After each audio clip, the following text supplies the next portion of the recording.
Candace,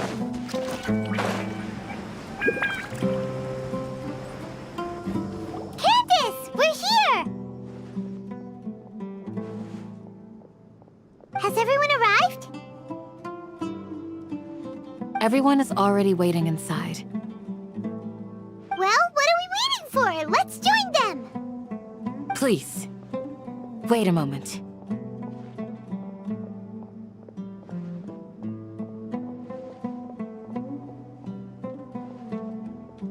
Before attending the meeting, I hope you can promise me one thing.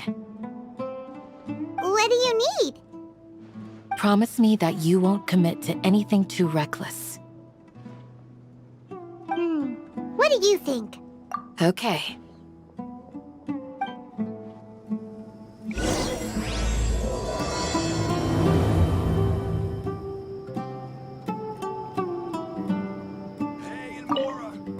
They're all waiting for you. Grandma, is King Deshrex really gonna come back from the dead?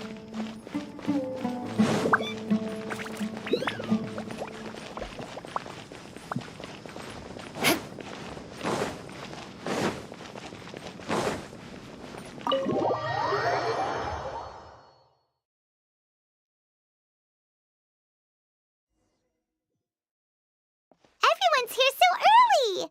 But why isn't anybody talking? We already discussed things a bit. Hey, where have you been? I've missed you too. Are you ready? Very well. Are you sure this is gonna work? I gotta admit, it's bold. Color me impressed. It's worth a try.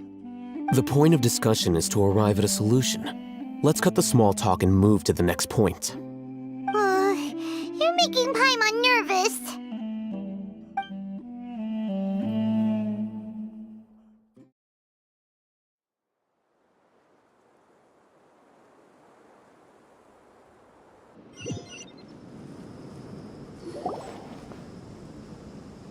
You're finally done. I have some other stuff to take care of. Catch you all later. Come on, don't give me that face. I know what you're going to say. I'll be careful. That's what I wanted to hear. Take care.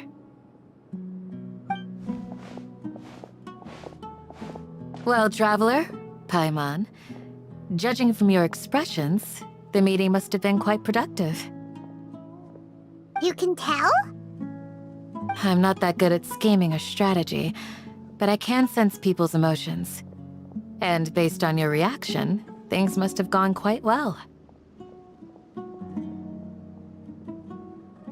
Paimon's a little worried. Hopefully nothing will go wrong. To be honest, I feel the same. But you're already some of the most capable people I know, so you have my trust. Candace gave us a compliment! Your deeds speak for themselves. Candace, we stayed behind to tell you that, although you won't be coming with us, we'll be sure to remember your words. I'm very glad to hear that. I've said the same thing to everyone here today as I said to you when you arrived. Your safety is the most important thing. Only when you're safe can the plan be successful. So please, take care. You're welcome. And thank you for taking my advice. Good luck with everything. I'll be here in the village praying for you.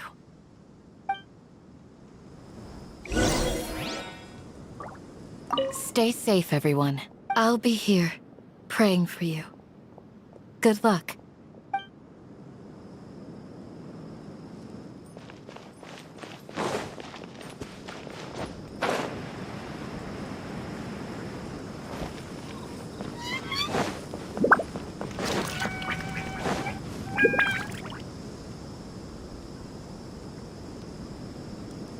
Sounds good.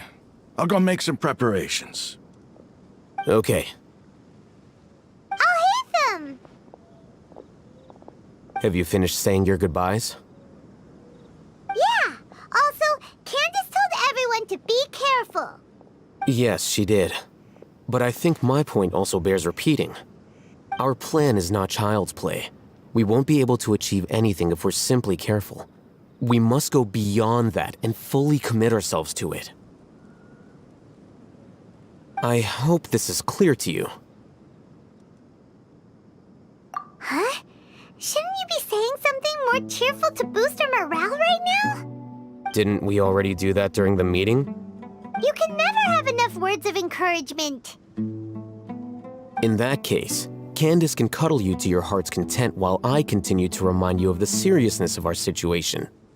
We all have our jobs to do, after all. It's like how some people can be put in charge of logistics while others will fight on the front lines. Speaking of the front lines, you don't look anything like a soldier. Of course. Compared to the mercenaries, I'm merely a feeble scholar. But the advantage of not being a mercenary is that I get to stay in a safer place and offer my strategic insight. Just think about that mercenary who lost his mind.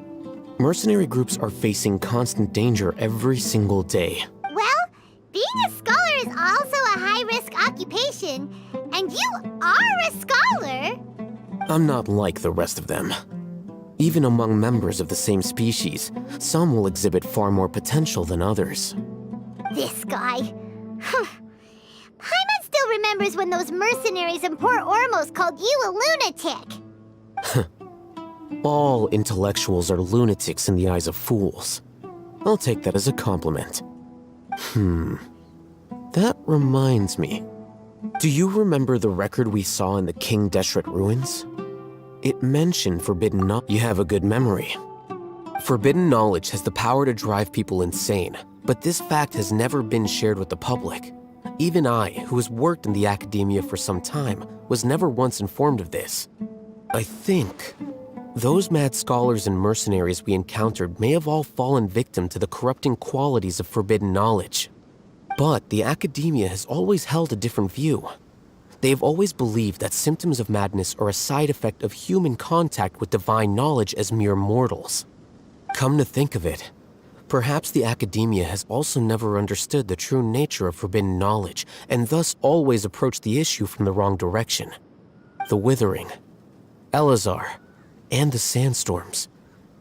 Don't you think what is happening right now across Sumeru is rather similar to the forbidden knowledge pollution that occurred in the desert thousands of years ago? But Paimon thought that Irminsul's disease is what caused the withering and the sandstorms. At least, that's what Tainari told us. Wait a second. Could it be that? Ah, you've connected the dots. The cause of Irminsul's illness may precisely be the pollution from forbidden knowledge. But if that's the case, what should we do? This is huge! Wait. Why do you think Lesser Lord Kusanali would have a solution to this situation?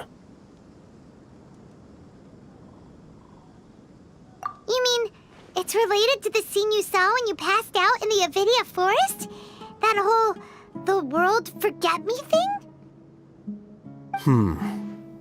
In that case, it's imperative that we rescue Lesser Lord Kusanali. Only by working with her to save Irminsul can we completely resolve the problems Sumeru currently faces. To make sure we're still on track, I would like to check on the state of some of our preparatory work. Where are we going? To an Eremite base.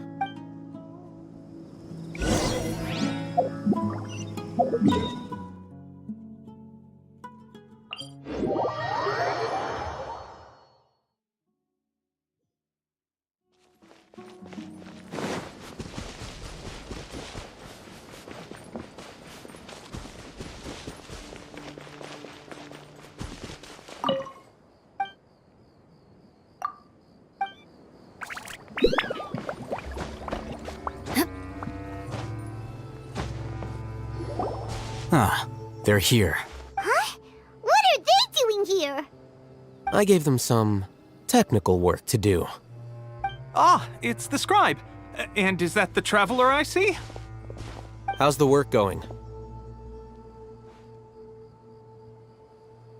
Ah, yes! We have fixed the devices according to your instructions. One of them is already ready for use, while the others are still under repair. Aren't those devices for canned knowledge extraction?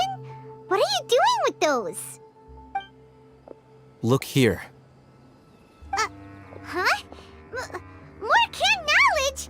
Are you going to put more weird stuff into her head again? What's that look on your face? Are you scared? Paimon's a little scared, but very, very furious. That's an interesting response. Anyway, we're not going to use this just yet. As I mentioned during the meeting, this knowledge capsule contains a decree I drew up in the past. The academia should also have their own copy. And according to the plan we just came up with, Traveler, I want you to record something into this capsule. Do you believe we can save Lesser Lord Kusanali? Good. Conviction is the most important part of all of this. Now, please get ready and put on this device. You want us to record our conviction into the knowledge capsule? Yes. Paimon is still really worried. I understand, but trust me, Paimon, this is something we have to do. It's best if you can do as I say. Because, to achieve this impossible task, it sounds like you'll need to fool your own heart first. Although it may feel like a trick, self-encouragement may be the most important tool we have. Paimon can see the point you're trying to make. Imagine this. We have orchestrated our plan and successfully rescued Lesser Lord Kusanali. As a result, we have changed Sumeru's entire political landscape. Everything went without a hitch, and everyone recognizes and praises our achievements. Now, open your eyes. Here. What's this? Read it out loud.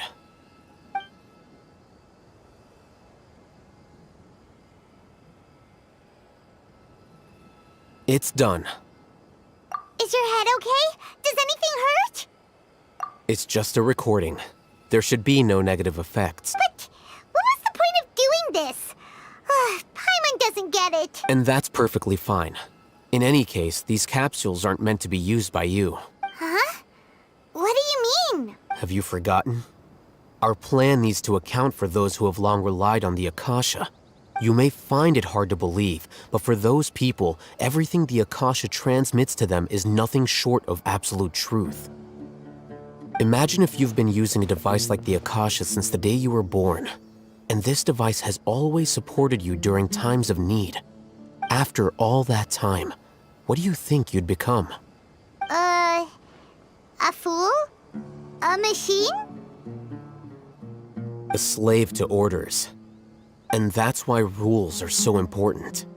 In addition, those who understand the rules can delineate boundaries and identify gray areas.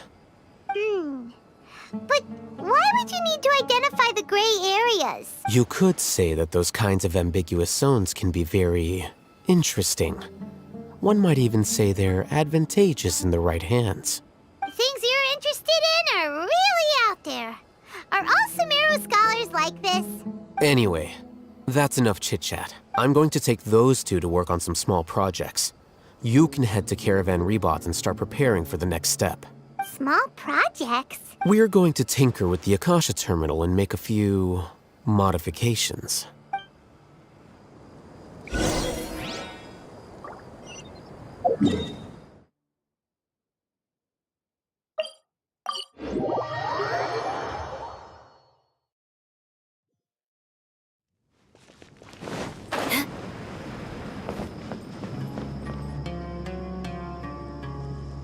I thought we agreed on a plan. How can you go back on your word? The plan is too radical and carries a high risk for casualties. I've given it a lot of thought. And in the end, I still can't agree to it. But it's still the best plan we have. As a former Matra, you of all people should be able to see the bigger picture and recognize the innate advantages of our plan. I did. And that's how I saw the danger behind these so-called advantages. Hitham's plan is even more radical than I imagined. Huh? Why are you guys arguing? My friend, you're just in time. Why don't you help me persuade Sino? He's turned against our plan. We agreed to work out a plan at the meeting. As mercenaries, you're familiar with the local environment, so you'll take care of the specifics. But then, you went to Al-Haytham for suggestions. Had I known Al-Haytham would give you those kinds of suggestions, I would not have agreed to the plan. Look, you already know that we're all on the same side here, don't you? Mercenaries place a lot of importance on their bonds of friendship, but also will not hesitate to make sacrifices if they deem the situation to be sufficiently dire. I'm sorry, but as things stand, I can't accept your principles. Seems you really do understand the ways of the desert. Traveler, Paimon, this is also something you should know. Ramon's plan is to have me work with the Caravan Reebok guards in my capacity as a Matra. We will arrest the mercenaries and escort them into Sumeru City. Wait, how can we work with the guards? We can't get through that wall easily, remember? Caravan Reebok would never let so many unregistered members of the Eremites enter Sumeru City. My plan will clear us of any possible suspicion, and also let us enter the city as a big group. There is no better way. That also sounds like something Al-Haytham told you. Am I right? Doesn't Al-Haytham know how dangerous this plan is? Of course he does. He told me, there is no perfect plan, but this can get the job done. He also said that with the help of Sino and the Traveler, our chance of success would increase significantly. I never blindly trust anyone, and I've always had a good eye for people. I think he made a number of valid points. It's my own choice to trust you. If I make the arrests alone, I can control myself and prevent you from getting hurt. But I can't guarantee that kind of discipline from the guards. To make the whole thing more convincing, you'll need to resist to some degree. Casualties are inevitable once push comes to shove. I'm okay with the deaths of enemies. But now that we're allies, I'm against the meaningless loss of our own. I can't believe a Matra would actually care about us. I've lived a hard life, and I can say that people like you are hard to come by. I've always treated my allies with honesty and respect. They have the right to know important things like this. Now you're making this hard for me. Hey, is there something we can do to help? I knew you would say that. We can help fight some of the mercenaries, which should reduce the number of times you'll have to struggle directly with the guards. That should help at least a little bit. Sino, on behalf of my people, I thank you for your kindness. But this is a mission we cannot turn our backs on. We strongly value the lives of our friends, but the goal we are about to achieve is even more important. We have no fear of casualties, because we crave the spoils of victory. So please, lend us your support. We will show you the determination of us desert dwellers. Well, now that you've put it that way, I can no longer refuse. But remember, you need to follow the plan and not do anything reckless. Candace made it very clear that we can only achieve our goals if we can ensure our safety. Since you and I both recognize the significance of this operation, there should be no more animosity between the followers of the Dendro Archon and those of King Deshret. Everyone's life is equally important. Okay, you have a deal. Let's do this for our shared dream. The guards should be stationed in the courtyard nearby. You can find them there.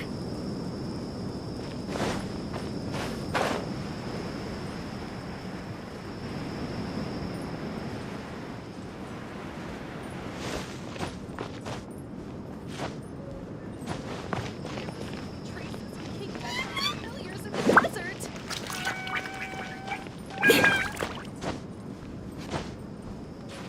Time to scout. More speed.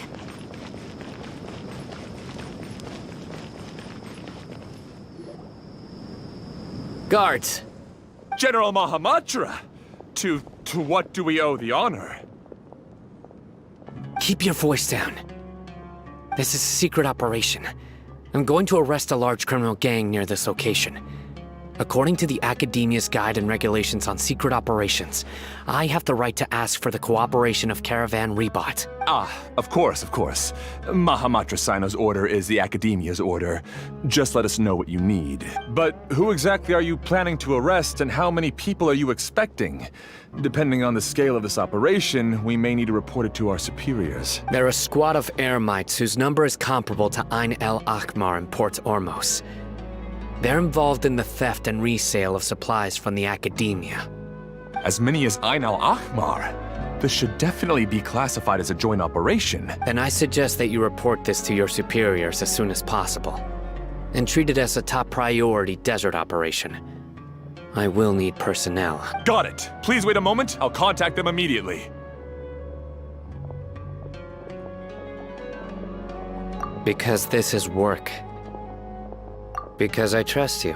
Paimon can't believe you're still in the mood to chat. This whole thing has Paimon scared stiff. Aren't you even a little worried? What if these guards already know that you have betrayed the Academia and are no longer their General Mahamatra? Even if that guard doesn't know, their superiors might, right? We discussed this, remember? The Caravan Rebot operation is of great importance. But don't worry, the guards there shouldn't know that Sino has stepped down. How can you be so sure? First, the other Matra still don't know why Sino has left, which proves that the Academia has been covering up the matter. Second, this is a crucial moment for the Academia's God creation plan. If something were to happen to the General Mahamatra, it's bound to attract a lot of unwanted attention. No matter how you look at it, they don't seem interested in sharing the news of Sino's departure. A reasonable inference. I agree. Which brings us to our next issue. I'm sure some of you have been wondering if the prediction function of the Akasha will affect our operation. The Akasha is still in operation, so I must remain on high alert. Actually, considering the power of the Akasha, it's quite strange that it hasn't already tried to interfere with my actions. I've given that a lot of thought. For now, I don't think you'll need to worry. If you remember, when you first came to Aru Village, all your actions and routes were predicted by the Akasha. It even gave that information to those who kidnapped the village keepers. But things like that never happened again after we met up with the Traveler.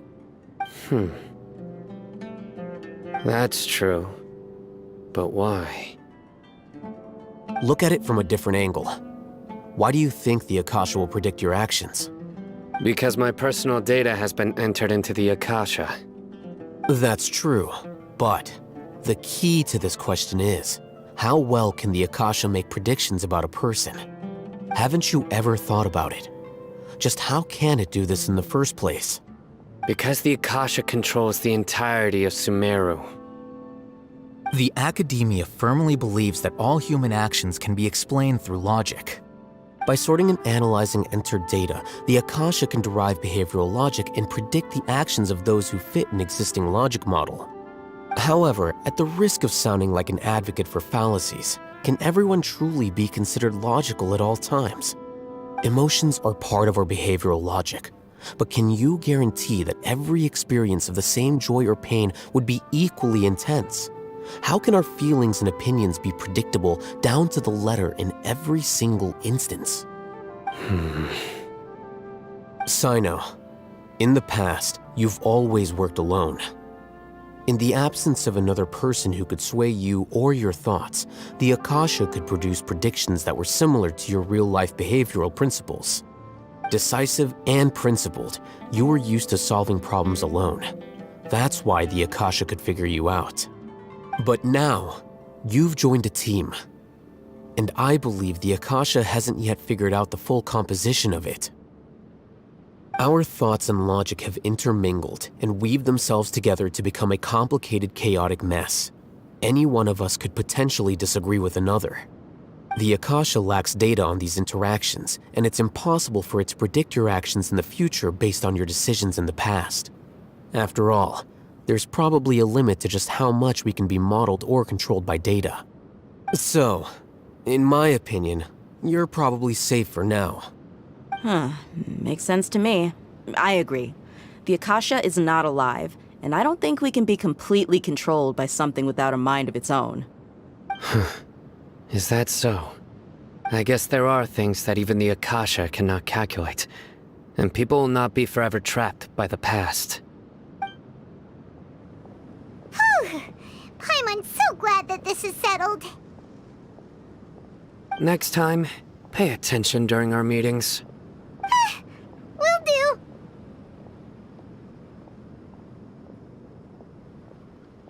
Just remember to stay vigilant. Footsteps! General Mahamatra, we were not expecting your presence here. I'm the security officer of the Great Red Sand District. My name is Luxembarbo. This is my assistant, the Traveler. She will be working with me. The construct next to her is for her work. Beep! Construct, beep! What a great honor to meet you. Your golden hair is as bright as the sun. And, is this the latest technology from the Academia? Have you made a decision regarding the matter I mentioned to your subordinate? It seems to be a dire situation, so of course you will have our full cooperation. To be perfectly honest, I've always longed to go on a mission with someone as well known as yourself. There's no need for flattery. Yes, sir. Take your most elite platoon and follow me to the eastern side of the district. We will carry out the operation there. Understood. Map. Hurry, bring the map!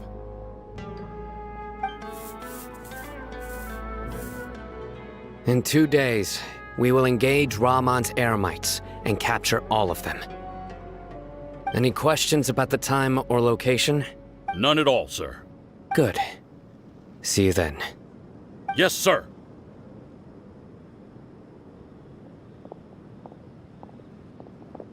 Maybe hanging around the General Mahamatra isn't so bad after all. Everyone's so respectful towards us. This is all due to the absolute authority of the Academia. And now, we're going to strike back against that massive pillar of power. Get ready. We will move out in 2 days.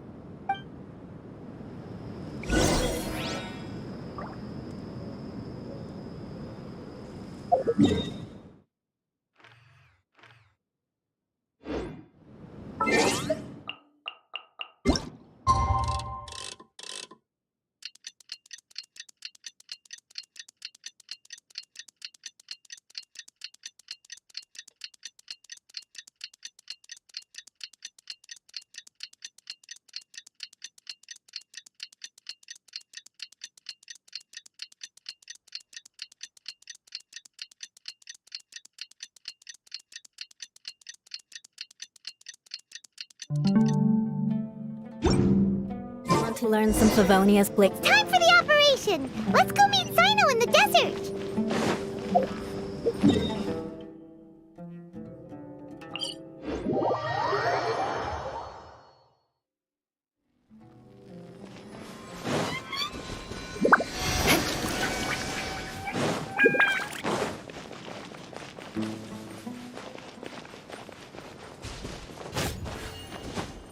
More speed.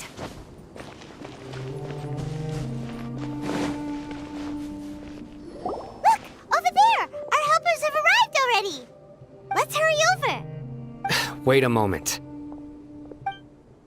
Ah! Oh, it's you! You're my assistant, remember? Being my assistant, you must stay with me.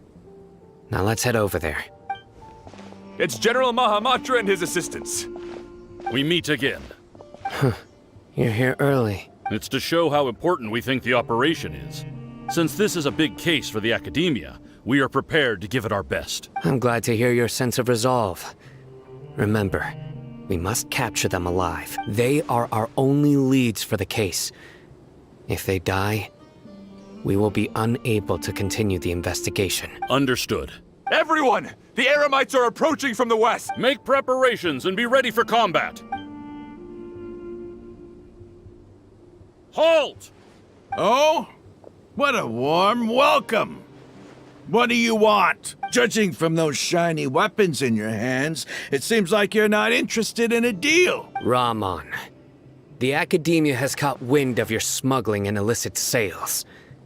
If you value your life, I advise you to surrender. Who are you supposed to be? A Matra from the Academia? I can't believe you came all this way just to catch us. I'm not here to talk. Oh, nobody's given me this much time of day since I became a mercenary. Brothers! For that slight, let's wash our blades with their blood. Let's show them we Eremites are not to be messed with.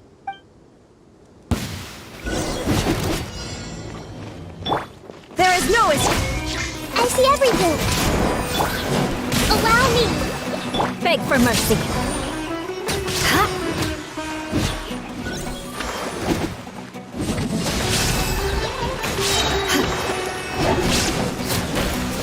Crush.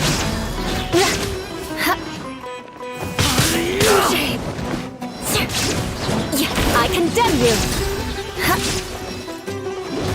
Flood of frost. Rack and ruin. Beg for mercy. It's over.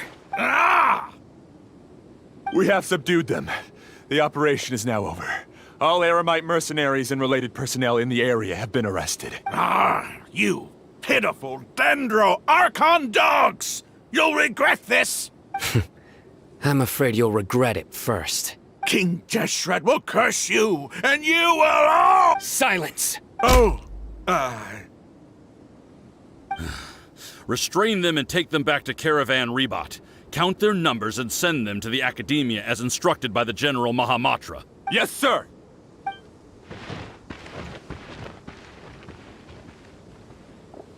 Mahamatra Sino, I will now take my leave. If you need further assistance, please come to Caravan Rebot and ask for me. Understood. You are dismissed. There they go. Let's talk elsewhere.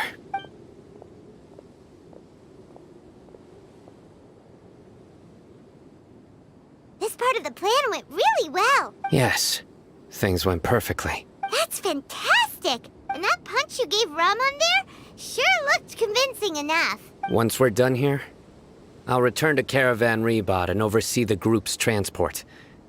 I promise. I'll get everyone into Sumeru City safely. Yeah, you're the reason why everything went so well. It's not the time to celebrate yet. I believe Dia should already be waiting for you. Go join up with her. She will need you to introduce her to Tainari. Speaking of which, is it really okay for us not to share the full plan with Tainari? What if he'll feel miffed about it and refuse to work with us? I have a very close relationship with Tainari. Given how well we know each other, I believe my message alone should be enough to bring him to our side. He knows I won't make jokes about things like, if we need help, Tainari is the best option. Get ready for the next phase of the plan. Don't keep them waiting.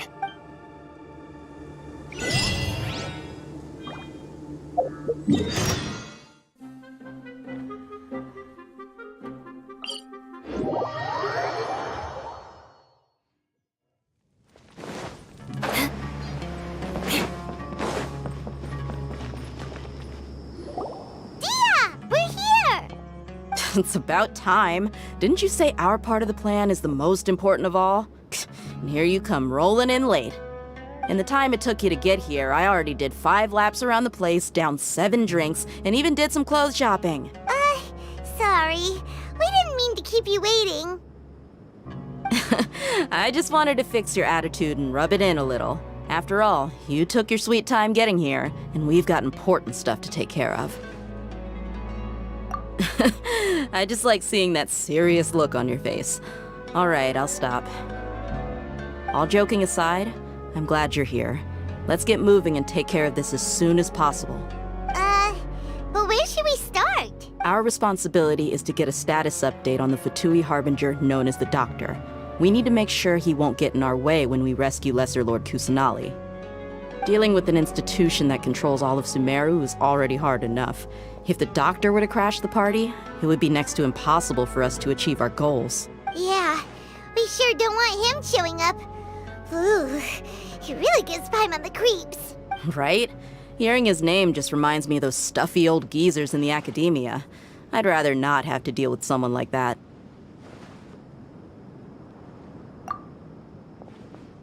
According to the plan, we should first go to Pardis DI and ask for Forest Watcher Tainari. If all Hatham and Sino's sources are solid, then we can be sure that Tainari still has the Academia's trust. So, we'll find Tainari and convince him to get us the latest intel on the Doctor. Then, depending on what we learn, we'll make any necessary adjustments to our plan. The sages have placed spies everywhere on the other side of the wall. I'll follow you as a bodyguard. You should be honored. I don't offer my services to just anyone you know. But Paimon thought mercenaries would do anything for Mora. That's certainly true. But when multiple employers are vying for your services, you should always go with the best offer. Let's see. If I were to charge you a bill, I guess I can apply a discount. How much more do you want? Paimon's not sure we can afford it. How much do I want? Hey, how about paying me with a smile? What do you say? I haven't seen you smiling much recently. If you ask me, someone like you must look lovely when they smile. Come on, give me a smile so that I can be less worried. Looking good! I hope this pretty smile will become our lucky charm. There are many kinds of smiles, but only a truly joyous one can bring blessings to others. Let's consider this smile a down payment for our future victory. Let's go. It's time to pay a visit to Pardis DI.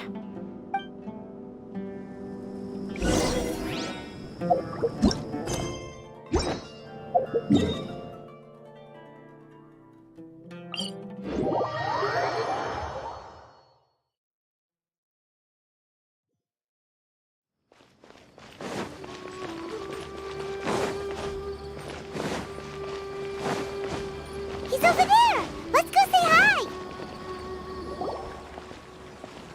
Tainari!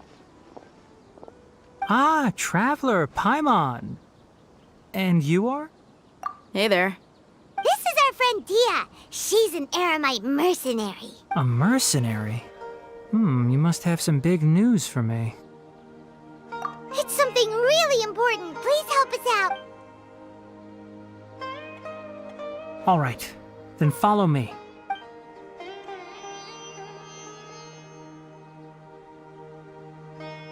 This place is better. We won't be disturbed by any passerby. Okay, what is this important thing you want to ask me?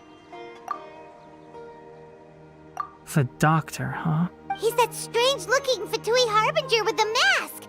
Paimon thinks he has blue hair. Yes, I know him. Actually, he left Pardis DI just a little while ago. He left already? Yeah, he came looking for me. Can I ask what it was about? Sorry to ask you like this after having just met, but your answer is very important to us. For now, all we can share with you is that your friend Sino is working with us. Sino, you say? I see. So that's why he hasn't been at the Academia. Okay. I will answer your questions and will assist you any way I can. You don't have to tell me everything that's happened. Sino's name really does work wonders. You're not even a little worried that we might have made it all up? Despite having just met you, I can sense that you're the serious type. Between you, the Traveler, and Sino, none of you strike me as the type that would conspire to deceive me. You don't need to tell me anything you don't want to. I'll also get straight to the point. The Harbinger you mentioned came to me because he wanted to take the scholar Hypatia away with him. Hypatia? Why would he want her? And what do you mean by take away? Is he planning to leave Sumeru? Yes. He told me his return to Snezhnaya is imminent.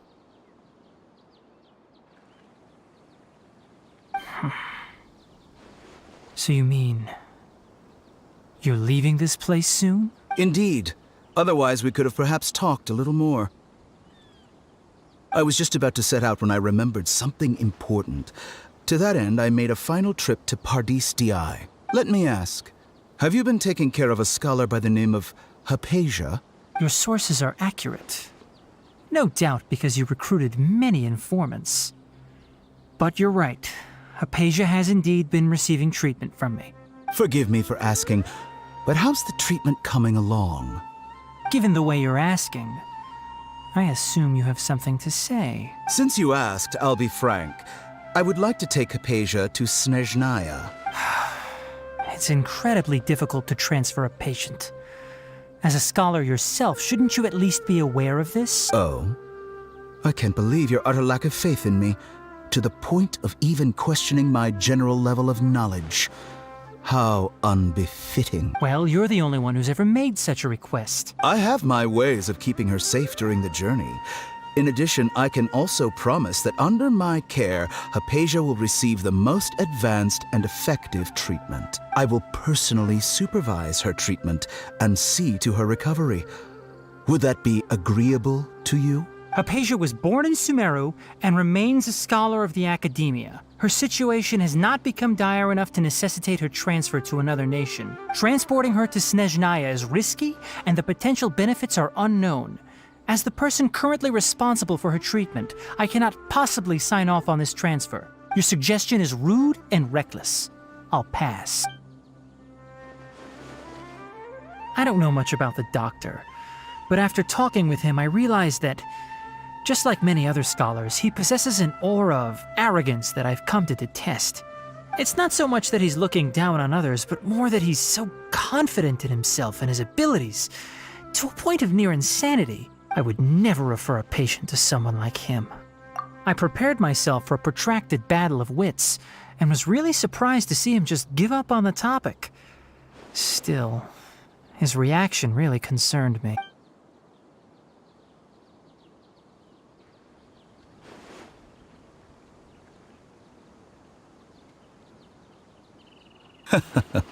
I see, I see. Of course, your opinion makes perfect sense. You're still young, but already quite stubborn. I must say, you are not like what I had expected. Under normal circumstances, I wouldn't just let you off the hook like this. But unfortunately, I'm in a hurry today, what with Her Most Noble Majesty the Tsaritsa calling for our return.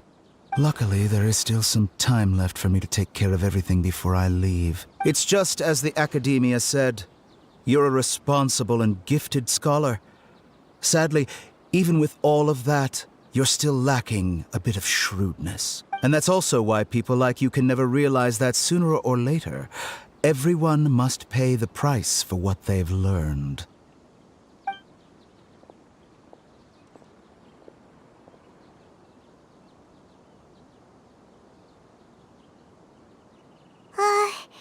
Paimon can't help but feel like he's hinting at something unpleasant. He asked a question, yet didn't care for my answer. Perhaps I'm nothing but a talking rock in his eyes. He never came off as malicious, but an utter lack of compassion permeated throughout our conversation. From his tone, I can sense that he's always looked down on others. I can barely believe it myself. But if that's true, the situation will be in our favor. I don't think I missed any Sorry, we can't tell you everything. We appreciate that you helped us anyway. I won't forget your kindness. It's okay. I have an obligation to do so. To be perfectly honest, all of this may have started because of me.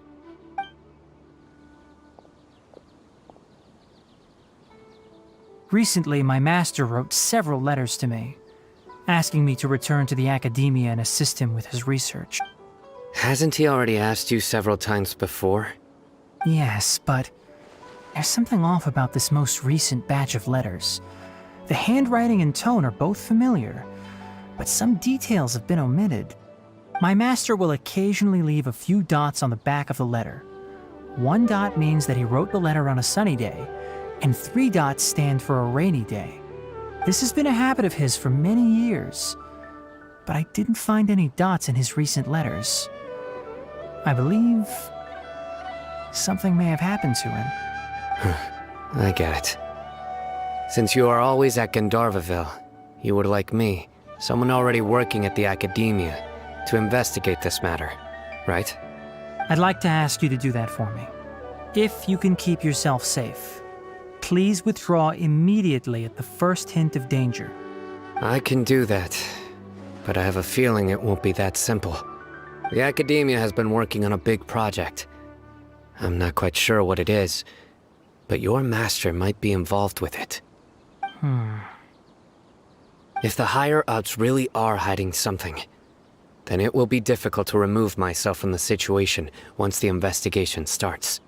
If the situation becomes critical, I'll leave the Academia.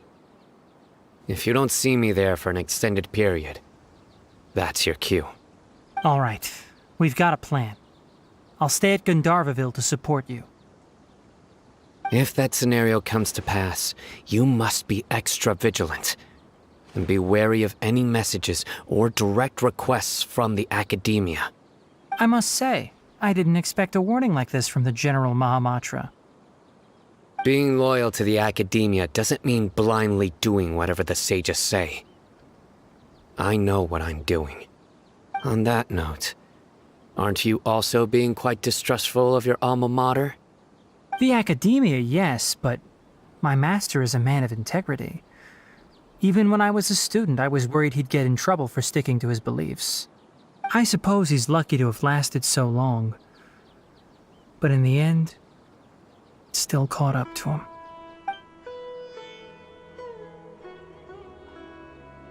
I see. So you noticed something was up with the Academia from the very beginning. This may well be how Sino became involved in all this. In that case, I must keep my promise and help you however I can.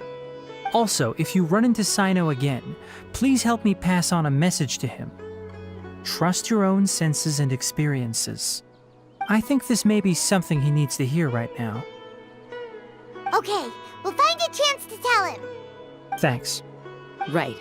Now let's go hunt down this Harbinger. Oh, by the way, which way did the doctor go when he left Pardis Di? That way. Gotcha. Thanks so much. We'll be on our way.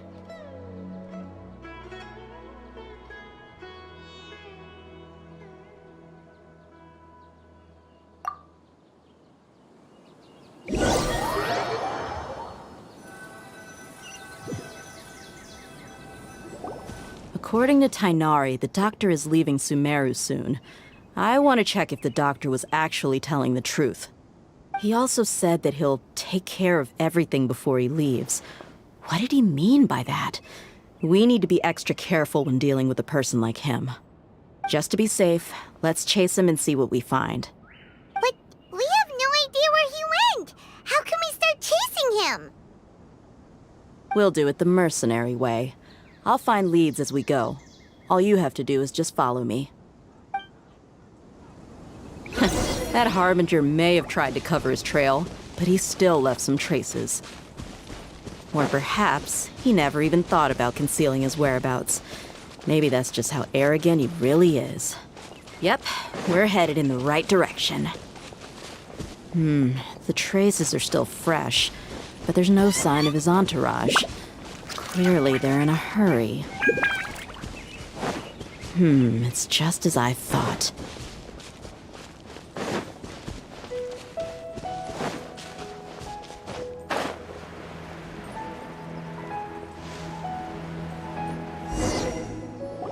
We can stop here. I think I know where the doctor went.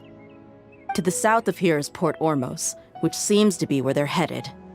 Port Ormos? They're going to leave by boat? That's right. Let's go to the port and have a look for ourselves.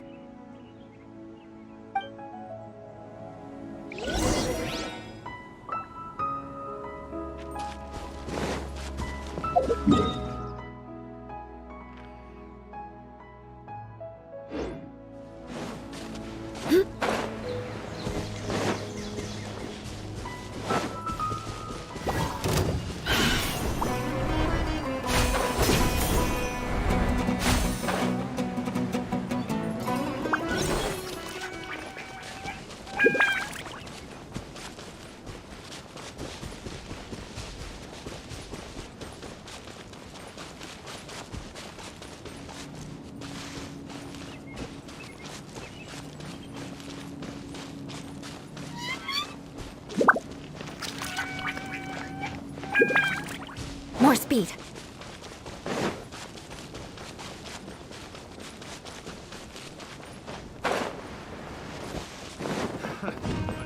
Time to scout.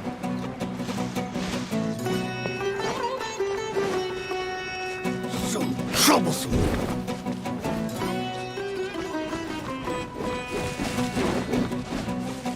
Time to go to work.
Look! Fatui soldiers!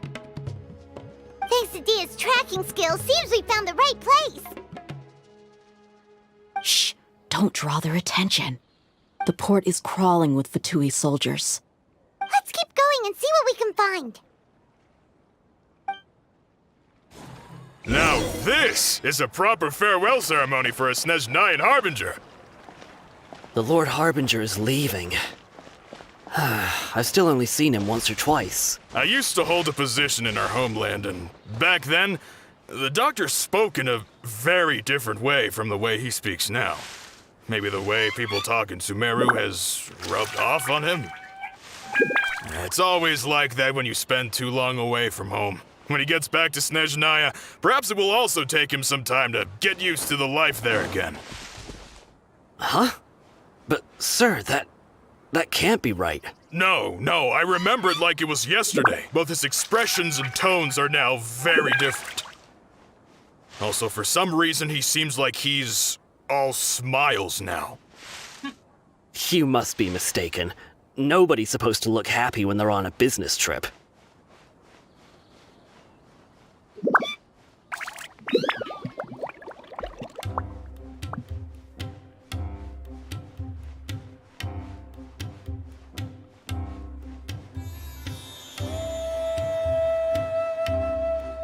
The doctor is on that boat.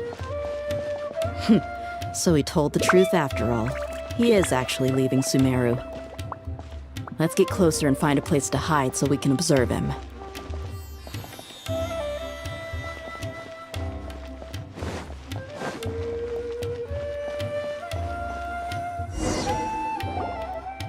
This place will do. We can hide here while we keep an eye on the boat.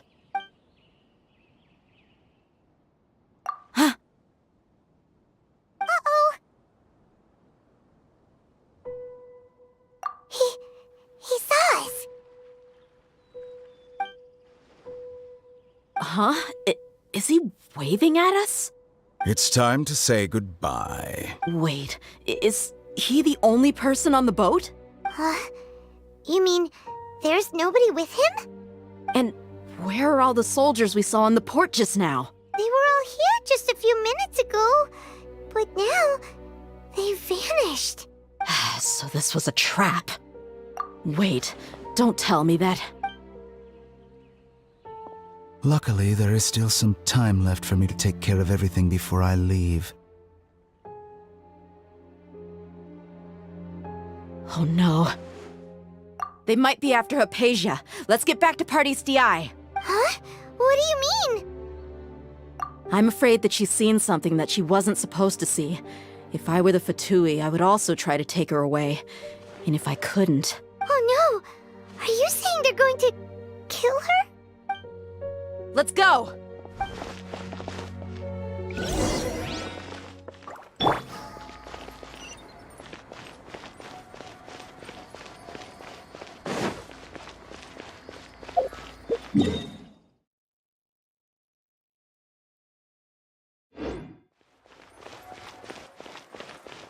More speed.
More speed.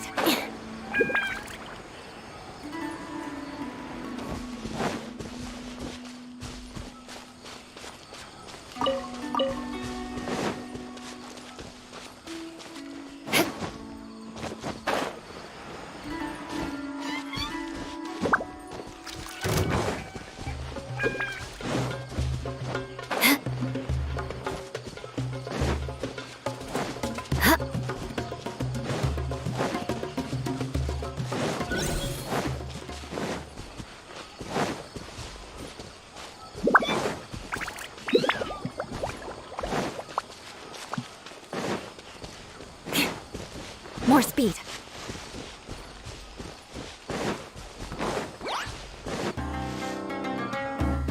Paradis Di is not a place you Fatui can just show up and do as you please. I believe we've already made ourselves quite clear. Our superior gave us permission to search for and collect medicinal herbs in Paradis Di for research purposes. But you've been in Sumeru for some time already.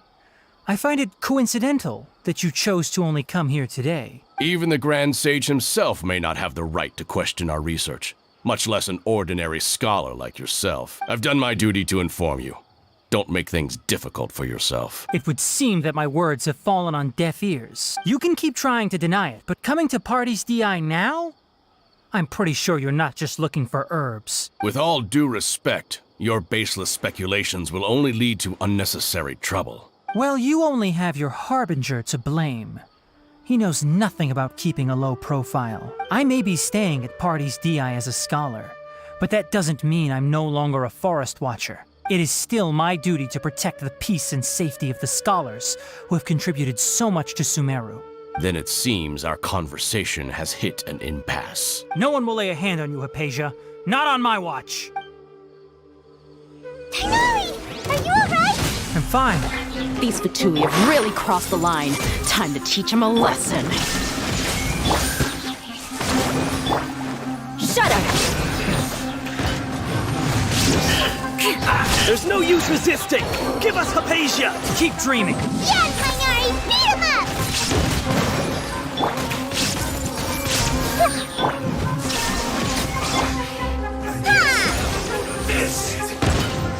Hold the line! Beg for money! The doctor's orders are absolute! Yeah? You've been someone's lapdog for so long that you don't know anything else now!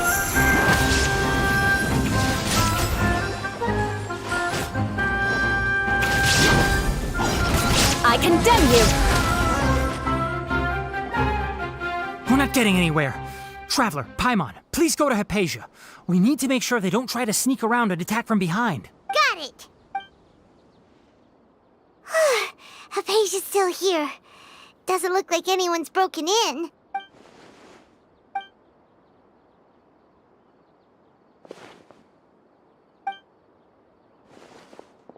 Well, how is she? Oh, that's good.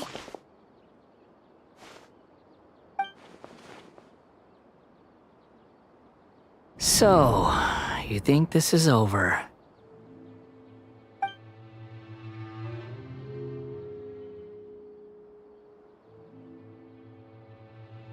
What? The Balladeer is here?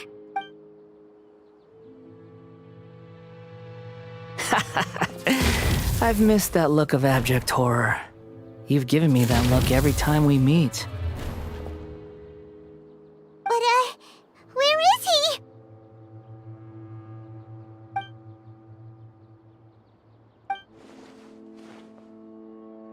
I can hear all of your thoughts, you know. Don't you remember? I already saw you the first time you came to Paradis Di and made contact with Hypatia. I didn't need to do anything. It is her honor to be able to connect her consciousness with me. Who are you talking to? It can't be the Balladeer, right? That's impossible. I know you must be curious. I might as well tell you that I decided to enter Hypatia's consciousness the moment I sensed your touch. I wanted to observe you on a fool's errand. Hey, Traveler! What are you doing? My deification is nearly complete. All that's left now are just some final details. Do you understand? Even if you manage to rescue Lesser Lord Kusanali, it will be impossible for you to defeat a bona fide god like me. Is it wise to force that childlike god into a divine battle against me? Scholars consider the god of wisdom to be the sum total of their faith. It's how they can justify reverence for a god as they construct it. But this also shows that humanity's worship of gods is a combination of blasphemy and exaltation. It's truly laughable. Yes, What is it? Yeah, I'm in a good mood, which is why I'm talking to you like this. What do you mean?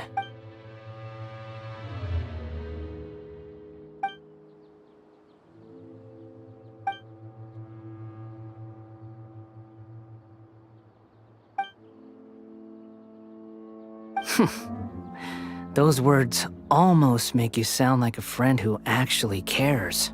But you're wrong. I'm different from all of you. I was born to become a god. My entire life up until this point has just been a meaningless routine. Just think about a sheet of paper. By itself, it holds no meaning. The content recorded on it is what gives it value. All I had recorded down before were some painful memories and boring human feelings. Such senseless drivel should have been erased a long time ago. Indeed, to me, the sight of you fools in your futile struggles is far more amusing. Tell me, just what has this world done for you to protect it with such zest and conviction? I'm connected to your consciousness, so I can hear what you're thinking and sense the depth of your determination. This is a good conversation we're having. So here's a word of advice. Let go of your misguided guardian complex. You know nothing about the truth. It'll be for your own good, as well as everyone else's. Humans are a species that can only find bliss in ignorance. Ah, you've seen my affection for her. If you were in my position, I think you'd feel the same way. She peered into my consciousness and saw my past. Someone like that is qualified to become my first follower. All gods need followers. So Hypatia has been chosen. Her appearance heralds my imminent arrival at the throne of divinity, while her worship shall become my glory.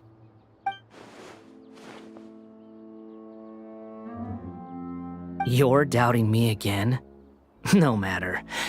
Soon, you'll know what kind of authority you're challenging.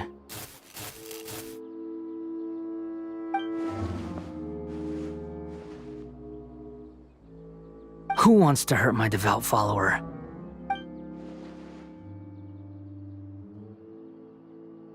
The doctor wants to hurt my first follower?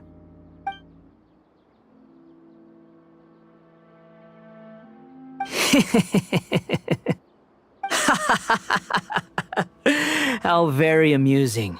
Has anyone ever told you that you're not good at sowing discord? The doctor has never known his place. Even now, the puny human thinks himself capable of interfering in the business of the new god. You're still too naive if you think a few words will be enough to convince me to destroy the doctor. But I'm willing to give you a gift, just like my expression of affection towards Hypatia. It is an honor for you to be able to stand here and speak with me. As my listener, you will be rewarded.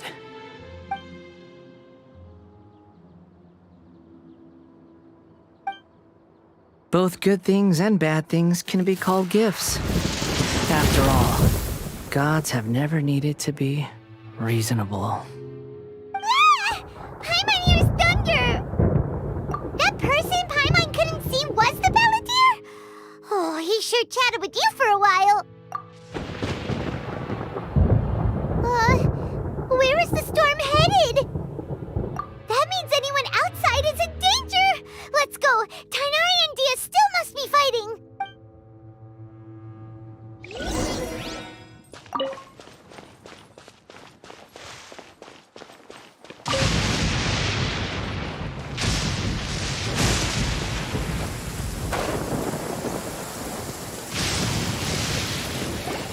Oh!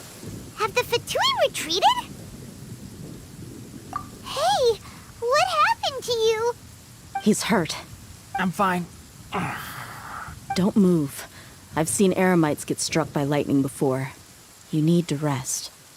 Struck by lightning? We were fighting, and just as things started looking grim, the weather suddenly became extremely strange. Lightning started attacking everyone, almost as if it were alive. Luckily, there were only two of us, and both of us were nimble enough to dodge most of the strikes. There were a lot of Fatui, though, and they were being torn to shreds by the bolts of lightning. With that, all the Fatui soldiers were forced to retreat. It's all right. My wound aside, you look like you've seen something unpleasant. Is Hypatia all right? Hey, didn't I tell you not to move? Just in case. Let's go to Hypatia's place and talk about things there.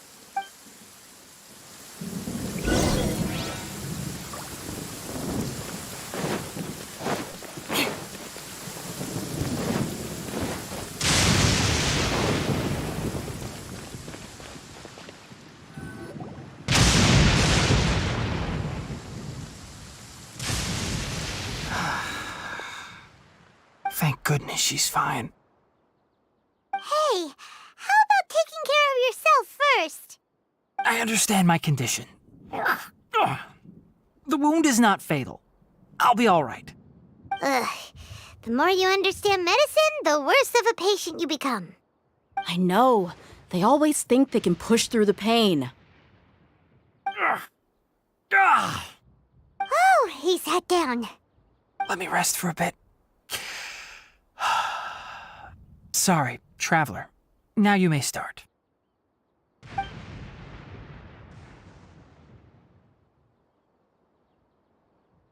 So that's what you were talking to the balladeer about?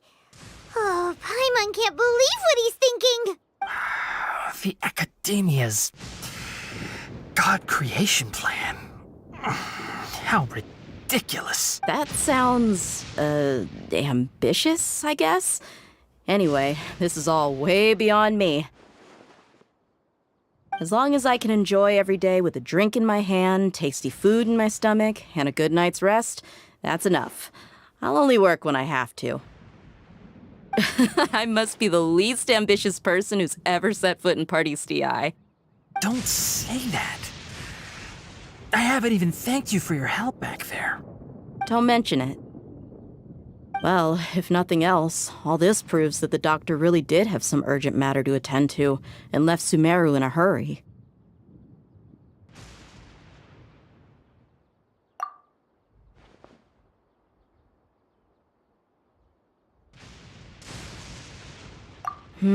Maybe the Fatui want to cover up some secret of the balladeer. Is that why they tried to seize Hypatia? You said the balladeer claimed that Hypatia has seen his past. So, what could be there? Have you noticed? The balladeer is not happy with the doctor's actions. He thinks the doctor has no right to consider himself as his equal. So, if the doctor was to show up again, would the balladeer zap him with lightning? Based on what the traveler has said, I think he would. Having the doctor gone benefits him as well as us. In other words, we've successfully completed this stage of the plan. The doctor is out of the picture now. Yay! That's a big accomplishment! I'm also happy for you. Thank you for the help, Tainari. Make sure you rest up for now. Yeah. All right. Okay, that wraps things up for us here at Party STI. Traveler, it's about time we rendezvous with the others at the Grand Bazaar. Let's continue to keep a low profile. You can head there once you're ready.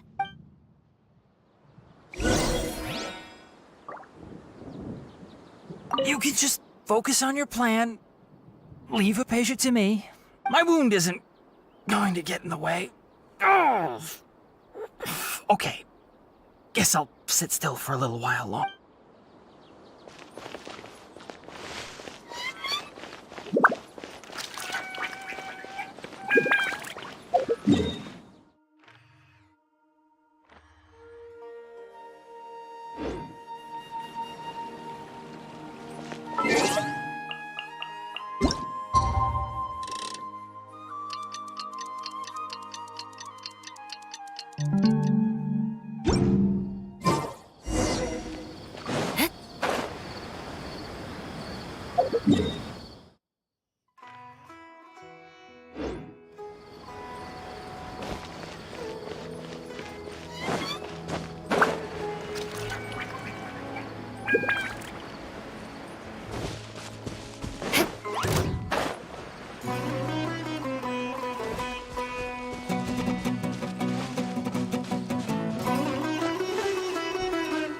More speed.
More speed.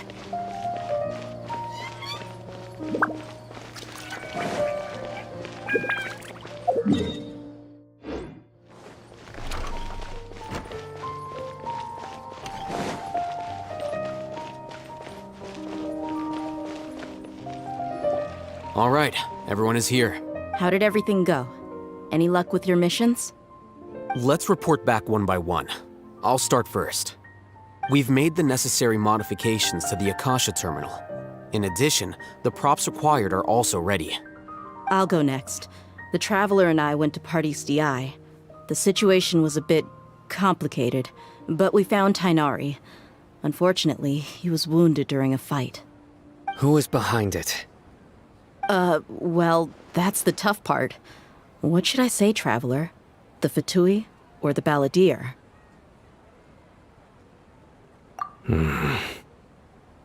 After some back and forth, we confirmed that the doctor has left Sumeru by boat. He has something urgent to attend to back in Snezhnaya, so we've successfully removed the doctor from the picture. Also, Tainari's already resting, so he'll be okay. Good. Oh, Tainari also asked us to tell you this message. Trust your own senses and experiences. All right. I'll remember that. Everything also went smoothly on my side. The Eremites should have arrived at their destination by now. To avoid alerting the quarry, they will stay there for now. I can't believe you actually got so many Eremites into Sumeru City. It's all thanks to Rahman and his brave team, as well as their bold strategy. It appears to have been very effective. I'm glad to hear it. Well, is that everything? Okay, this meeting is adjourned. Huh? Wait, you mean that's it? Well, what else is there to discuss? Shouldn't you end with some words of encouragement? You know, to fire us up now? Personally, I'd rather we all go home and get some rest.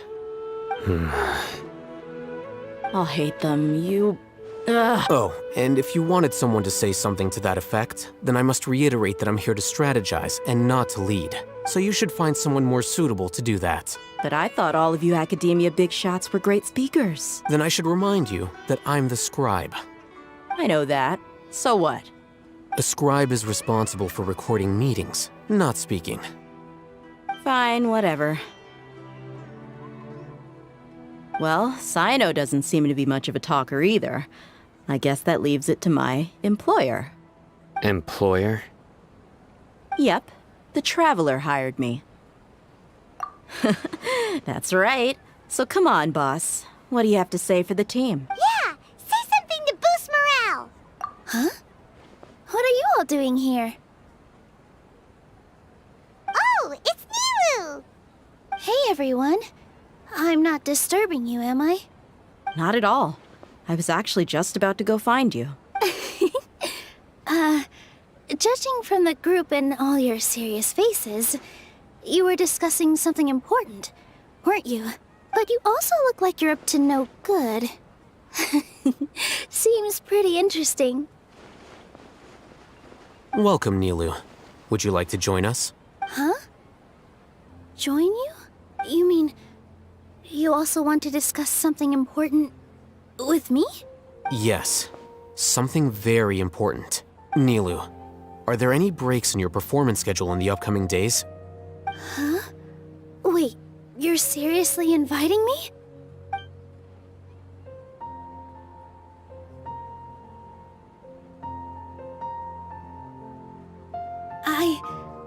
I can't believe my ears. You are truly the bravest and most passionate people of Sumeru, well, that I've ever met. Ahem. Oh, right. The Traveler and Paimon are not from Sumeru, but you are awesome as well. That's right. I must admit that I'm a little scared, but I'll try my best for Lesser Lord Kusanali. If I can somehow use my abilities to help you, then count me in. Remember, believe in yourself. Okay, I'll get my friends at the Grand Bazaar to help us tomorrow.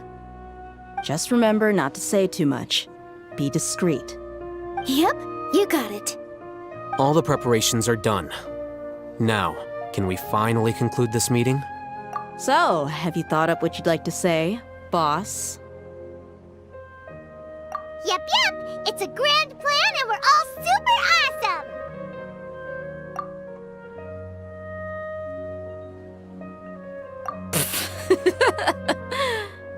Well said. A good night's rest before an operation can be the difference between success and failure. Thankfully, I've had my place to myself recently. It's been nice and quiet. Uh-huh? Oh, nothing. Alright, let's all go home and get a good night's sleep so we can be up early tomorrow. Okay, so I guess that means it's time to say goodnight now. Yep, good night, everyone!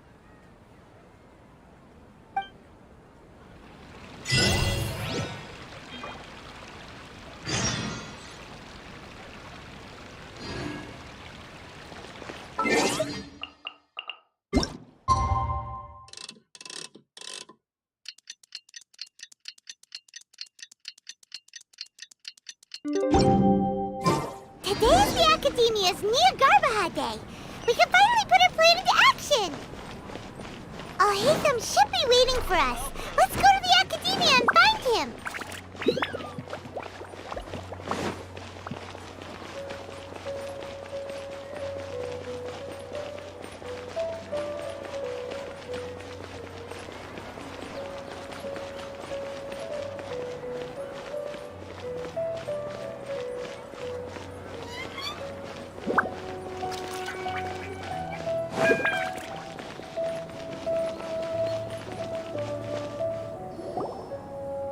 Hello, you two. Sleep well? Not really. Paimon got too nervous thinking about today and didn't fall asleep until the sun was almost out. What about you, Alhaitham? Naturally, I slept just fine. After all, a good rest should be considered part of the plan, since energy is an important resource. You just want to show off how calm you are. It's crucial to dissipate any tension before we execute our plan. The only thing you're doing is being annoying.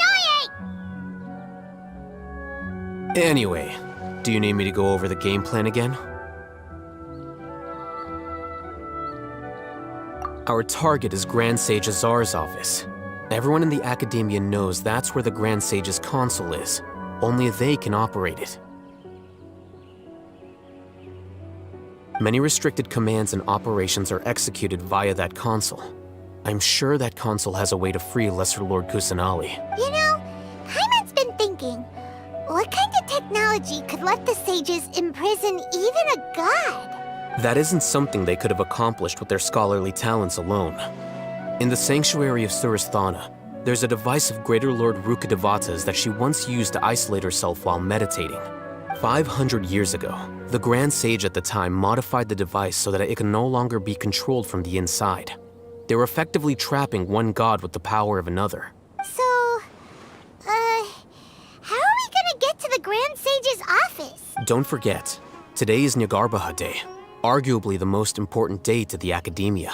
The sages and core Academia personnel are busy loading the latest batch of research developments and legal decrees into knowledge capsules so that they can be entered into the Akasha. All the Darshan's researchers have their noses to the grindstone, and the Academia's grounds are flowing with all sorts of people. It's the perfect time for an infiltration. When the Grand Sage leaves his office to supervise the entering process, that's our cue to access the console and free the Dendro Archon. Well, yes. That's just the visible side of our plan, after all. If precedence holds, the Academia should have already started preparing for Nyagarbaha Day. Everyone should be in position. All that's left is for us to lead the charge. Let's go. So are we just gonna walk in through the front door, or...? Yes.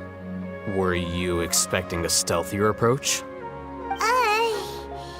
Paimon can't think of a good comeback. Alright, it's all on Alhaitham if things go south.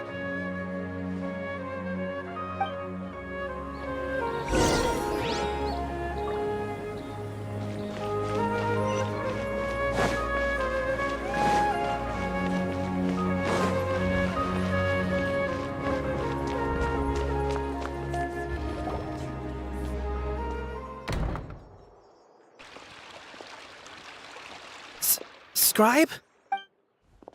Please, wait. Are you Scribe Alhaitham?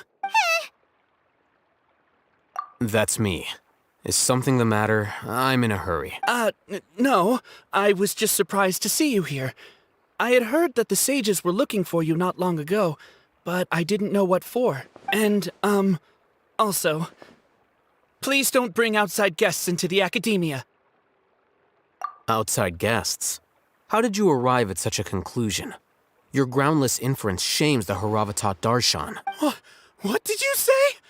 I'm the top student in Haravatat, and I earned 3rd place at the last Inter-Darshan debate. Don't look down on me! That wasn't my intention. As your Haravatat senior, I just assumed that you possessed a greater aptitude for critical thinking. Look, based on what you already know, the purpose of my return and the reason they're here should be obvious. Is that so? Wait a moment. Let me think. Don't tell me the answer. The sages search for you. A blonde-haired traveler. Outside guests. So, from the start, the sages weren't looking for you, but this traveler? And you were gone from the Academia for so long because... Hey, shh. Yes, you've proven yourself as the top student in Haravatat. I surmise you've arrived at the correct conclusion. As I expected. Please, forgive me. I wasn't thinking clearly just now. Thank you for getting me back on track. It's nothing. We'll be on our way then. All right. Thank you for your contributions to the Academia, Scribe.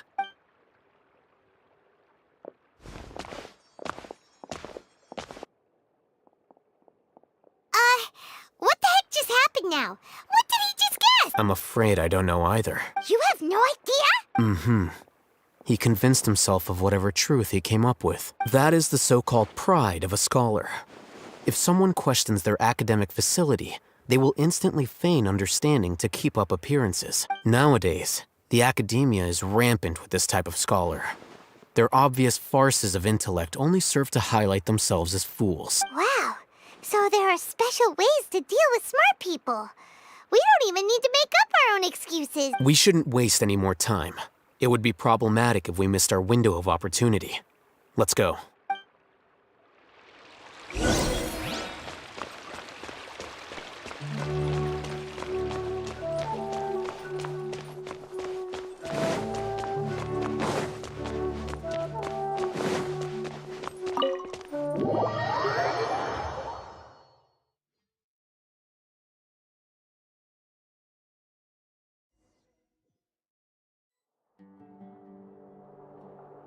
Is this the Academia's library? Indeed. Known as the House of Dana, it is quite possibly the most extensive special collections library in Teyvat. There are a lot of students going through here. Is it really okay just to waltz right in? The Academia marches to a fast beat, especially since it's Nyargarbaha Day. They're all occupied with their own matters. Just act natural. Now, hurry along.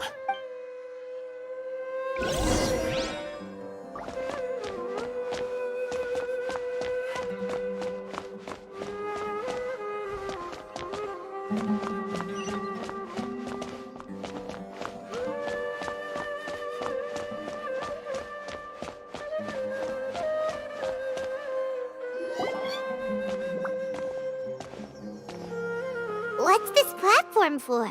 It's a lift that Academia personnel use to access higher floors. Are we gonna take it then? The Grand Sage's office is up there somewhere. No, not right now. We can't guarantee that we won't run into the Grand Sage. Let's step back and observe for now.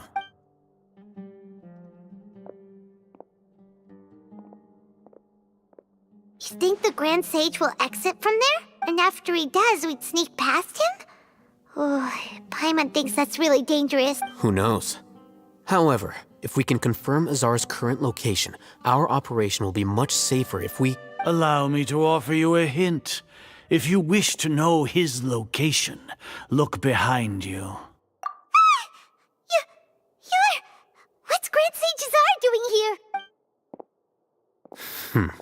Do not tell me you believed the Academia would not grow suspicious of you after such a prolonged absence, scribe. An eyewitness had informed me of your whereabouts, so I came to personally welcome you. Grand Sage, I didn't expect you to care so much about me. I'm truly flattered. I'm sure. But compared to you, I am far more interested in these two unexpected guests. You are the Traveler and Paimon, correct?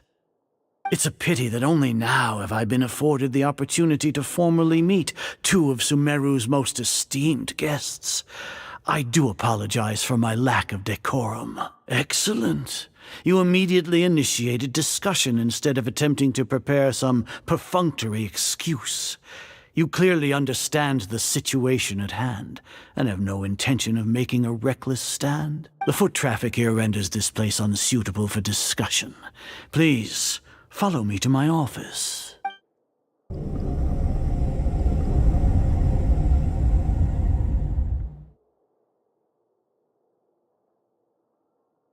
This place is crawling with guards.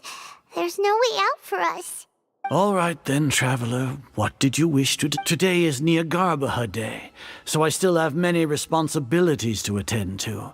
There is little time for idle chit-chat before I detain you all. You seem to know quite a bit about our endeavors. If that is so, then you should be praising our great work, rather than using your trivial misgivings in a futile attempt to sway me. Trivial? Then tell me, what do the Fatui want from me? Worthless. Those are all completely worthless. Benefits, divine power. These materialistic words do nothing but debase our great work. Creating a god. Yes, we are using human wisdom to create a god. If humanity cannot attain omniscience and omnipotence, then we shall create a god to reveal them. This is the pinnacle of human wisdom. We shall regain a god's guidance at long last.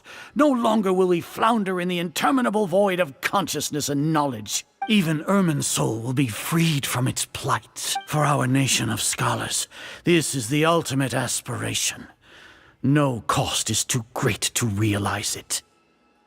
You will never understand the rapture of having a god be born within your very hands. With your degree of knowledge, you cannot even comprehend such an emotion. Gods exist on a plane that far eclipses humanity's. Lesser Lord Kusanali, what can she even do? Care for the people? Fend off sandstorms? Fabricate silly fairy tales? These are but child's play for the academia. Does that make us equal to the gods? We are a people favored by Greater Lord Rukadevata. Though I may have personally not seen it, our forefathers bore witness to true wisdom. The ascension of the Lesser Lord has brought nothing but bewilderment to the scholars. They all ask, is that truly what true wisdom is supposed to look like? With that in mind, it is better to keep her isolated in the sanctuary of Suristhana, so our academy will not become embroiled in turmoil. What a pathetic justification! Do you really think that only the super smart or powerful should be able to call themselves gods? As per your judgment, Grand Sage, they are indeed dangerous individuals. Not only are they acting against the academia, but their ideologies have the potential to lead scholars astray. Looks like there really was merit in my assignment. Oh, Hatham? Are you talking about us? Anyway, I've brought them to the academia as ordered, but it took some time and trouble. Oh, that reminds me. Here's the investigation report you had requested. It's a summary of my time spent with the Traveler, an array of information about her ready for your perusal. Oh, Hatham! So you're still on the academia's side! We finally started to trust you!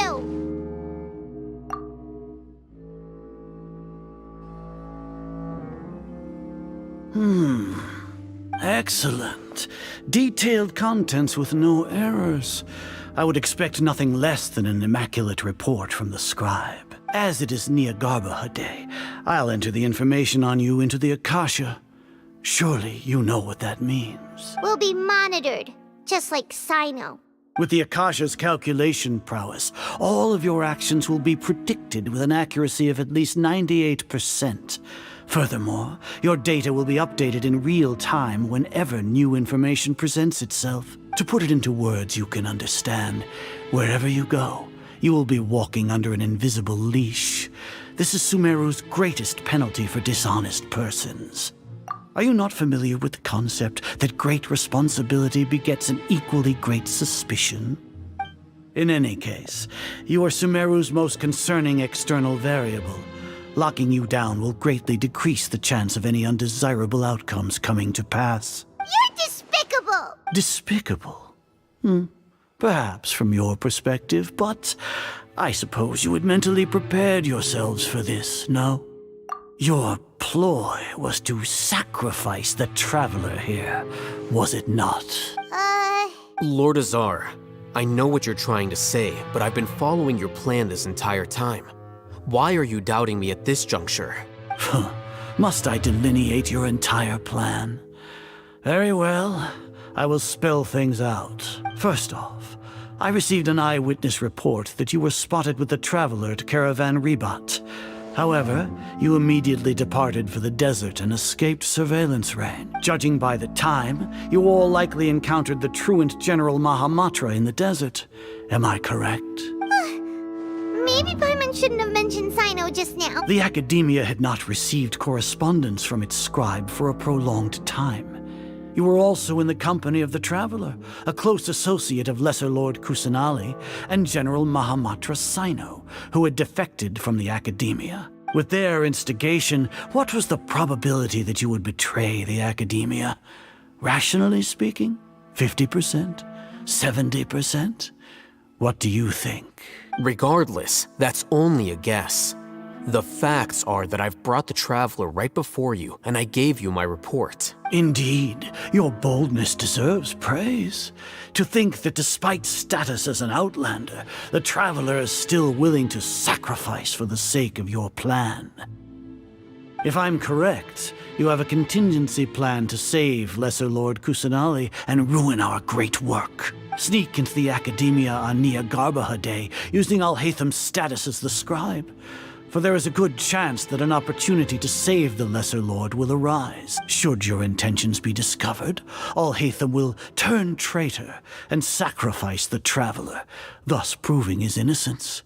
He can then stay inside the Academia and continue searching for a way to proceed forward. As for Sino, according to the Akasha's calculations, he will soon return to the Academia and confront me in person. I suppose this is also a part of your plan? You'll see me as a traitor regardless of what I say. No, even if you impugn me, it would have little effect on you all. You misunderstand.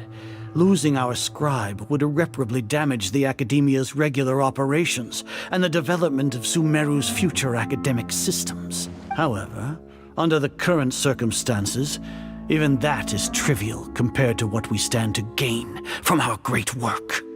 You said that I betrayed the Academia, but you, Azar, you've betrayed all of Sumeru, betrayed its Archon. So flight has turned to fight at long last. Guards!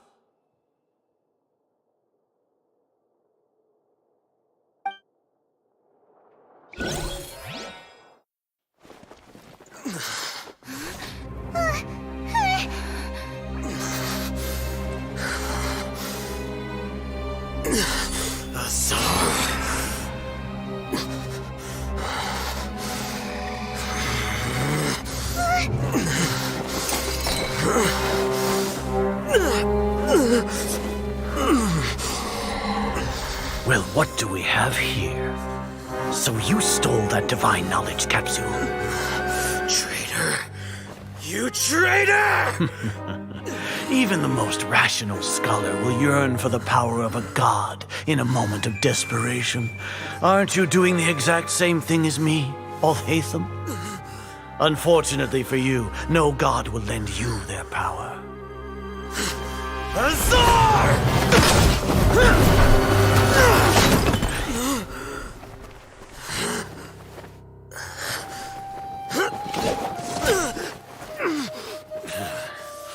He has gone completely insane.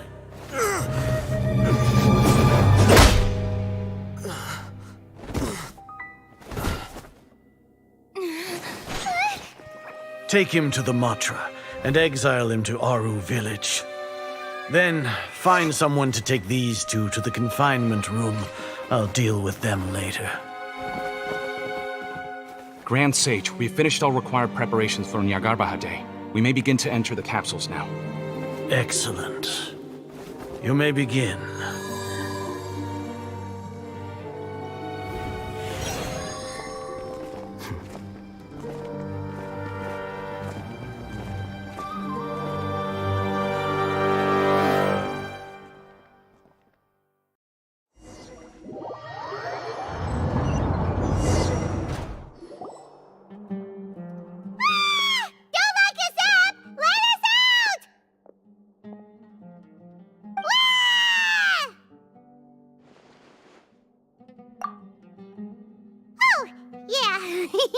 Paimon got a bit carried away there. How was Paimon's acting just now? Great, huh? Everything's going according to plan so far. We made it into confinement, and Alhaitham's probably done with his part too. We even managed to trick Grand Sage Azar. Alhaitham sure knows how to cook up a plan. What are we doing next? Paimon has trouble remembering things when she's worked up. Right. Paimon thinks it went something like this. Apart from that, we still have yet another goal in the first stage of our operation, which is to send the Traveler to the confinement room. What? Why do we want to get her locked up on purpose? She's always been the person the sages are most afraid of, as well as the greatest obstacle to the successful implementation of their plan. They are very aware of the risk she poses to them. Once the Traveler is imprisoned, the sages will likely think that everything is under control. And with their guard down, the next phase of our plan will have a much higher chance of success. I can already see the pompous looks on their faces. Oh, that's a super tricky plan. But Paimon still thinks it's not really worth it. That isn't the only reason, of course. She has a more important task once she's in confinement. According to the Academia scholars in Ramon's custody, Lesser Lord Kusanali has sealed off her consciousness in the Akasha ever since she was captured by the Doctor. That way, they can't pry any more information from her. Even if we break into the sanctuary of Surasthana, it will take time to awaken Lesser Lord Kusanali's consciousness. We need to do that in advance. So our job is to wake up Nahida! Okay, totally worth getting thrown in jail for. The confinement room is inside the Academia, close to the sanctuary of Surasthana. It's a completely enclosed space, and you won't be receiving any visitors. I'll work with Ramon's scholars to make some modifications to your Akasha terminal. Once you're in, get as close as you can to Lesser Lord Kusanali and try to connect to her consciousness.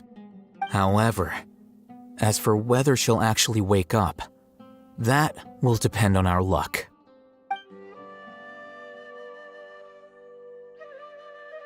Oh, no wonder you've been wearing your Akasha terminal today. It's the one that Al-Haytham modified. Paimon thought they'd take our Akasha terminals when they locked us up in here. Were they being careless? Alright, so what now? Sounds easy enough. We can finally talk with Nahida after all this time. Let's do it. There's a light flashing on your Akasha terminal. It's almost like... the faster it blinks, the better the signal.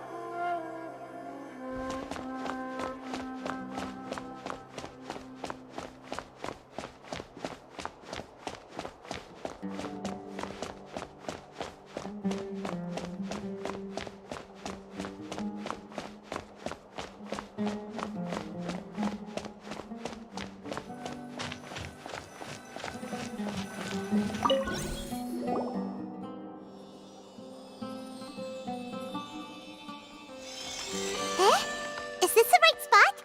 Are you getting anything?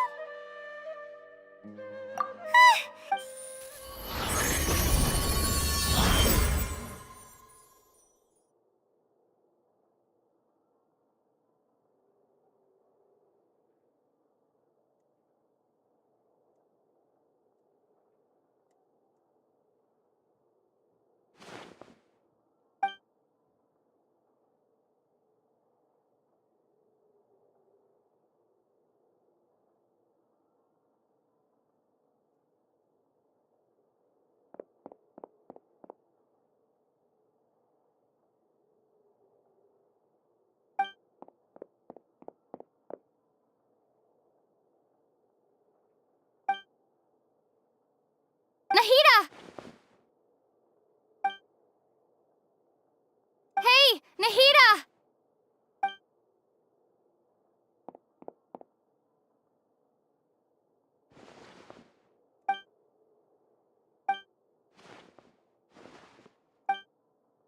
When did it first start?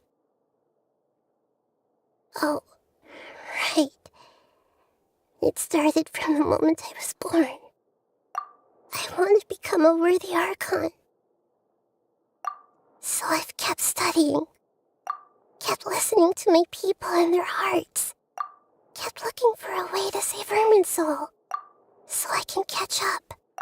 Catch up to Greater Lord Rukkhadevata. But I'm stuck in the sanctuary of Surasthana. The sages are creating a god to replace me. And I'm forced to lock my consciousness in this boundless darkness. Nahida!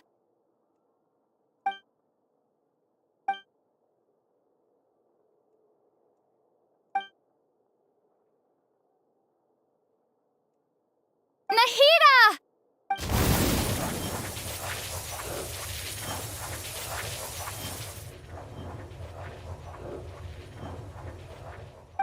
It's so quiet here.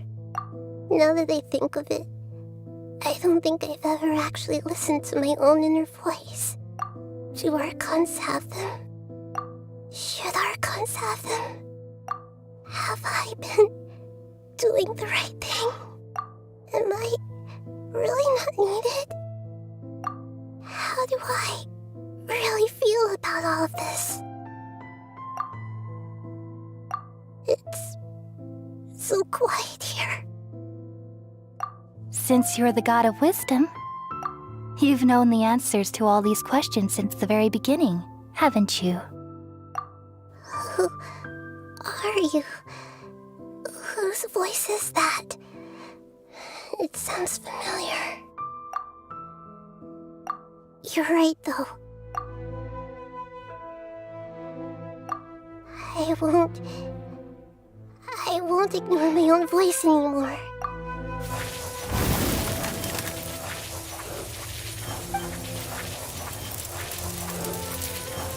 Nahida!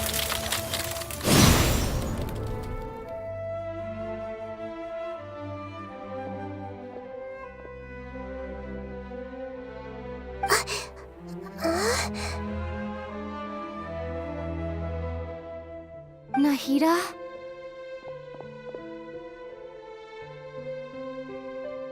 Did you wake me up? Thank you. Why are you here? We're here to rescue you. Are you alright? I'm fine. It's just... when I think of everything that's happened to me, I feel really angry now. You should have been angry ages ago.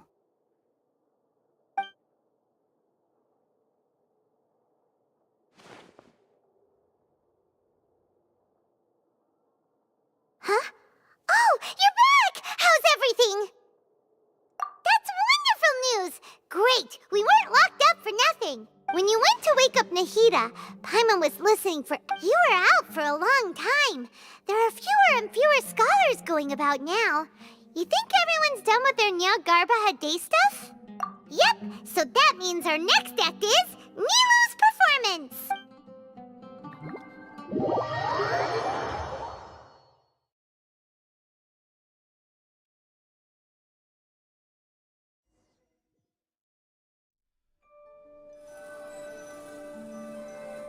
Nilu, are you sure about this? You're taking such a great risk for them. I'm sure, and I'm going. You know that I don't like to pass up any opportunity to dance, and this one is especially important. All right. You seem to have a lot of trust in them, so I won't say more on the subject. But if anything happens, the few of us here may not be able to help you. Don't worry. They've been through worse. Everything's going to be fine. All right. You know, if you really do get arrested, we'll do everything we can to get you back. Be careful, even if it's only for our sakes. Thanks, Mr. Zubair. You're so very kind.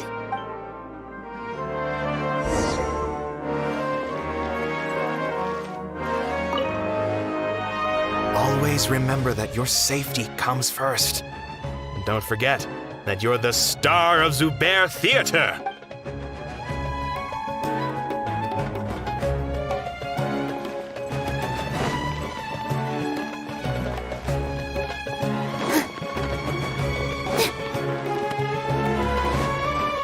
This isn't the way to...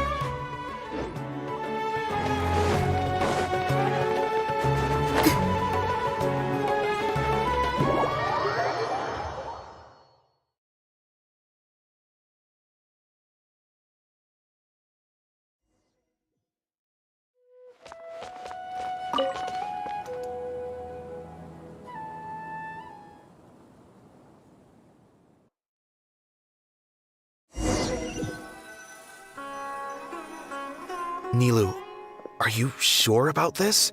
You're taking... I'm sure. But if any... Don't worry. All right. Thanks, Mr. Zubair. You're so very kind.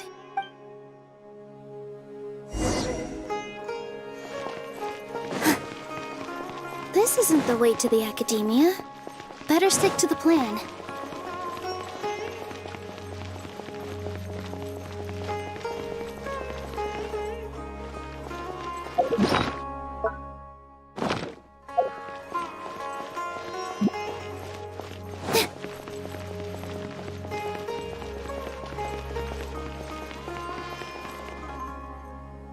Nilu, how's it going? Nervous? Definitely more than usual. But it's because I'm worried I won't dance well enough. It's okay. Just focus on your performance. We'll take care of everything else. You sure know how to talk. Taking all the credit, even though we came here together to help out. Well, thank you both. I'll have to treat you to a meal after all this ends. I really, really appreciate all of your help. Ooh, that sounds great. Huh. How can we say no to that? All right, let's get back to business. Nilu, we'll be here to keep people from going to the academia so they don't interrupt your performance. I was planning on telling them something like, the academia has been conducting a weird experiment, and some of their test subjects escaped. It's really dangerous there, so stay away. Oh, you couldn't think of anything better? Oh well, I guess it does sound like something the academia would do. I think it sounds great. I'm counting on you guys. Don't worry, it'll be a piece of cake.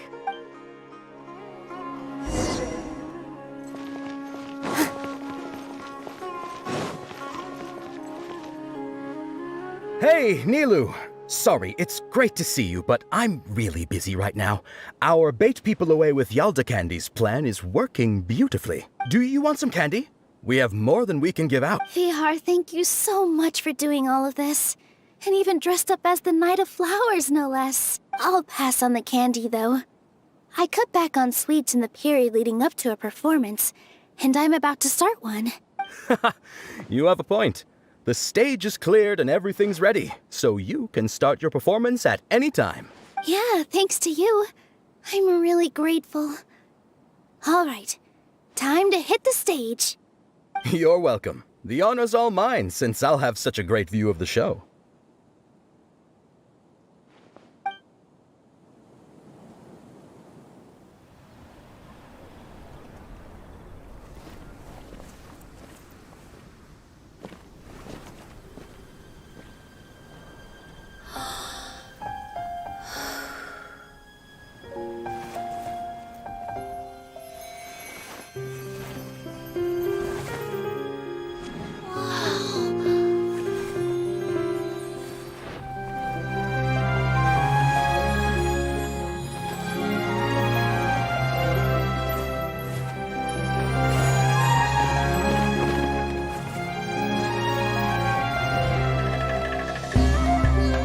I've never seen a performance like this. This is incredible. Yeah, but I heard that public performances like these have been banned. I can't believe she's doing this here.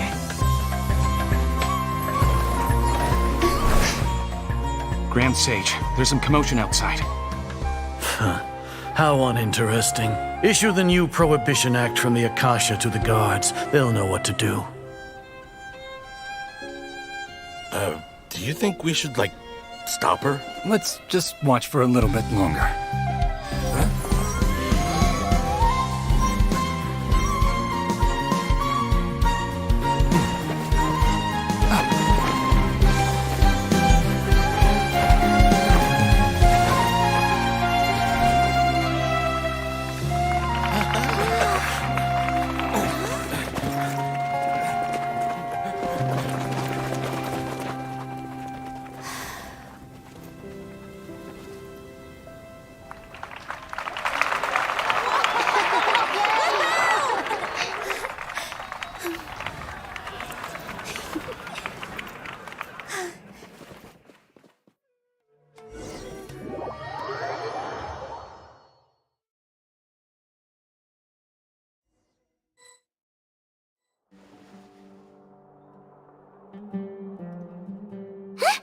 Did you hear that?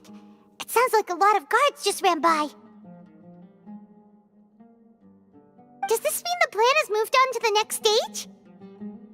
Yep. It's great that everything seems to be going well. Come to think of it, when did Alhaitham replace the knowledge capsule that was about to be entered into the Akasha? Oh, so that's when he did it!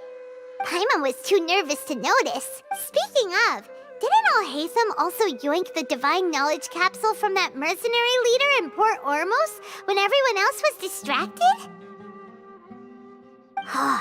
It's a time-tested trick of his. Why are we complimenting him? Yeah, he's smart and all, but he still makes Paimon's blood boil. Let's review our plan for this stage again. It's not like we have anything else to do right now anyway, and it'll help us feel more confident. Paimon remembers that Nilou's task was supposed to go a bit like this. Now that Lesser Lord Kusanali's consciousness has been forcefully sealed, the core figures of the Academia and their guards have started to wear their Akasha terminals again. With the Doctor's technological support, they think they have nothing to fear. How despicable of them to rely on such a person. But this is also our chance. I was originally asked to draft the knowledge capsule for the Artistic Performances Prohibition Act when I was still at the Academia. It should be on the Grand Sage's desk right now, and will be entered into the Akasha during the next Nyargarbaha Day. Are they really going to stop all artistic performances? That's horrible!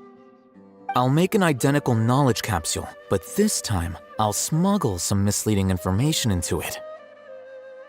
We only need to find an opportunity to switch the capsules. Once it's been entered into the Akasha on Nyargarbaha Day, if someone were to be seen performing in public, the sages would definitely use that opportunity to announce the ban, and so the misleading information will be disseminated amongst the guards. Sure sounds complicated, but it seems like if everything goes well, we'll be able to get rid of all the guards in the Academia without any effort. That's pretty clever, getting right into their heads. I just have one question. Even if we manage to get the misleading info out to the guards, how can we be sure that they'll believe it? People who are used to relying on the Akasha become less inquisitive, and their ability to distinguish truth from misinformation is significantly reduced. They will view everything the Akasha releases to them as the unequivocal truth. The Akasha will turn humans into machines. I've seen it happen many times. Yikes. Good thing I didn't wear it for long when I was working in Sumeru City. At first, I thought it was a good thing too. By the way, this plan still requires a performer, right? Do you have someone in mind? Nilou of Zubair Theater. I know her really well. We can trust her. I'm kinda hesitant to ask her to participate in a dangerous plan like this, but we can ask her in person. All right. After the guards in the Academia are gone, then it'll be time for me and my stowaway brothers to shine.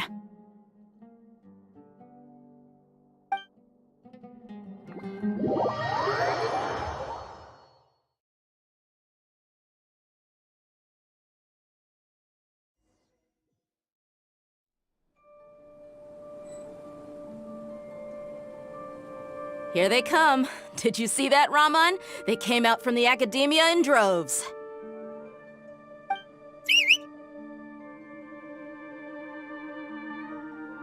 After laying low in the city for so long, this is the moment we've been waiting for. My brothers have already sprung into action. We couldn't do anything to them inside their coop, but outside the Academia, this is our hunting ground. With a lioness like you, the prey sure won't be able to run far. We still need to eliminate the guards as soon as possible. If we give the sages enough time to realize what's happening, the plan's doomed. All they've done is to sit on their cushy salaries and twiddle their thumbs all day while we fought and struggled every day in the desert.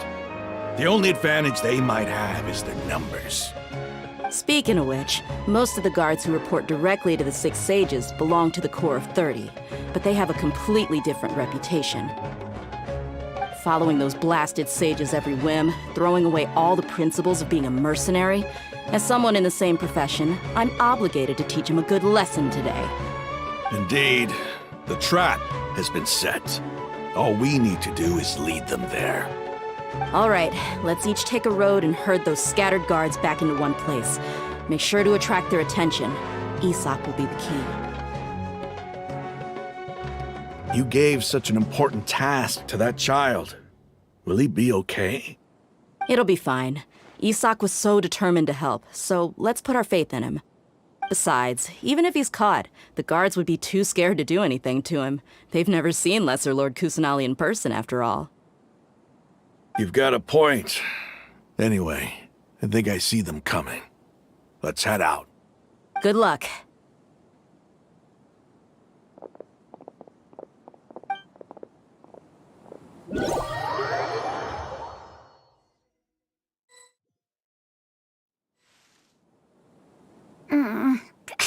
This outfit. Hey, do you remember what you need to do, Isaac?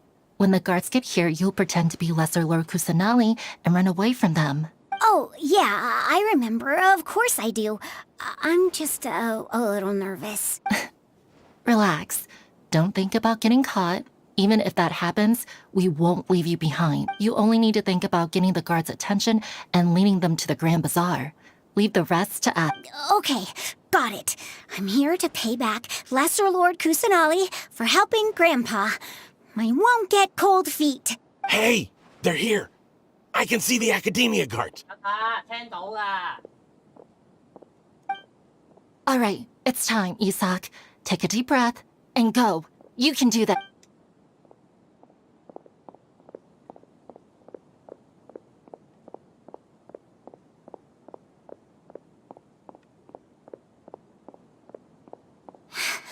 Why is there a guard over there?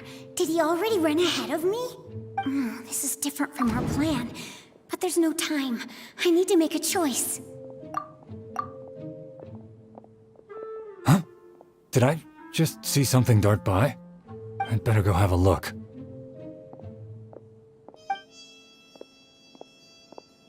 Were my eyes playing tricks on me? I should go check to see if someone's hiding over there. There seems to be nothing here. Just to be safe, I should... Good thing they didn't find me.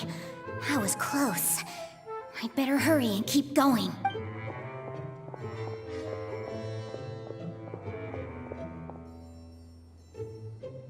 Hey! Lesser Lord Kusanali's over there! Stop! What? Lesser Lord Kusanali? How did I not see anything just now? Oh no, they found me. Where should I go?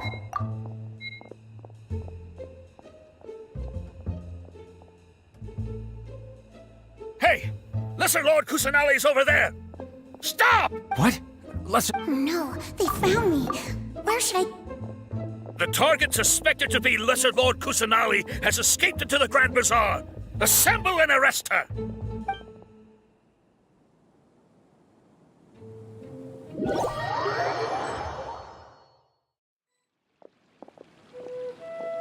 Where did she go?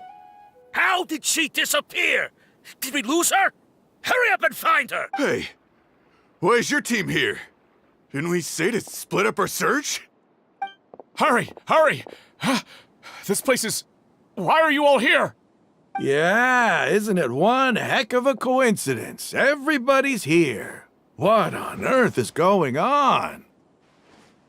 I suppose that's all of you? Who are you? Did you set us up? What are you planning? Phew, that was rough. I almost got caught. Little brat! So you're not actually Lesser Lord Kusanali. Who exactly are you all? Eremites from the desert? Just some colleagues. Think of this as a business competition. Or a personal grudge. After stepping into our traps, stop thinking of yourselves as hunters. Behave like the prey you are.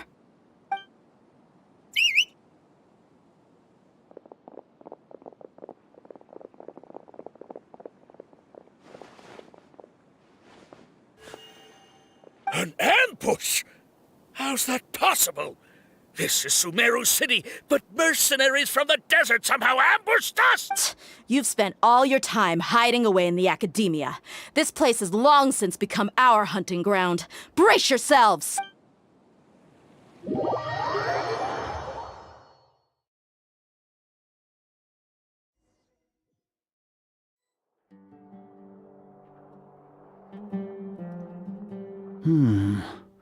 This is odd. The Academia has quieted down after the conclusion of the Nyagarbha Day ceremonies, but it's much quieter than usual. Where are the guards? Why have I not seen a single one? Guards? Guards! Grand Sage, how may I be of assistance? I called for the guards. Why did you come? My apologies, Grand Sage. Right now, all Academia guards have entered the city to perform the ordered arrest. I thought you knew. Arrest? Who is there to arrest? I have an ominous feeling. Arrest Lesser Lord Kusanali, right? Is that not what the order was? Lesser Lord Kusanali? You mean she has disappeared? Yes. I wouldn't dare make up something like that. Right now, everyone is in a panic, and many are saying that Lesser Lord Kusanali will take revenge on us. What happened? Just what is going on? Lesser Lord Kusanali somehow escaped? Was it Alhaitham and his party that freed her? That's impossible. The Academia is heavily guarded today, and any order to release Lesser Lord Kusanali would be strictly confidential. Besides, Alhaitham and the Traveler are already in our hands. What manner of trickery did they employ? How could Lesser Lord Kusanali disappear into thin air? Disappear? Wait. How was the arrest order distributed to the guards? It was issued by the Akasha earlier today. Only you have the authority to send messages like that, so I thought it was your order. Let me check.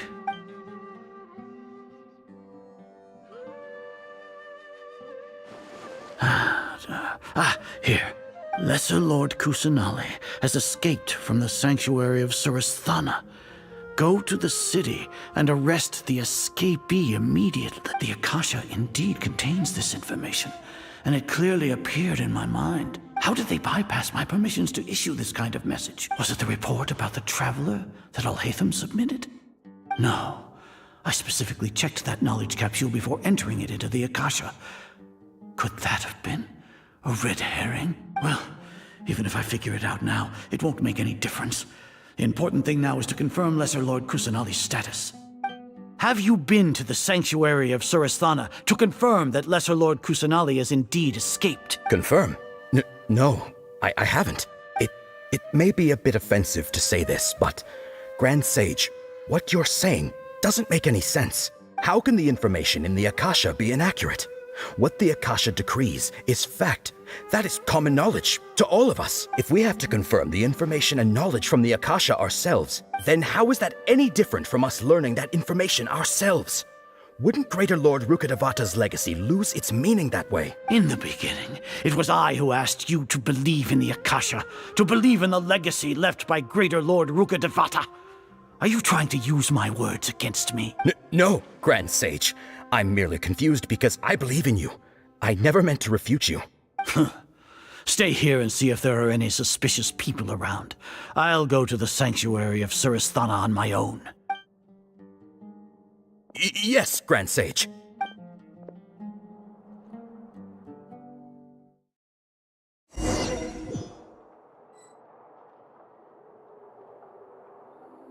Lesser Lord Kusanali has escaped from the sanctuary of Surasthana. Go to the city and arrest the escapee immediately. How can that be? Stop thinking about it. Stop. It must be a trick of theirs. As long as I personally confirm it. Ah! Impossible. That's impossible. There must be something wrong with my eyes.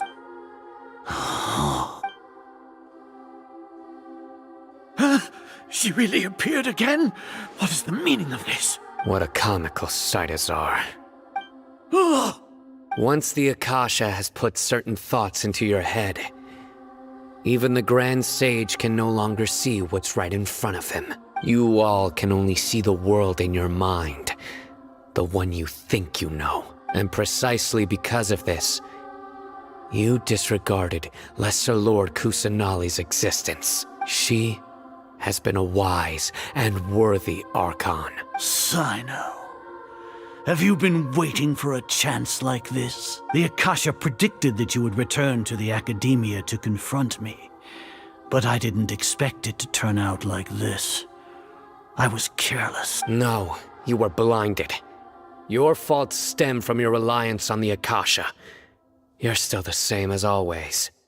I truly did not expect a proud person like you to cooperate with Al-Haytham and the Traveler. People change, Azar. Admit it.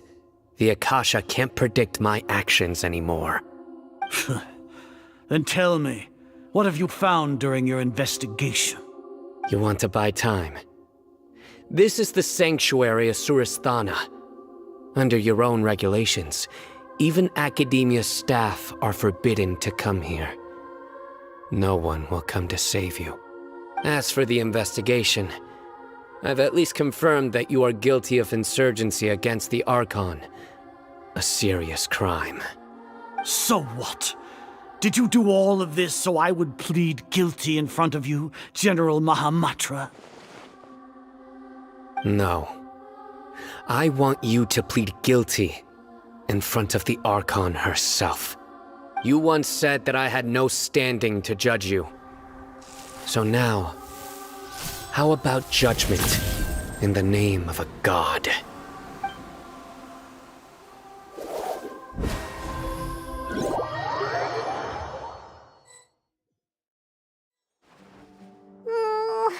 How long do we have to wait? Paimon wants to know how things are going out there. Paimon hasn't heard any sounds outside for a while. Hopefully something bad didn't happen.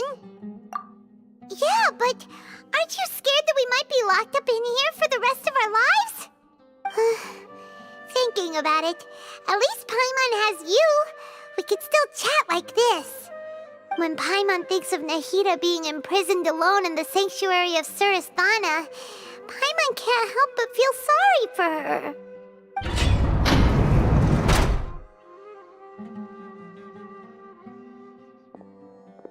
Here comes your savior. Dia! Paimon just knew you would come to rescue us! You two really owe me some big thanks. I had to search through who knows how many guards to find the key here. It felt even more tiring than whacking them. I'm exhausted. Thanks a lot. Need Paimon to rub your shoulders? No, that's, I'll pass. What are you afraid of? Oh, are you ticklish? Now isn't the time to talk about being ticklish. Things in the city and on Sino's side are both going well. The guards that stormed out of the Academia are all taken care of. The Corps of 30 is in charge of the city's defenses, but we already talked to Asfand. They've been fed up with the sages bossing them around.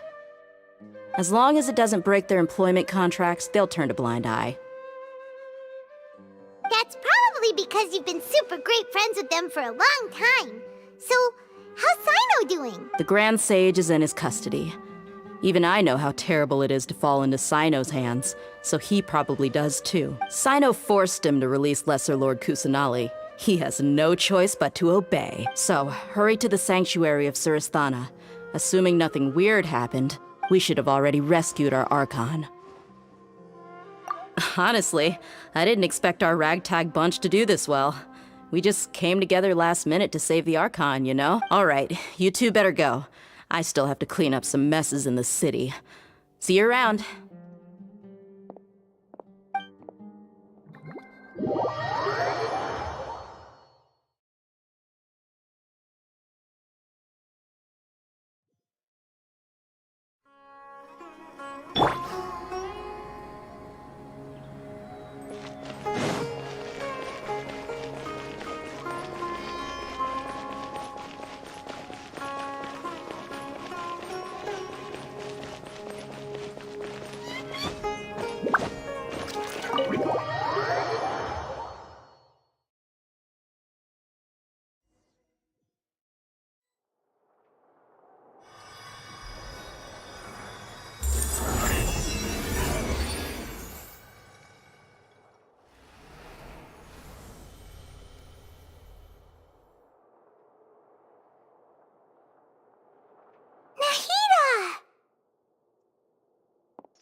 They say it's nice to meet you. This is the first time we've met in real life. Before, we've only met in dreams. consciousness, or when I was in someone else's body. Thank you so much for coming to rescue me, but I also need to apologize. During this time, I did some self-reflection. My sense of inferiority and yielding to the academia led to all of this, and created so much trouble for you all. Exactly! We're here because you're a good Archon and one of our friends! Thanks, you two. Amazing. So this is how it feels to walk out of that cage with my own body. It's like I just had an endlessly long dream. I can't even tell if I just woke up or was only now born into this world. My concept of self has become so clear. But now doesn't seem to be the time to indulge in this feeling.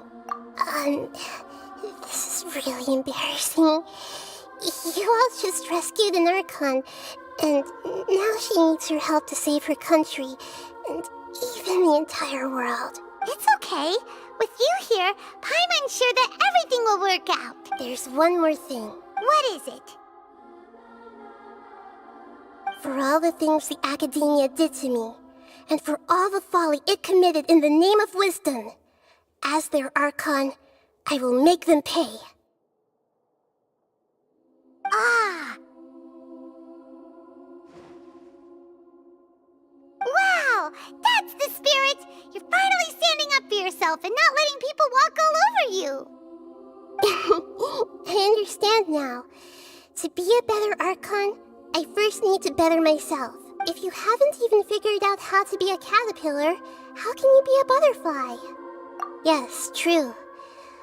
That reminds me. I wonder how far along the academia is with their god creation plan. We need to hurry and prevent the birth of that false god. I need to make some preparations.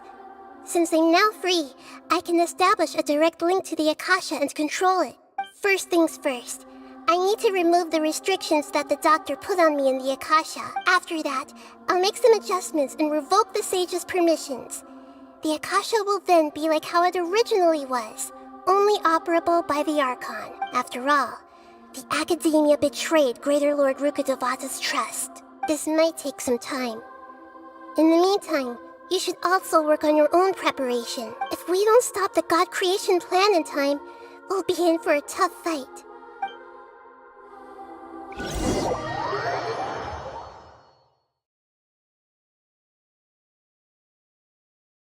You might as well prepare for a fight. When we're done, we can take a walk around. After all, we missed out on a lot of stuff when we were locked up.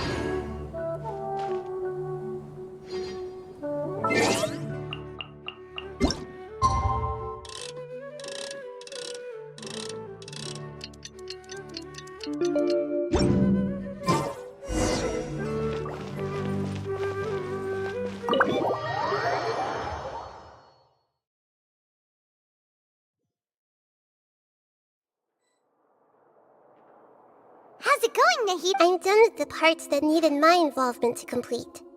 Although it's my first time working with the Akasha like this, its internal structure and operation procedures are easy for me to understand. Greater Lord Rukkhadevata's design is truly brilliant. Oh, also, this is for you. Huh? What's this little floaty thingy? It's a small device I put together just now. You can think of it as an upgraded Akasha terminal.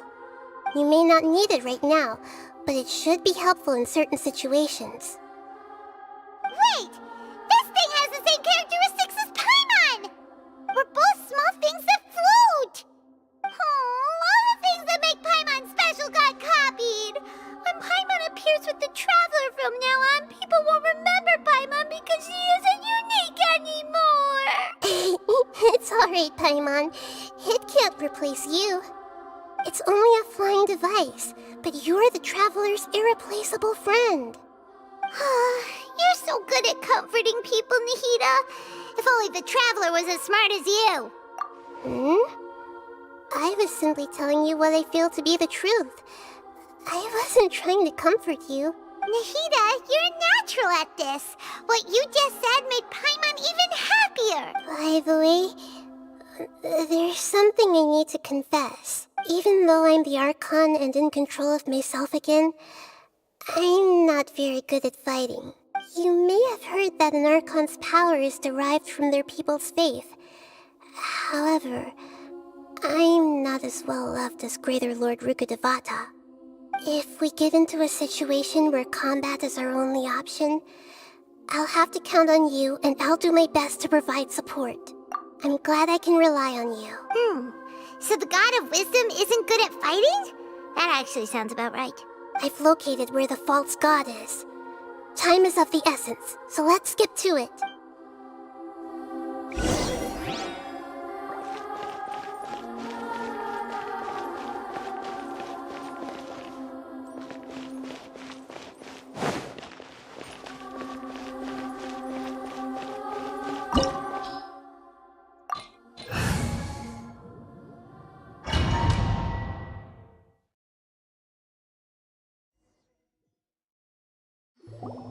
What is this place? Is this really the way we need to go? Wow. Who would have thought there'd be a place like this hidden right slap bang in the middle of the city? The sages wanted to realize their god creation plan without being discovered. The safest and most convenient way would be to build within the academia itself. That's true. They were already hiding one god, so why not two? Judging from the structure here, the project is a huge undertaking. The sages really saw the god creation plan as their ultimate goal. But this place doesn't look like it could have been constructed by the academia. The Fatui under the doctor sure didn't hold back. They provided a lot of technological support. Yeah, or else they wouldn't have been that generous. Is that it, though? I've always felt that this doctor is different from the academia sages. He doesn't seem to share their sense of urgency. Instead of being interested in the end product, it's like he's enjoying the experimental process. The Fatui Harbingers are all such weirdos. So, the doctor being weird is actually normal. So, this Fatui that they're trying to turn into a god is called the Balladeer? We had previously come into contact with his consciousness. He harbors particularly strong obsessions. One is the desire for a gnosis, since he was created to be the vessel for one. The other obsession is probably related to his past. I can't quite explain it. Paimon knows that he was a prototype puppet for the Raiden Shogun before he became a Fatui Harbinger. That's why he wants a gnosis so badly. There's no way he'd willingly be a test subject. Now with that temper and ego of his. It sounds like you know the Balladeer quite well. I see. Tell me more about him and what he's like. The more we know now, the better we can plan for and react to any future situation.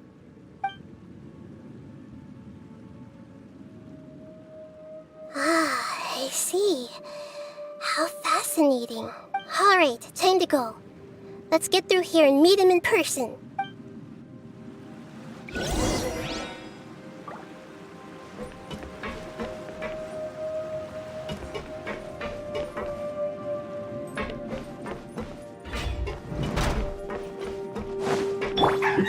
Work time! Let's begin! Time to work! No excuse for slacking! Crush! My work! This is finished.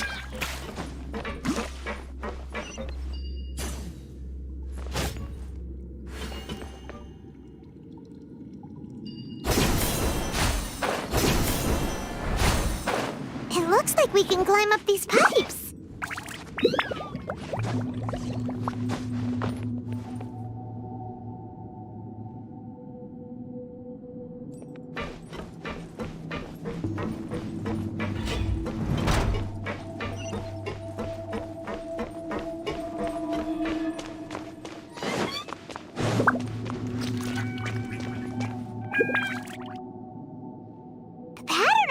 Seems all messed up. Let's go around and see if there's a way to fix it.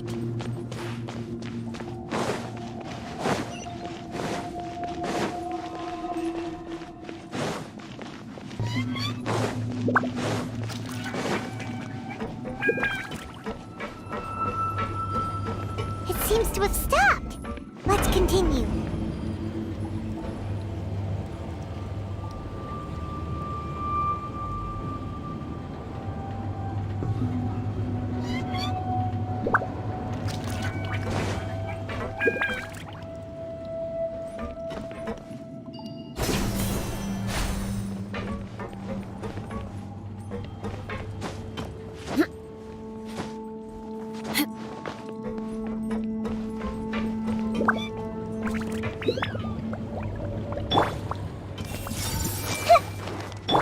Shine down! Allow me! Eye for an eye! I guess this is it.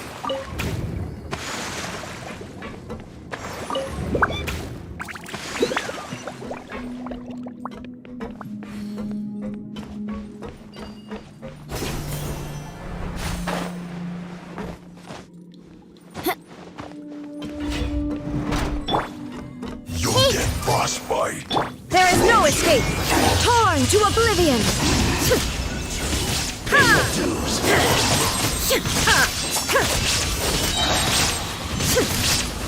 You can't run from death.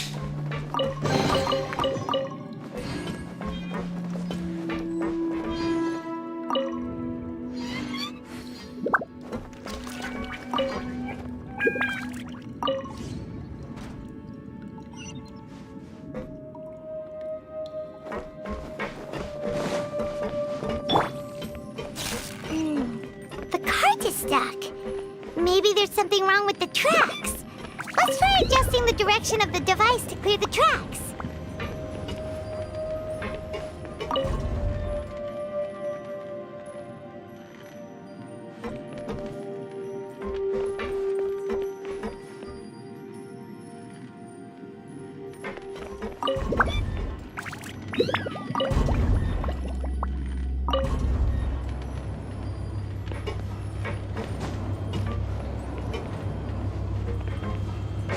Time to scout.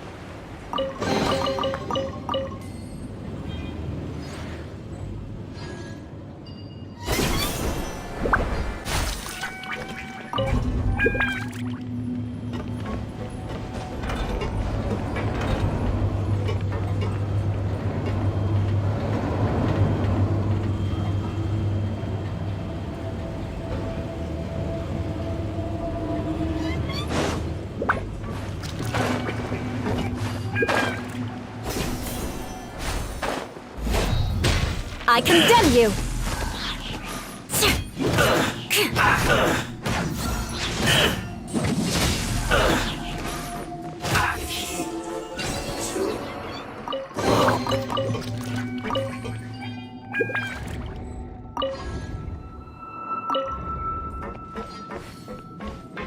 More speed.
Everyone hold hands! Let's begin. Shine down! Let's rebuild! Rack and ruin! Stay. Eye for an eye! Hey! Let's move. Shudder! Run! Looks like I went too far. Illusion shattered! Allow me! Rack and ruin!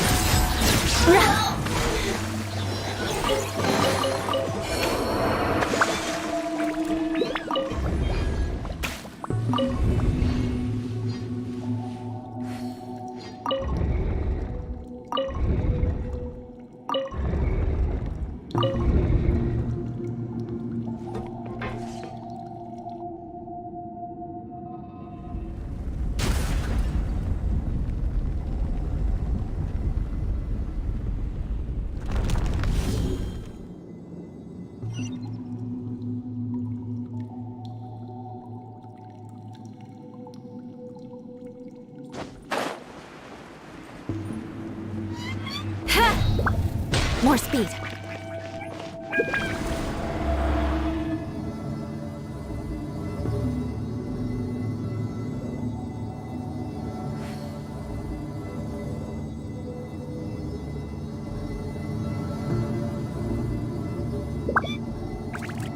Knights and aristocrats share the same cultural heritage, but the knights had enough sense to do away with all the superfluous detail.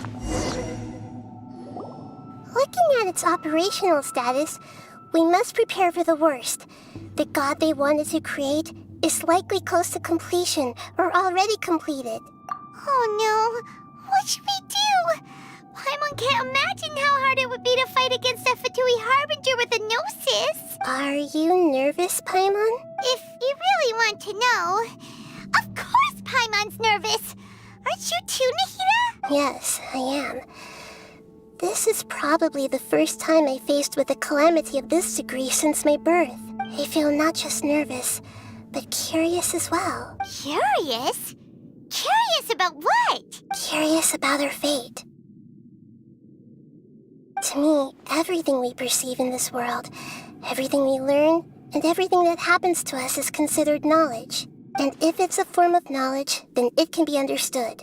However, only fate is about that which has yet to occur, so it has always drawn my curiosity.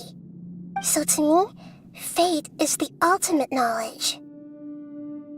That's also why I love observing humans and all the things that happen to them. It all brings me great satisfaction. And now, at long last, I'm not just an observer anymore. I will personally experience my own fate with you by my side. Isn't this such a wonderfully exciting thing? Ah, so that's what you mean. Paimon thinks she understands what you're feeling. Agreed. Okay, let's continue on. I can sense his aura from here.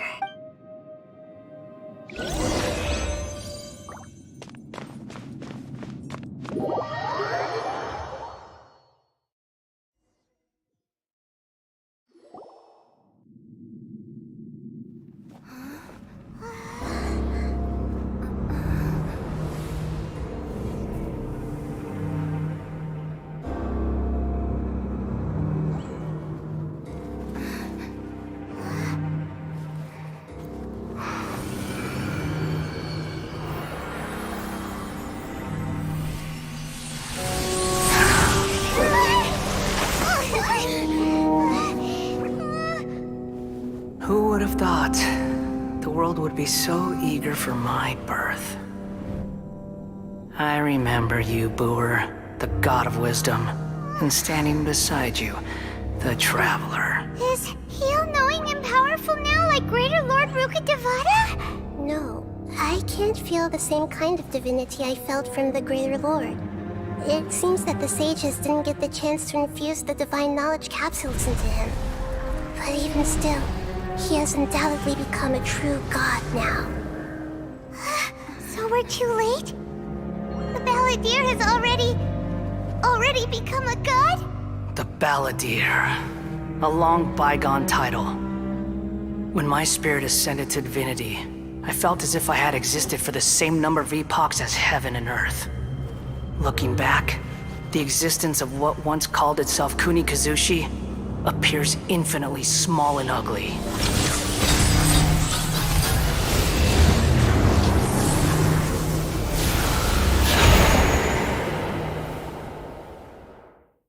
This imposing aura, it really feels like a god's. A body that capitalizes on the Balladeer's original construction as a mechanical puppet, with the Gnosis serving as a constant power supply. How much effort and resources did the sages put into this? From a purely technological perspective, it's a commendable achievement indeed. It's no exaggeration to say, this is the culmination of human wisdom. You sure are something! Dishing out compliments at a time like this? But I don't think he's reached the spiritual height of a god. Strife is engraved upon every god and every gnosis brought forth into this world. Can you feel it? The exhilaration of such power, and the thrill of anticipation for our contention. Nihito wouldn't feel the same things as you! Do you not realize that you are interrupting a conversation between gods? Lowly creature, know your place! The strife engraved upon a Gnosis. You're talking about the Archon War. Tevat's current peace was not easily won. I didn't personally participate in the Archon War, but the way I see it, all those losses were meaningless, driven by the demands of the laws. There's no point in bringing it up again. Is that so? Yet I am deeply disappointed that I was never allowed the fortuity to personally participate in the Archon War. This is a first. Encountering a god in this world who does not crave power. No wonder your own people have abandoned you, God of Wisdom. Your judgment is as your existence, unsubstantial. This is where everything ends, Booer, the God of Wisdom. You should know that wisdom cannot solve every problem. Like now, where your only option is to face me in combat. Come!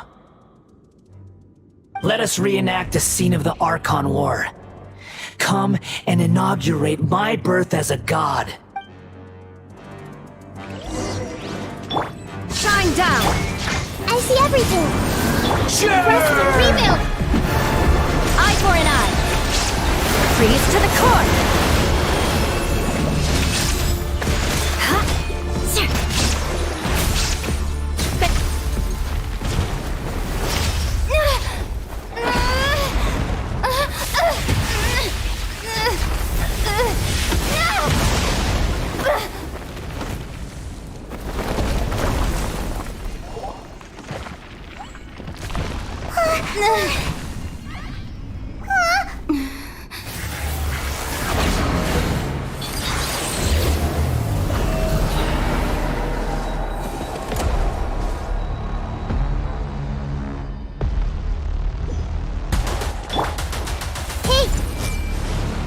Tremble!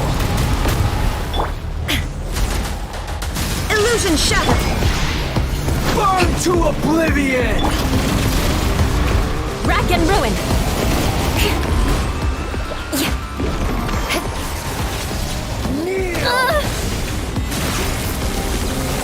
Shudder! Everyone hold hands!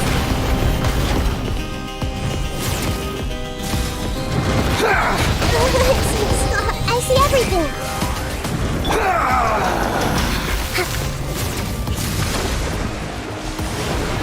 Tremble! Let's move out. Shine down!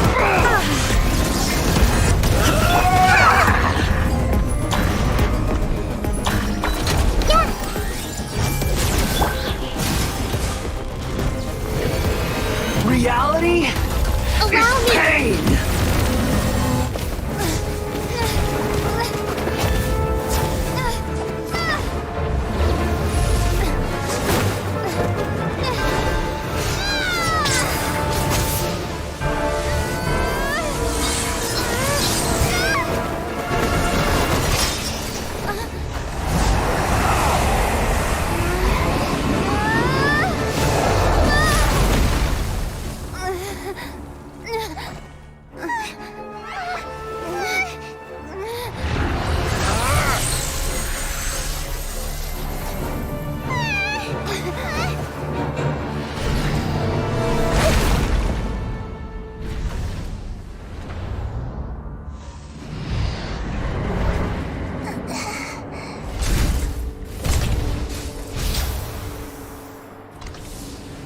This is supposed to be a battle between gods, yet you choose to hide behind a mortal. And now, you're acting like you'd sacrifice yourself for a human. Are you having fun proving a false sense of heroism to yourself, Booer?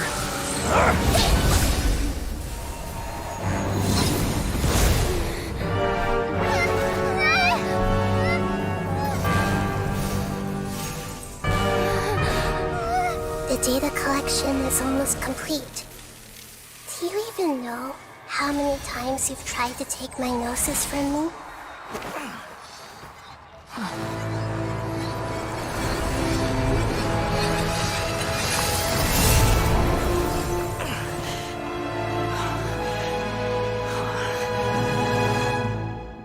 We just concluded the 168th loop.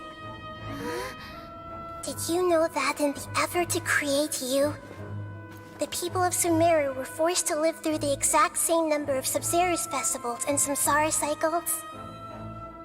The power of dreams. When did you use it on me?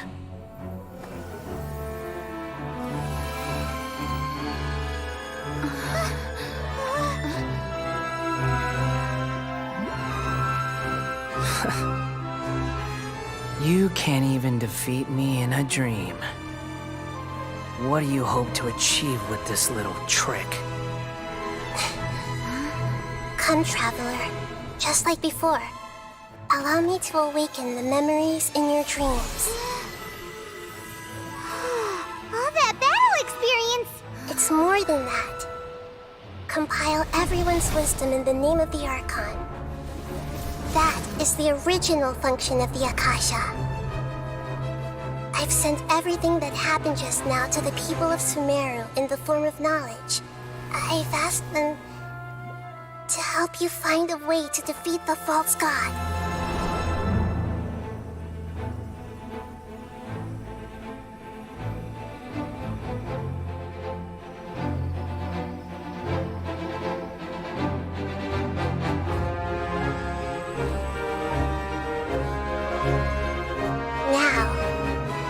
Sumeru's wisdom is at your disposal.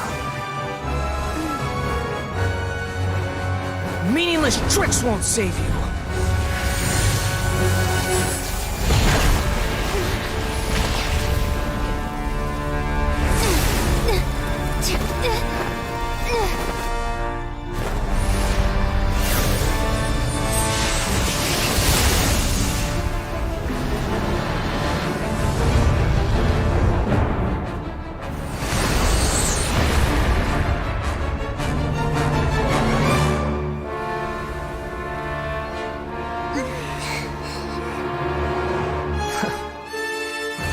Are you done with your tricks?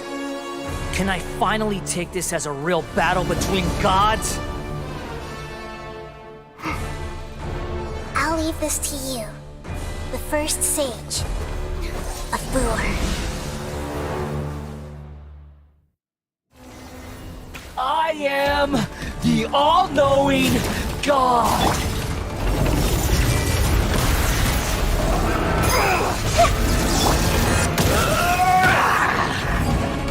There is no escape! Kneel! Hold the line!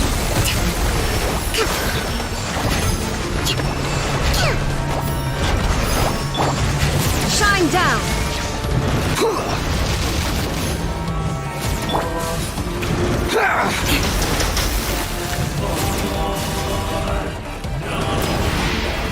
I condemn you! Oblivion!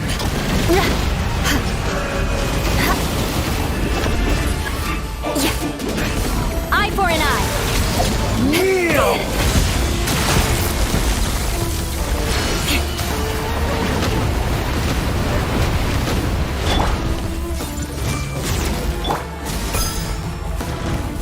There is no escape! Reality is pain! Allow me! Good riddance, cruel world.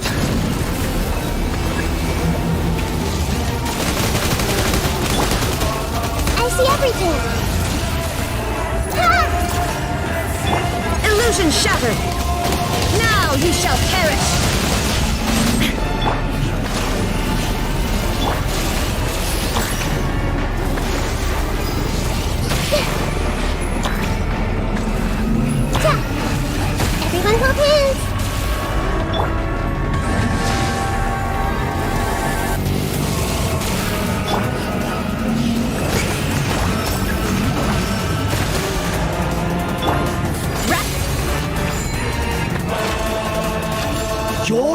God awakens! In ruin!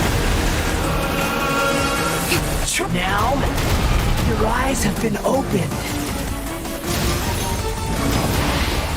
Burn to oblivion! Rest and rebuild! Kneel!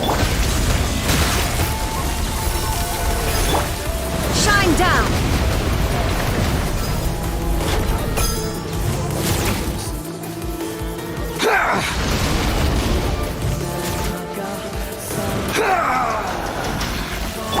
Hold the line!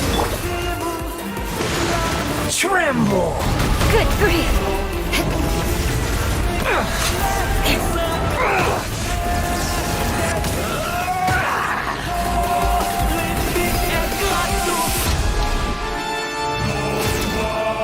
More speed. Reality is pain! There is no escape! Rest and rebuild! Crush!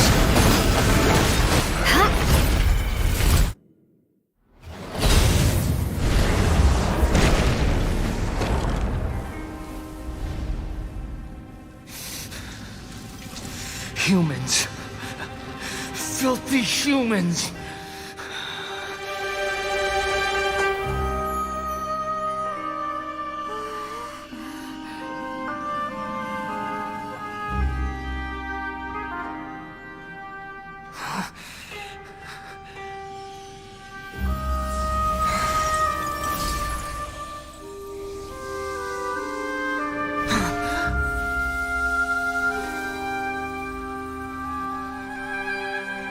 No!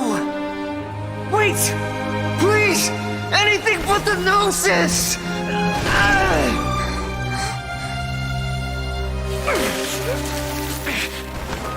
That's mine! Don't even try! I'll never go back!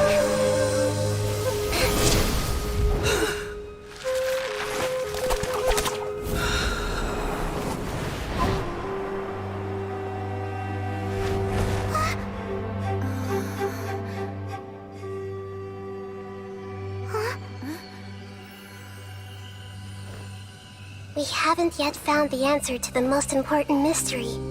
Irminsul is still waiting to be saved.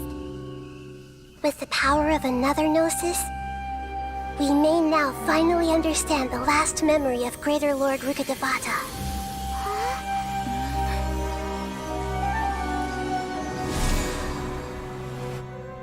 This is...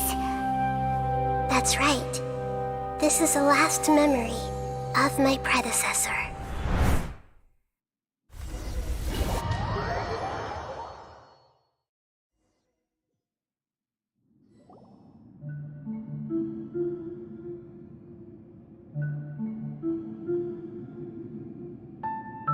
Huh.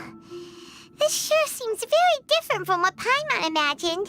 Shouldn't Irminsul be in this realm of consciousness? Yes, that is our destination. But I didn't expect the remaining consciousness of Greater Lord Rukkhadevata to be as polluted as this. Forbidden knowledge? It seems you know about a concept that even I don't completely understand. Could you tell me what you know?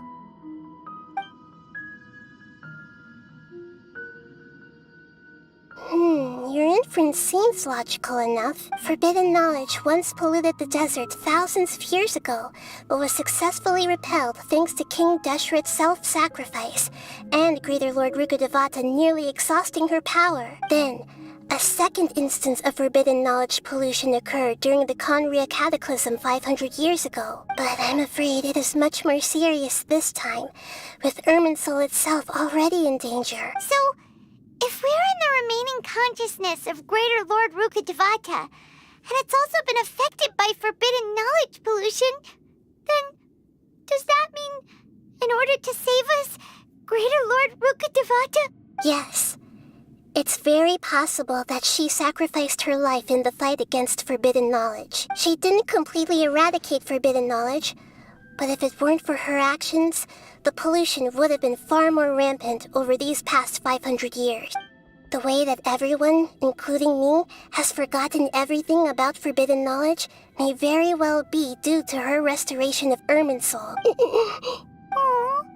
Do you feel sad, Nahida? I'm just sharing her pain. The pollution of her consciousness here is severe. There is madness, chaos, and pain all around us. Did she fight to resist the forbidden knowledge pollution in such terrible conditions, all the way up to her last breath? She even used her last remnant of lucid consciousness to leave a clue for us to follow. Yes, her words were distorted by forbidden knowledge, so that's all we could hear. But now, we have a chance to find the answer to this mystery. We can cross the polluted consciousness until we found the right path to meet with her lucid consciousness, and then we'll let Greater Lord Rukkhadevata tell us the truth in person. Each of us need to be mindful of the state of our own consciousness while we are here. Even with the Gnosis' protection, we must always keep a clear mind. Otherwise, we could go mad at any moment. That's so scary. Don't worry, it should be easy enough for you to keep that mind of yours clear, Paimon. Let's go.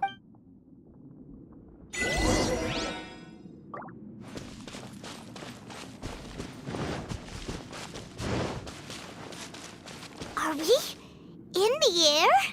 And why is there a huge boat? That's the boat of consciousness, which symbolizes reason here. Its course is the direction our consciousness is traveling. Wow! What are these? The monsters seem to have been affected by them.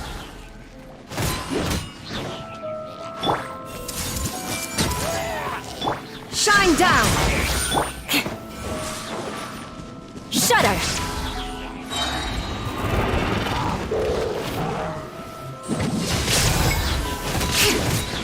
More speed. I see everything! There is no escape! Crush!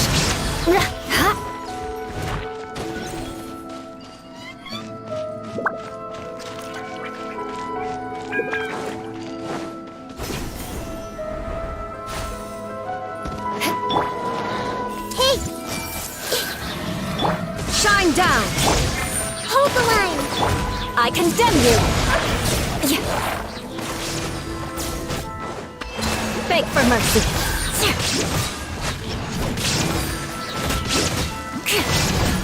Look! Four-leaf sigils have appeared in the sky!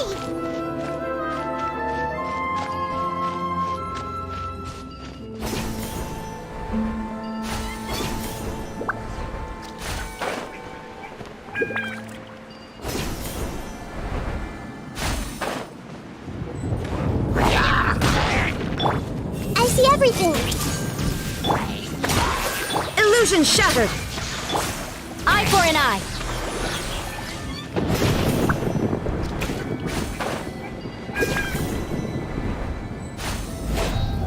More speed. Everyone hold hands! There is no escape! A brash maneuver! Let's move out. Crush! Rack and ruin! Hey! Shine down!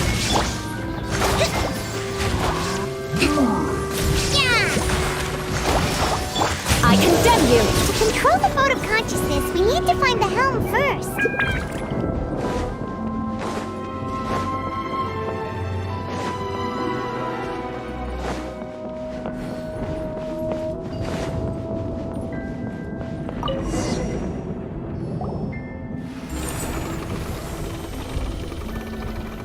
We changed direction. Are we still going the right way, Nahida? Mm-hmm. Judging from the current route, the boat of consciousness will soon take us out of here.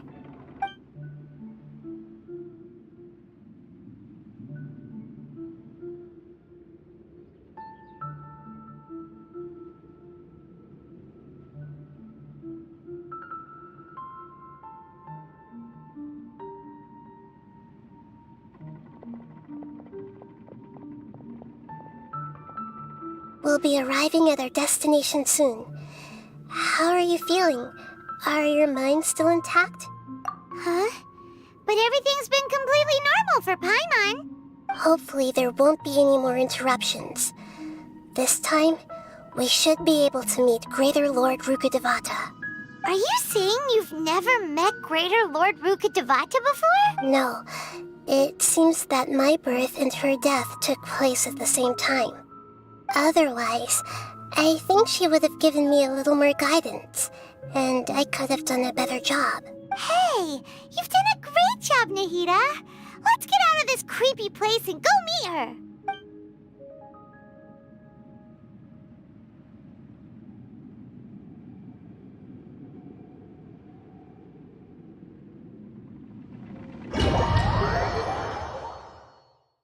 So, is this the place you were talking about? The base of Irminsul?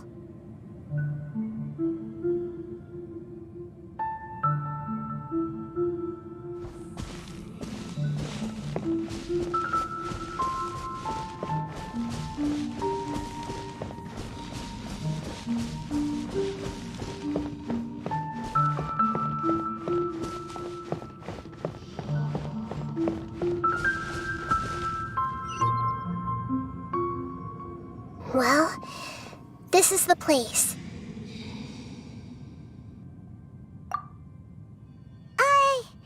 We're here to find Greater Lord Rukkhadevata, right? But the one standing over there is... Is that... me? She looks exactly like me. Are you Greater Lord Rukkhadevata? Yes, that's me. Are you surprised by my appearance? Irminsul and the surrounding lands have been reproduced here as they were years ago. But this is just a realm of consciousness. We are manifestations of the same nature. Hence why we would appear exactly the same. We're of the same nature? Why? Because you are me, and I am you. You are me in the new samsara. The new samsara? As Greater Lord Rukkhadevata, I'm the avatar of Irminsul. And you are the purest branch snapped from Irminsul. Imagine it this way. Even if a tree dies, its branches will eventually take root and grow, continuing the tree's life in another form. I'm merely the remaining consciousness of Greater Lord Rukkhadevata. The real me has presumably died a long time ago.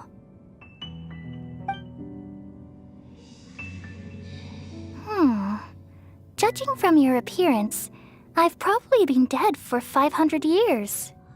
But you're finally here. My new self in the samsara. If this is true, then am I going to be a great Archon like you someday? Though we share the same nature, our fates are bound to be different. All things have their own fate. When a branch grows into a mature tree, it won't be the same as the original tree. That's why fate is the ultimate knowledge, isn't it? That's a great insight. Yes, very good. It's also precisely why you won't become like me. Really? But perhaps you may become an even greater Archon than I. I already see a determination in you that I didn't possess in my time, and the future that it leads you to will be yours alone. Along with the blessings from your past experiences. Don't worry. The growth of wisdom is like that of a plant. You only need to wait quietly for the flower to bloom. Come to think of it, the sages never had the faintest inkling of the meaning of wisdom. Thank you.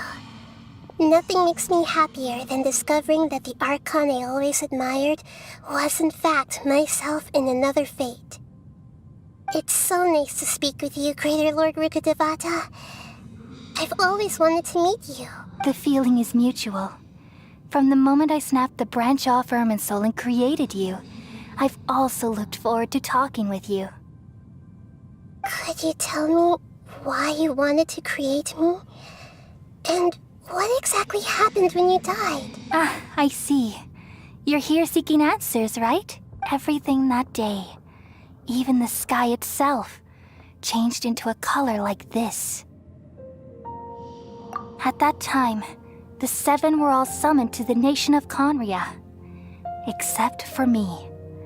I had a more important task to attend to. I had to protect Irminsul. The disaster occurred together with the pollution of forbidden knowledge. At that very moment, with my consciousness connected to Irminsul, I sensed something was wrong. The pain started to torment my mind.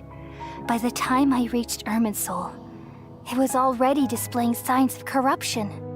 Had I not repelled the pollution of forbidden knowledge with King Deshret thousands of years ago, I might have felt even more hopeless and lost. So what exactly is forbidden knowledge? It's a kind of knowledge that doesn't belong to this world, and a form of truth that can't be understood. It came from the very bottom of the abyss. Even I could never understand it. The world is constantly rejecting it, leading to all kinds of bad phenomena. If we allow forbidden knowledge to pollute Irminsul, I'm afraid the entirety of Tevat could fall apart. So, there's knowledge that even the God of Wisdom can't understand? At that time, I knew I couldn't repel the forbidden knowledge with my strength alone.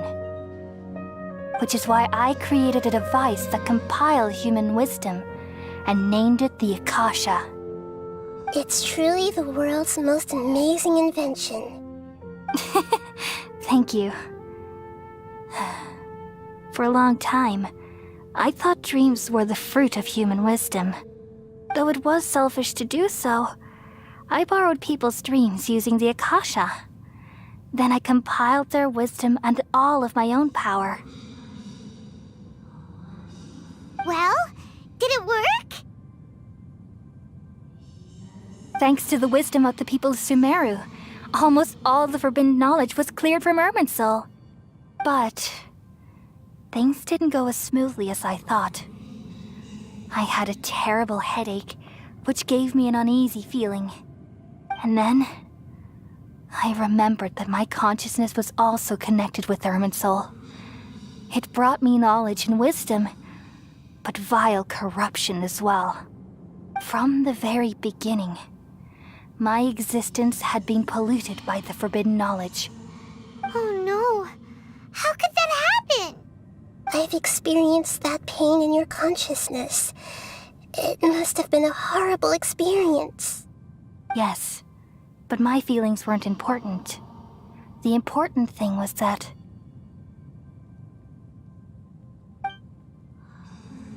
even if I died, my existence and everything related to me would continue to exist in Irminsul as memories and knowledge, meaning that the forbidden knowledge couldn't ever be permanently eradicated.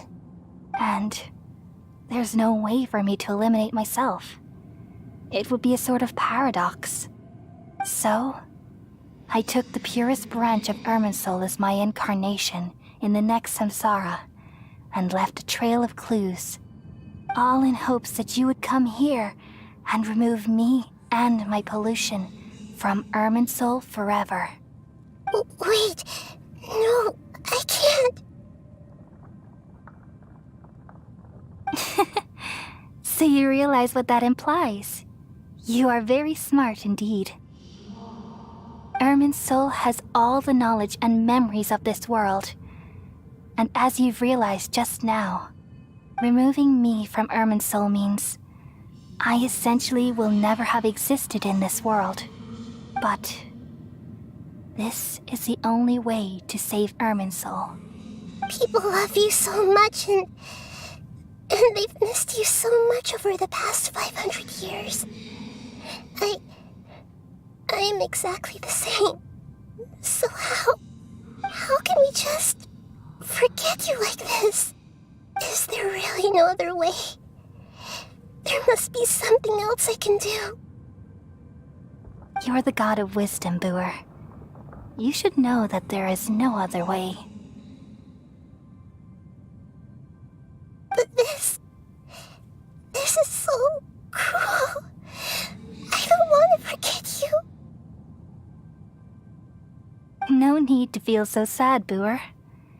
As someone who delights in wisdom, you should feel joy at finally finding the answer. These are the words in their entirety. The answer you've been seeking all along. Let the world completely forget me. We all nestle under the great tree of wisdom, peering out to perceive the world. From the earth and from the rain, we perceive its wonders, until we become a white bird to perch atop a branch, and finally snap off the most important leaf. Once upon a time, I alone dreamed in this world. In my dreams, everybody would also dream after they fell asleep. Wild and wonderful thoughts would emerge from their minds. Some tumbled to the ground, and others floated to the sky, connecting all things in the world into one dazzling net. Among a plethora of worlds were numerous smaller worlds, all of fate, finding within the tapestry their brilliant glow. I gradually understood that these indescribable and constantly changing things are the most profound things in the world. Only they can completely repel the madness. Only dreams can awaken consciousness from the deepest darkness.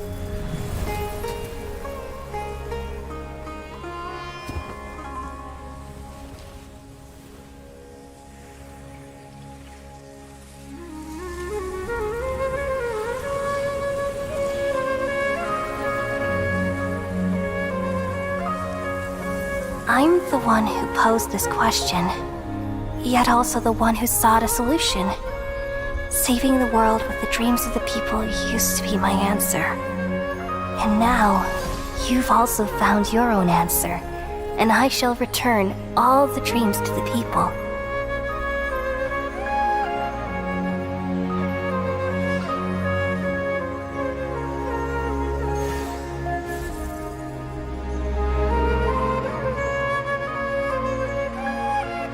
Goodbye, people of Sumeru. May you be blessed tonight with the sweetest of dreams.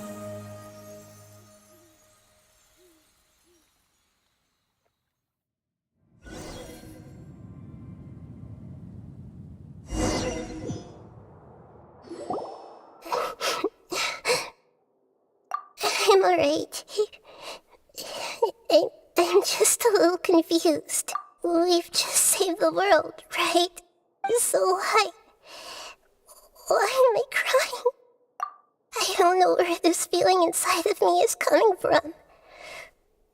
But I feel very sad. Just now, we used the power of two gnosis to successfully connect with the Ermin soul consciousness from 500 years ago. Then, we removed the remaining pollution from Merman soul. Yeah, what's wrong? Weren't you there just now?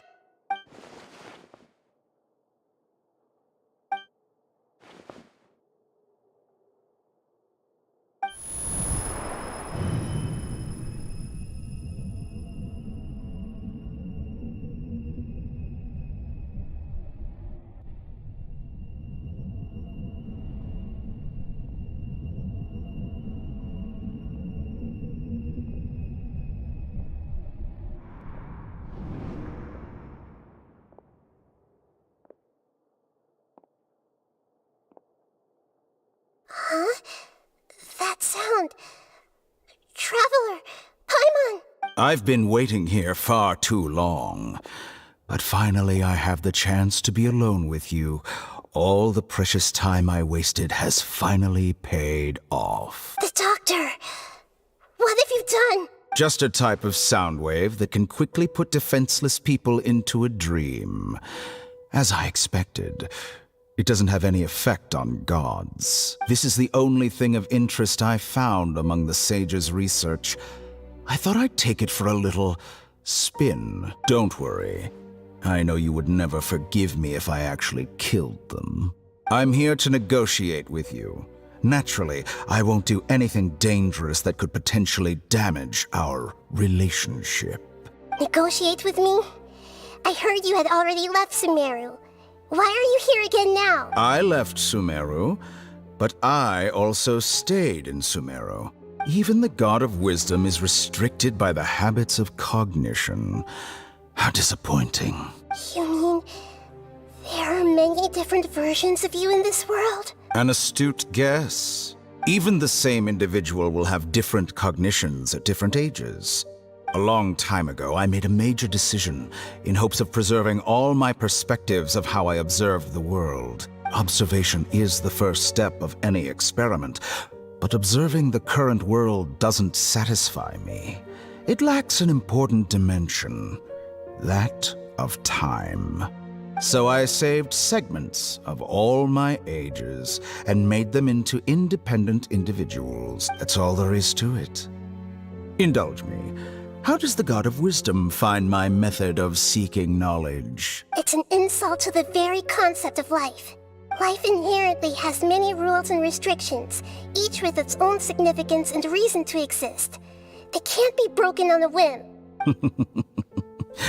Good. Amazing, even. Indeed, it's difficult for humans to make peace with themselves, not to mention oneself from a different period. Since you're in the academia, why wait until now to show up? You could very well have stopped us and helped that fake god. Simple. Let me ask you this. Would any staff member ever help the subject in the middle of an experiment? It was my experiment.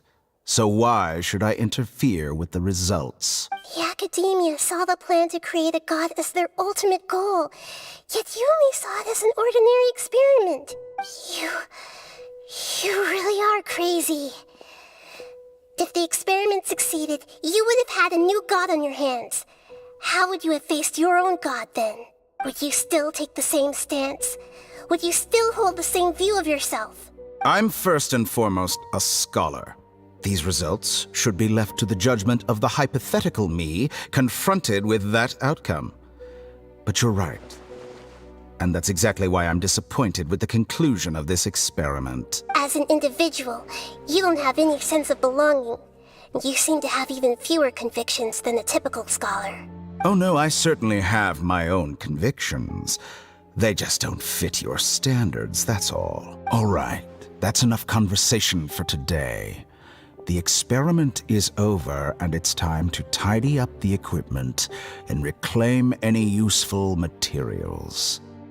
For example, the Gnosis. Lesser Lord Kusanali, you're an intelligent Archon. I'm sure you understand the disparity in our combat abilities at this time. Besides, you have no way to use that Electro-Gnosis in battle. Didn't you say you were here to negotiate with me? Somehow, it's starting to seem like you intend to take it by force now. I'm merely stating a fact. After all, I'm also a scholar. Naturally, I hope to show proper respect and dignity to the God of Wisdom. Your hypocrisy is built on absolute confidence. I understand your scheme, but... what if I were to destroy the Gnosis now and awaken the heavenly principles? Awaken the heavenly principles? Do you think that's really possible? The heavenly principles have been silent for many years, but the Gnosis are symbols of their control over Tevat and all the laws. Will the destruction of a Gnosis attract the attention of the heavenly principles? And if so, how do the Fatui plan to deal with the consequences? Do you dare to gamble such a possibility with me? Gamble? How surprising. I thought you would show evidence or use rigorous reasoning to prove your point. The word gamble is the last thing I expected to hear from the God of Wisdom. But this is a clever move. You must have seen through me when I first captured your consciousness. As a scholar, I respect all possibilities. This has always been my principle and is an essential trait as an experimenter. Indeed, I can't ignore this possibility. So tell me then, what are your conditions? This foreign gnosis will only lead to disaster if it stays in Sumeru. But this electro-gnosis is the prize I obtained after defeating one of your fellow harbingers. Now, as the one who initiated this cascade of events, shouldn't you pay the corresponding price? Price? Interesting. What price would you have me pay? How about erasing all your other segments? So this is how you wish to restrict me, the most threatening opponent of the Nation of Wisdom. What you request of me is like plucking out the eyes I have placed in the dimension of time. Segments are extraordinarily difficult to make. They require extremely rare resources and enormous amounts of time and effort, requiring me to destroy them all here and now. Bravo. A suitably wise decision on your part. Yes, how very interesting. Can I assume that you have long been wary of me? Among all the versions of me, this segment you see now is the most selfish. If it weren't me, your idea wouldn't have worked. What did you see when you were imprisoned? You were observing me, and that's how you know I've long grown tired of their doubts and endless argument. Like you said, it's difficult to make peace with yourself. Being as smart as you are, have you managed to do that? I see. If you think all those versions of me are worth a gnosis, then deal. You sure didn't hesitate much. Is the relationship between all the versions of you really that bad? I don't think there's any need to dwell on that. The surplus versions of me can be exchanged for a gnosis. Do you think anyone can offer themselves at a higher price? Besides, with my abilities, it's only a matter of time until I find better perspectives. Perhaps it's best to say, you're just temporarily ahead. But what I'd like to know is, how can you be sure that I've really erased them? I can see your remaining honesty.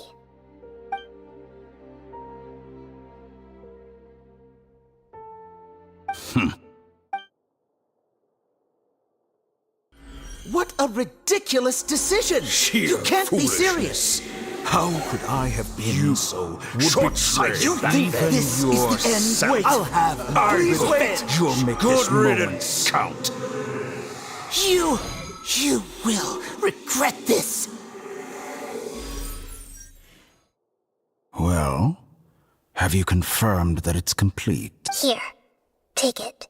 The future of Sumeru City will be in my hands alone.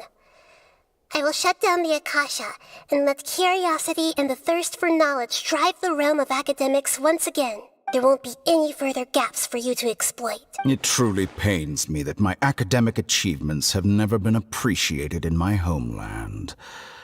Of course, I have no interest in being rejected by this city for a third time. Another chess piece. And where is your dendrognosis? Don't be greedy, Harbinger of Snezhnaya. No, this is a different transaction. If you intend to turn off the Akasha anyway, then there's no further use for the Gnosis of Sumeru, is there? Besides, isn't it the Archon's duty to deliver what's desired of the Seeker? Oh, judging from your expression, you don't seem to find the idea very agreeable. Then let's think of it this way. Since you're the god of wisdom, how about I exchange some knowledge with you? People exchanging knowledge with the god of wisdom is the stuff of legends. Yet here you wish to exchange knowledge for the god of wisdom's property. Arrogant as that is, it has piqued my interest. Let me ask you, have you in all your mighty knowledge ever heard the rumor that the skies of Tevat are fake? Huh? That's the secret hidden by Ermin's soul concerning the truth of this world. Once I finish telling you about this, it will be time for me to say goodbye. With negotiations, we've all gotten what we wanted. I'm very glad I got to meet you like this. Your arrogance may know no bounds, and convictions may mean nothing to you. But I'll still listen to what you have to say.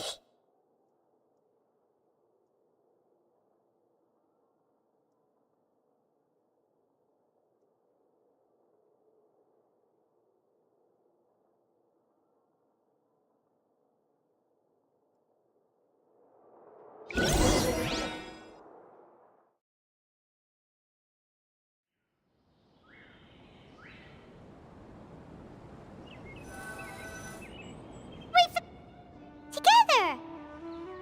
Okay, wake her up. Are you awake? Kali says it's time for breakfast. Come on, get up! Good morning! How are you feeling today? Good to hear. It looks like we've recovered pretty well. Not even Tainari could stop us from going out now, right?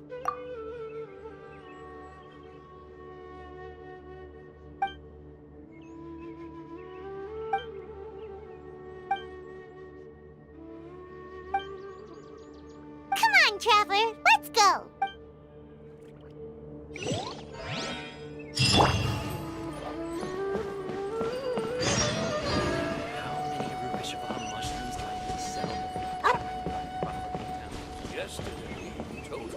Good morning. Looks like you're awake. Yep. I prepared some breakfast today. Please have a taste. I hope you'll like it. It's nice to have you here so we can eat something yummy. Well, now that I've recovered from Elazar, I'm feeling better than ever. I can even prepare 4 or 5 meals a day now. And Paimon bets they're all delicious. Oh, by the way, someone brought a letter for you after you went to sleep last night. Nope. Paimon wanted to read the letter with you after you woke up, so Paimon didn't open it. All right, let's read it now. Oh, it's from Nilu. Ahem. We're going to hold a feast at the Grand Bazaar and celebrate Cyano's reinstatement as the General Mahamatra. As heroes of Sumeru, please be sure to attend. I'll wait for you. The date of the banquet is written on the back. It's in 2 days. Oh, I've also heard that you've become heroes here as well. That's amazing. Sometimes I'm really envious of strong and confident people like you. Oh, you're embarrassing me. Anyway, let's go to the Grand Bazaar to have a look. Oh, before you leave, be sure to inform Master Tainari. Everything has been getting better lately, and my mood has been improving as well. You can come find me anytime if you need anything. You're welcome. I was just doing my duty. Remember to talk to Master Tainari before you leave.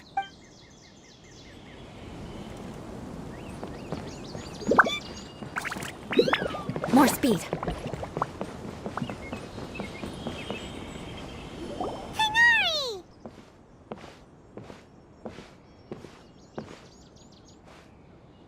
Good morning. How do you feel today? We feel much better. How about you? I'm recovering well. Thanks for asking. But from the looks of it, you seem to be already busy with work again. It's fine. I'm not that busy, really. The Elazar patients have recovered, as well as Hypatia. For now, I only need to tend to my Forest Watcher duties. It seems once Irminsul started getting better, everything else started to recover too. Yes, but there are still some residual effects. The withering is one example. Though it won't spread anymore, the existing zones won't just disappear. We forest rangers will still need to do the work. By the way, we have some good news. Cyno got his position back. This news is hardly new. He had already mentioned it to me before. Huh? You mean he was already here? Why didn't he come to say hi to us? He visited once, but he was afraid of disturbing you while you were resting.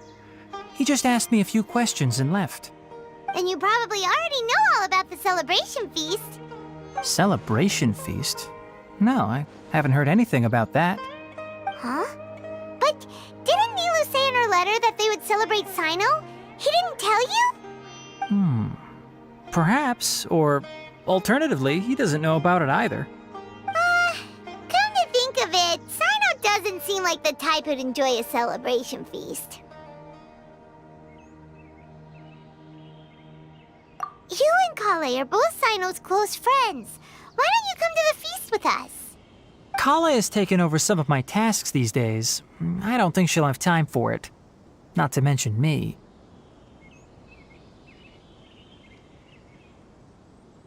You see, some VIPs have come to the forest recently. Huh? VIPs? Very important Paimons? Well, technically speaking, they are former VIPs. The sages involved in recent incidents have begun their training in the Avidya forest, and the people they had previously imprisoned have all been released. Huh? Yes, he's a little weak, but he isn't injured and his condition is stable. Lesser Lord Kusanali, in her boundless mercy, has decided to spare Azar and the other wrongdoers. Supposedly, they were ashamed of their shallow ideologies and have decided to dedicate the rest of their lives to cultivating wisdom in the Avidya forest. When they learned that Lesser Lord Kusanali had defeated the Balladeer and saved Irminsul, they were shocked at first, but also became happy, feeling that the sacred light guiding them on the path of discovering wisdom had begun to shine once again. As a result, work has increased for the forest rangers. That sounds really exhausting. There's nothing we can do, really. But that's another topic. Back to the matter at hand. Are you two planning to head out? Ah, right! We're here to request permission to head out. Would that be okay? You've recovered well. You may go, but be careful. Yay! Will do! Is there anything else you'd like to ask about? Ah, yes. Thanks for remembering her. She continued her training in the forest after she recovered. As a scholar, she never slacks off. A lot has happened lately. Kale and I have been busy. But don't worry, we'll take care of ourselves. As for Sino's reinstatement, the more I think about it, the more I suspect that he just doesn't have a single clue about this feast. But this does remind me that Kale and I should find an opportunity to celebrate him as well. He has helped me a lot during this time. And you as well. Thank you. Take care. Please, find me if you need anything. The rainforest is the best.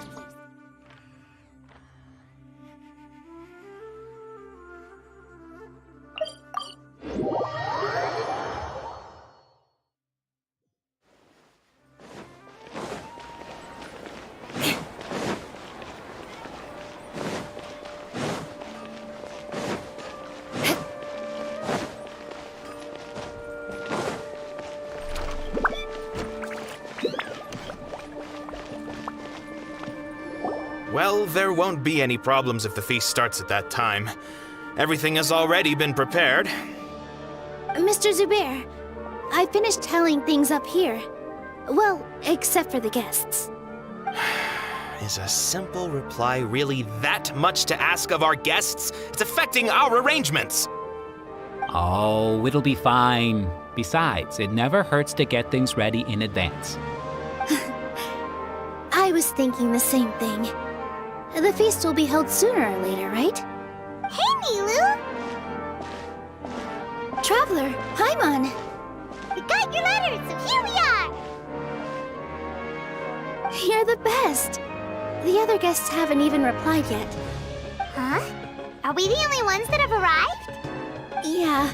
I had someone deliver letters to all of our guests. But maybe everyone is still busy with other things. Look, I get it. Sumeru is in an extremely important period of transition right now, but even if your friends are important figures, they shouldn't just ignore your request like this. Nilu is Sumeru's #1 celebrity after all. You have no idea how happy I am to talk to people with good taste. If you consider enjoying Nilu's dances having good taste, then almost everybody has good taste, because Paimon thinks everybody will love her performance. That's right. We all think she's amazing too. Nilou is an absolute favorite among those of us who frequent the Grand Bazaar. For Outlanders, you have a great eye, Master Zubair. Let's have a vote for the most outstanding audience members next time. I think these two may win. Nonsense! It is not for us to determine the value of an audience.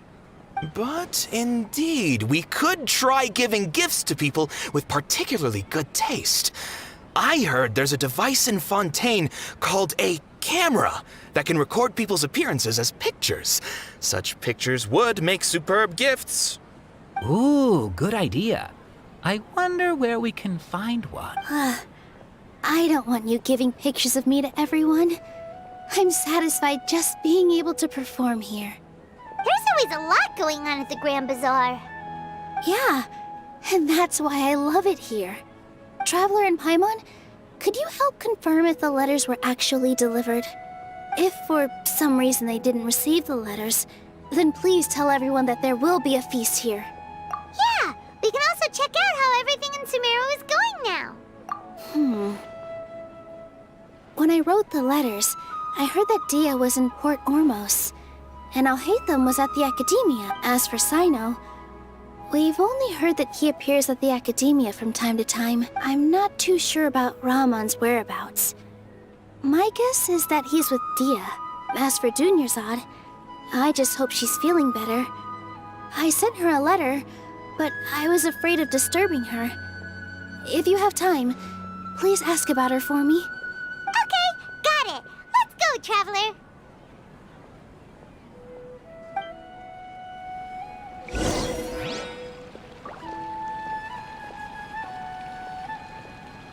I'll go to the Adventurers Guild later and ask Miss Catherine if she knows how to get one of those cameras. Yes, please do. I'm sure the audience would be thrilled at the chance of receiving commemorative gifts. It could be our special surprise that we prepare for everyone. I think it's an amazing idea. Who knows? If we take more pictures, they might even become the signature souvenir of the Grand Bazaar. And Nilou will become even more famous. Ha! It won't be long till people are fighting for front row at your performances. I've heard that this camera is not just something anyone can use as they please. It must be aimed properly, and subjects should pose for the best results. Oh, should we get ready then? Perhaps we should wear something a little more appropriate. No. I think we look absolutely fine. If anything, when we pose for this, clever invention, we should just be ourselves, You really think so?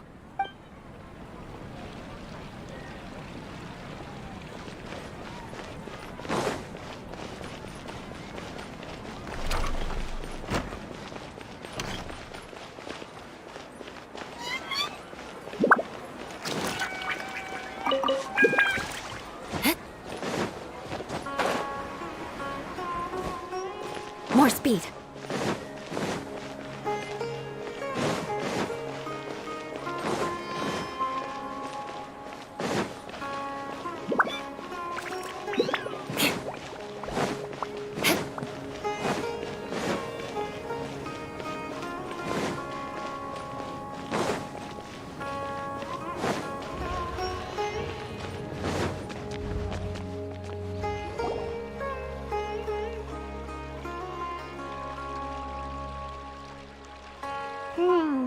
We haven't seen Alhaitham anywhere.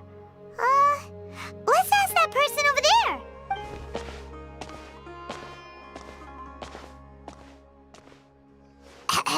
Hey there, have you seen Alhaitham around? Yes, it seems Scribe Alhaitham has gone to the House of Dana. You should be able to find him there. But you're already the second group of people I've seen looking for him today. He must be quite the busy man. Oh? Who else was looking for him? Mr. Cavey was just here asking about him. You wouldn't believe how terrible their relationship is. And now you two are here. Don't tell me everyone's here looking for gossip about the sages. No way! We're strictly here on business. Ah, I see. Sorry, I thought maybe everyone's as interested in rumors about the sages as...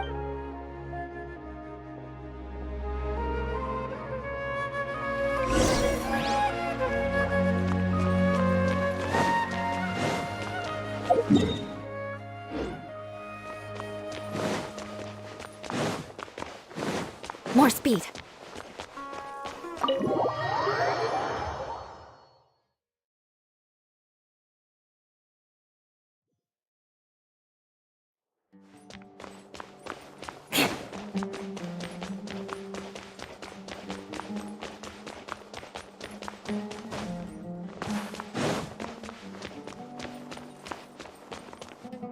Oh, Hatham should be around here somewhere, right? Oh, he's over there! But it looks like he might not have time for us. Just put down that worthless book and tell me what happened in the academia. This is not just some worthless book. Do you have any idea how difficult it is to find a physical book like this in Sumeru? It doesn't matter. It's probably just another thing that you used your authority to get your hands on anyway. Just put it aside. Listen, I came back today only to hear that the sages have disappeared. Oh, you sound surprised. I thought you would already know the inside story. Would I be here asking you if I knew? You're the scribe, not me. So just tell me what you know already. Well, I almost became a sage. Huh? Oh, don't sound too surprised now. You're the renowned Kaveh, light of the Ksharawar. Besides, as a master builder and craftsman, chances are you'll be appointed as a sage too. Why do I feel like you don't really mean it? Huh. What makes you say that? Why would you question my heartfelt sincerity? Maybe it's because you've never said anything good about me before. Yeah, well, I share a similar sentiment, and anyone who knows you as well as I do would surely do the same. Oh, you... See? This is why I hate discussing anything with you. Your ridiculous and arrogant attitude always gets in the way. It seems that you really can't stand my personality. Ha! What was your first clue? Well, then you might as well move out of my house. Are you threatening me? Stooping to a new low, I see. Ugh, and don't change the subject. You, a sage? What a joke. The academia might as well just close tomorrow. Are they having a fight?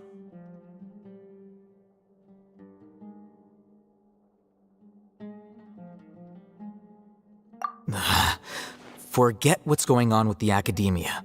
Haven't you been busy with your construction project? Tell me, when are you going to build yourself a mansion? Don't get me started. I get angry just thinking about it.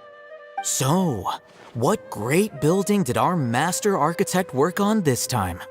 Like I need to tell you. Keep your nose out of my business. No, I think we deserve to know. Where were you when Sumeru needed you most? I was in the desert for a large project, but considering Haravatat's utter ignorance of architectural and aesthetic matters, you probably wouldn't understand. Which is truly unfortunate.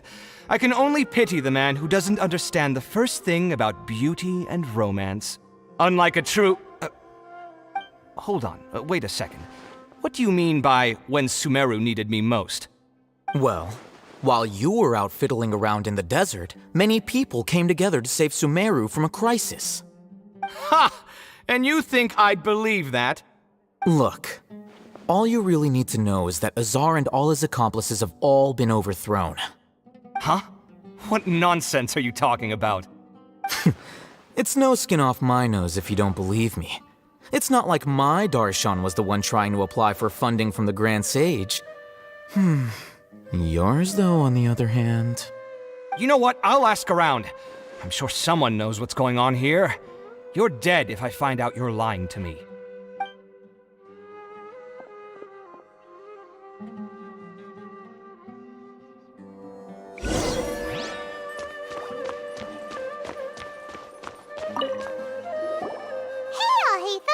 Oh, it's you two. What's the matter? We're running some errands for Nilu. Have you received her letter? Letter?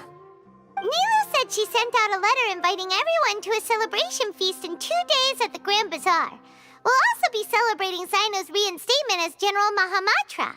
If she addressed the letter to all Hatham of the Academia, then the letter should have gone to my office. I've been busy these days, so I haven't had time to check for any new mail at my office.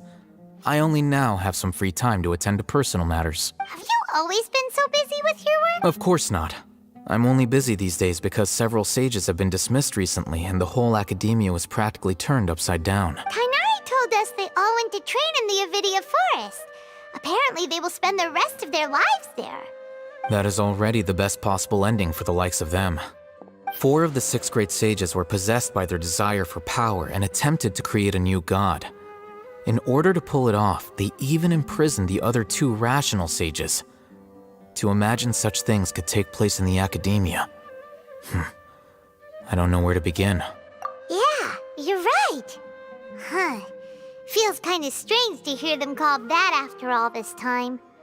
But then again, the 6 great schools sounded pretty impressive too. Yes, at least that's how they're supposed to sound. It's said that when the academia was first founded, the Dendro Archon herself established the 6 great schools, each representing one of the 6 different types of wisdom. Numerous Darshans have sprung up and faded. Only the 6 Darshans attaching themselves to the 6 great schools have stood the test of time and obtained permanent seats in the academia. Now, the 6 Darshans are nearly synonymous with the 6 great schools, and the leaders selected for the schools are the 6 great sages. Among the 6 great sages, there is one central leader, the Grand Sage. Unfortunately, only the sages from Vahumana and Amorta remain now. They were imprisoned for opposing Azar and were only rescued after Azar's downfall. So who's managing things in the other 4 schools now? Do they need to find someone new? Yes. Normally, new sages are selected based on a strict set of criteria. Oh, didn't you just say something about becoming a sage? If they pick you, then we'd have a huge connection in Sumeru. Yes, about that. You didn't let me finish my sentence. The person in charge of personnel affairs nominated me to be the Grand Sage in place of Azar and help Lesser Lord Kusanali manage the academia. But I refused. Huh? But why? Can't you be a little more ambitious? I'm not even interested in being one of the 6 great sages. Like I said before, I don't like being a leader. Oh, all right. So are you busy these days trying to find others to take the job? That's not my job either. I'm only responsible for handling important affairs within the academia before the new sages take office. And the first thing I'll do is reject Kasharawar's application for funding. By the way, who was that other person just now? Is he your friend? Do we look like friends? Paimon doesn't know. That's why Paimon's asking. His name is Kaveh, my roommate.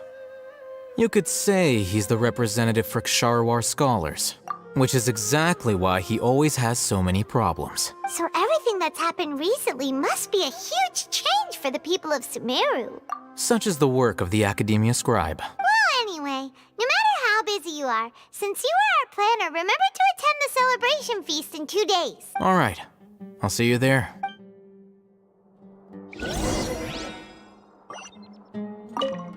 The House of Dana is the last quiet place in the whole academia now.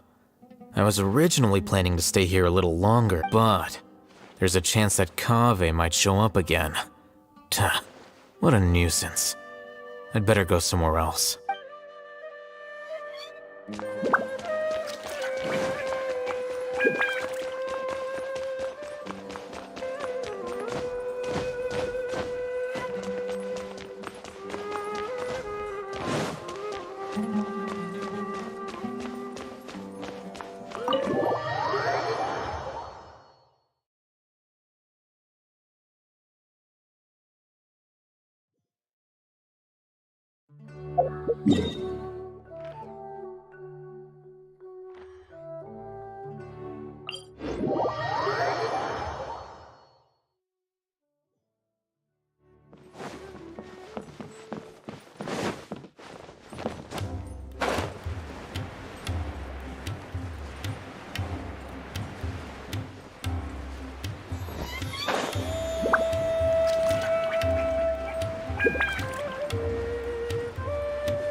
Is that Paimon I hear?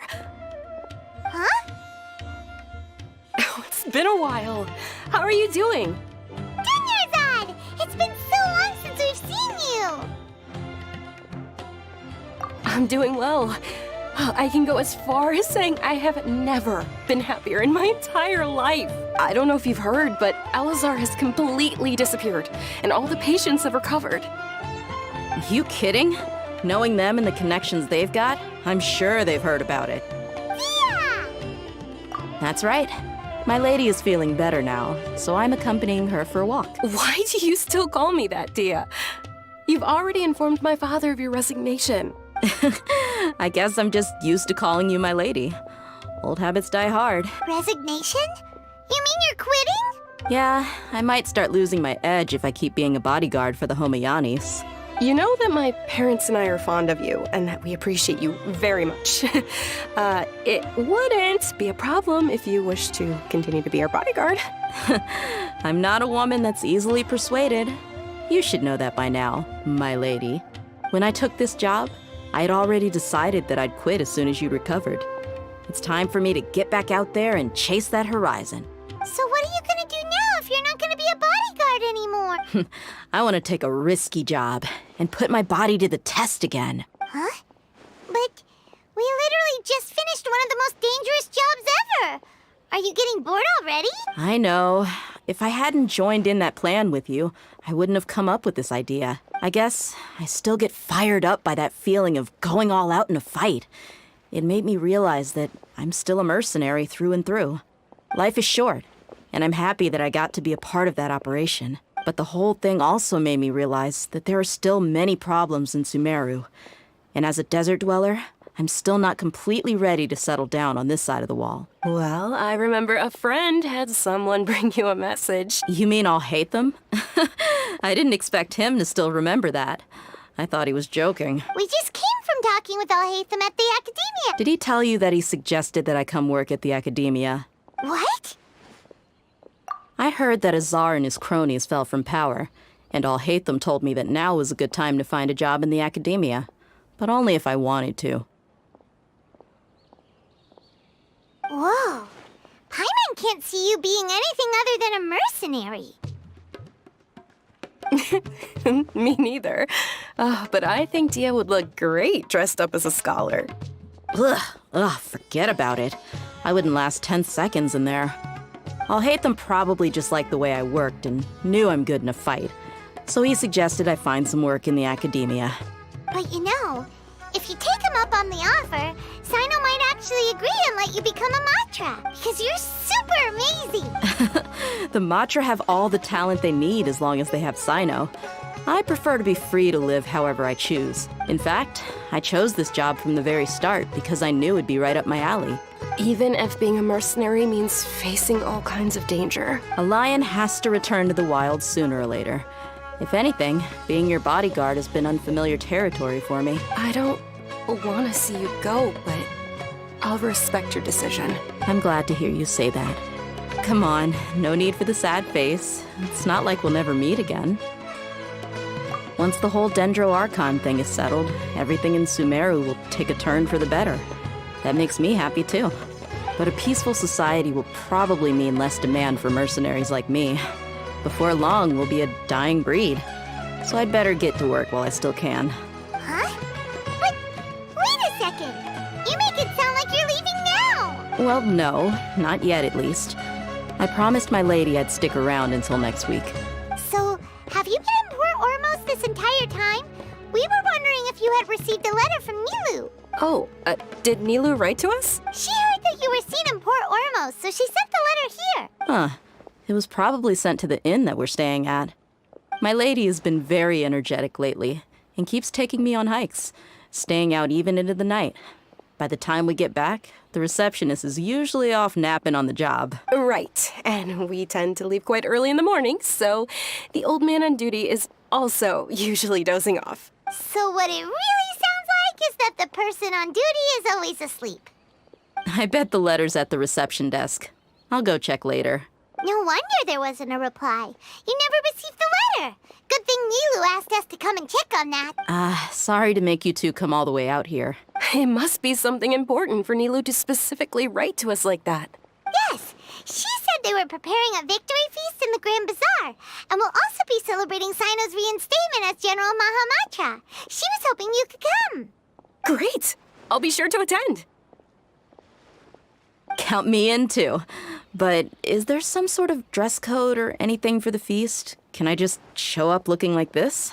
Since it's being organized by Nilou, I don't think she'll be too picky about that. If anything, I think she wants to see us as our most natural selves. All right, then this is how I'll show up. The feast will be held in 2 days, so don't forget. Sure. Thank you so much for letting us know. We'll see you there. Oh, by the way, do you happen to know where Sino and Raman are? The General Mahamatra always comes and goes without a trace. Normally no one knows his whereabouts. Oh. But last time we met, he mentioned that he had something to do in Aru village. You can try your luck there. As for Raman, your guess is as good as mine. I only remember he said that he had something to discuss with Sino. You can ask Sino when you meet him. Don't mention it. You better get going. All right, on to our next stop.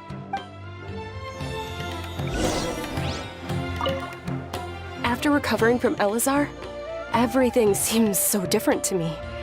When I look at the scenery I visited before, it has a completely different feeling. Yeah. You need to be stronger than an ox to take life by the horns. I think I've heard you say something like that before. But today, I finally understand what you mean. Is there any place you'd like to go? I can accompany you. I've got time. What if I tell you that I want to go to the desert? Fine by me. If we go to the desert, I can introduce you to my friends there. But we should prepare and get everything we need before setting off. Let's go! I'll go pack my luggage now. After we're done with the feast in 2 days, we can go have fun in the desert. You can count me in.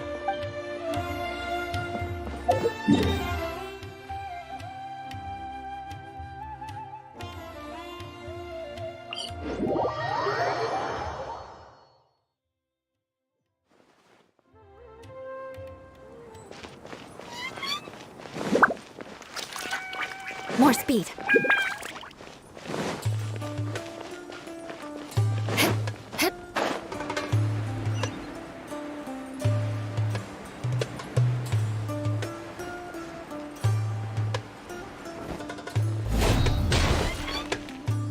It's been a while since we last visited Aru village. Ah, there's Sino!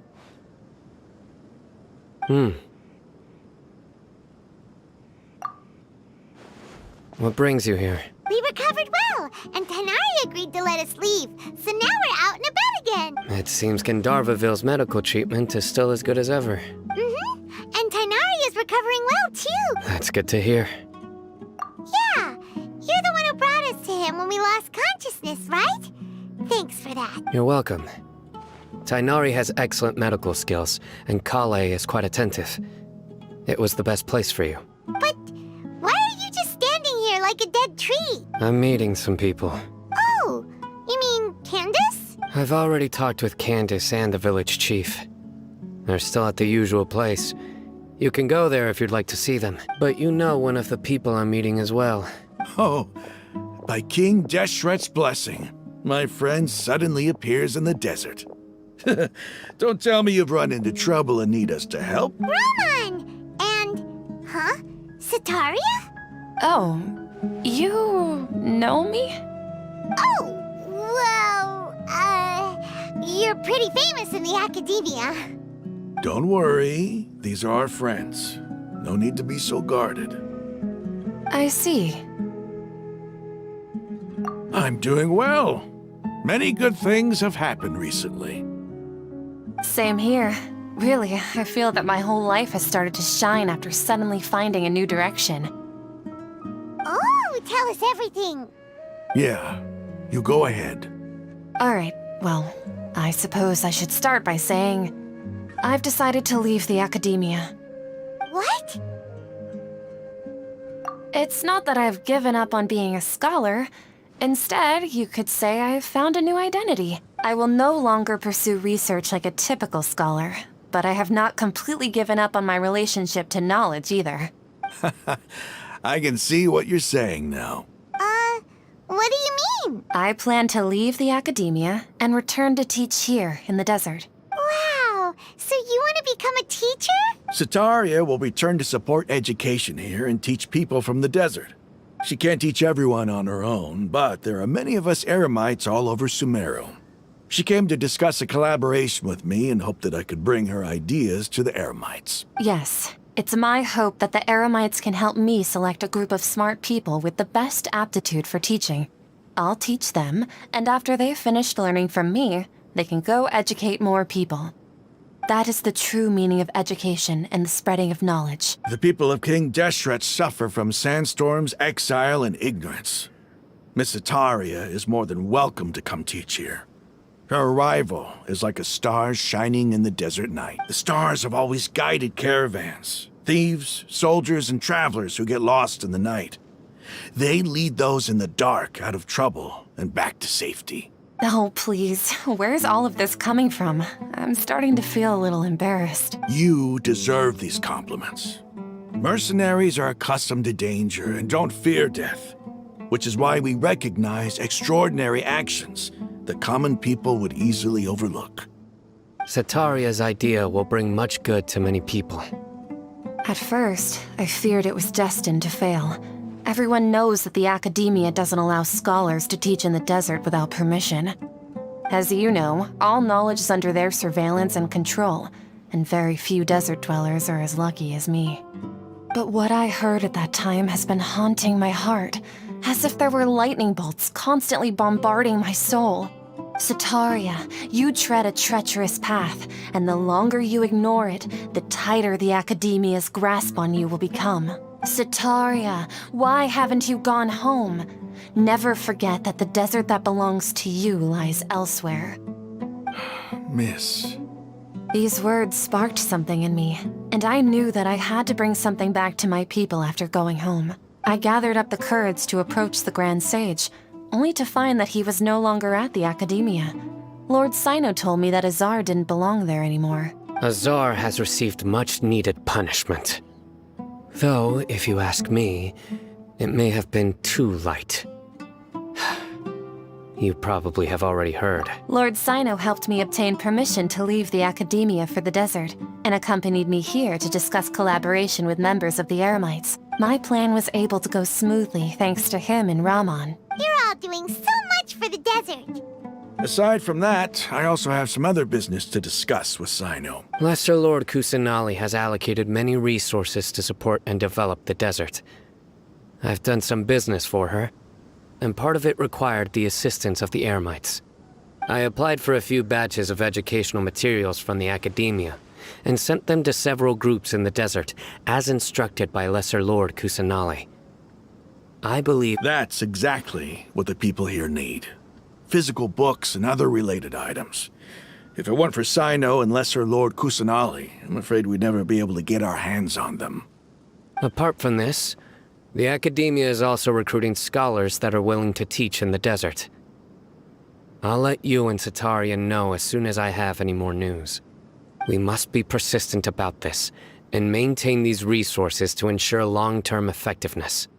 This is the first time in hundreds of years we've had a glimmer of hope.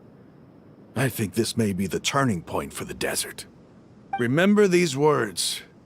Here lies our faithful priest, Kasala. His wisdom is a miracle among the people, deserving of high praise and admiration. I hope people with wisdom like that priest will rise again among the desert dwellers.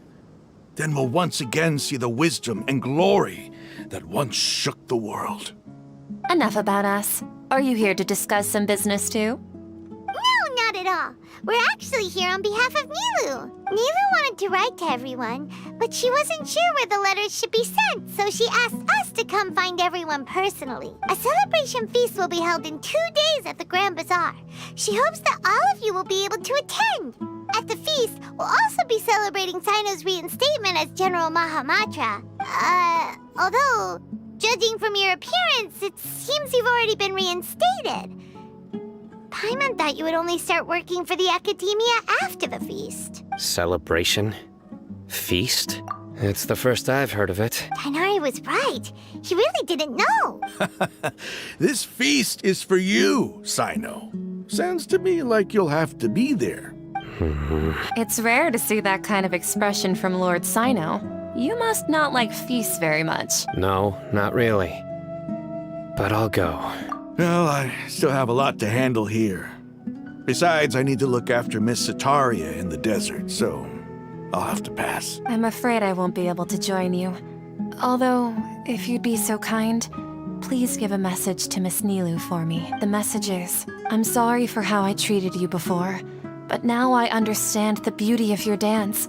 It's like a light shining in the sky. You and the art you symbolize are not only beautiful, but also lively and powerful, so much so that it was prohibited. Please keep dancing, and someday, I'll be able to appreciate your art in person. Okay, we've got all that down. Our job here is complete as well. Oh, Sino, remember, party's in 2 days. Make sure you're there. Got it.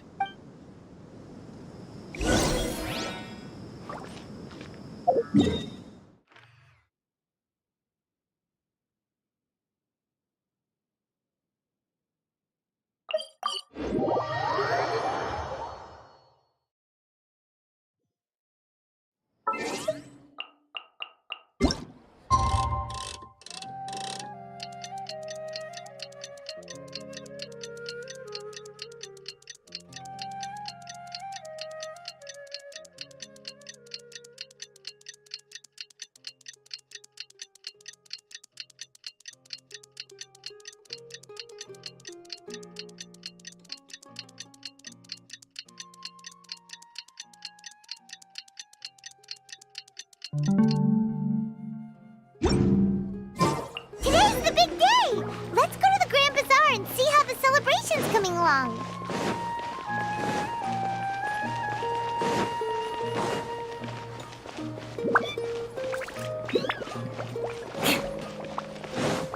More speed.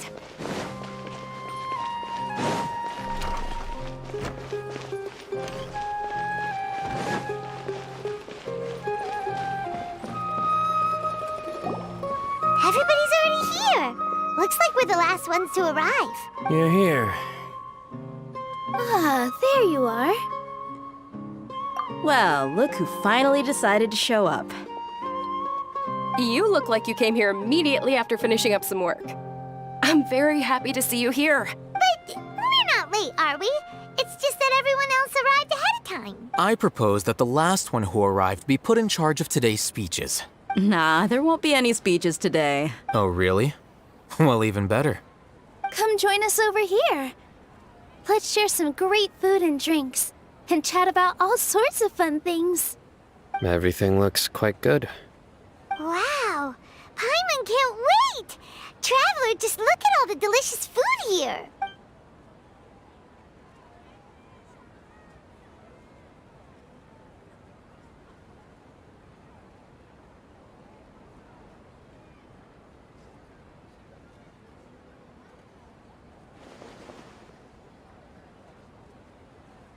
Whoa!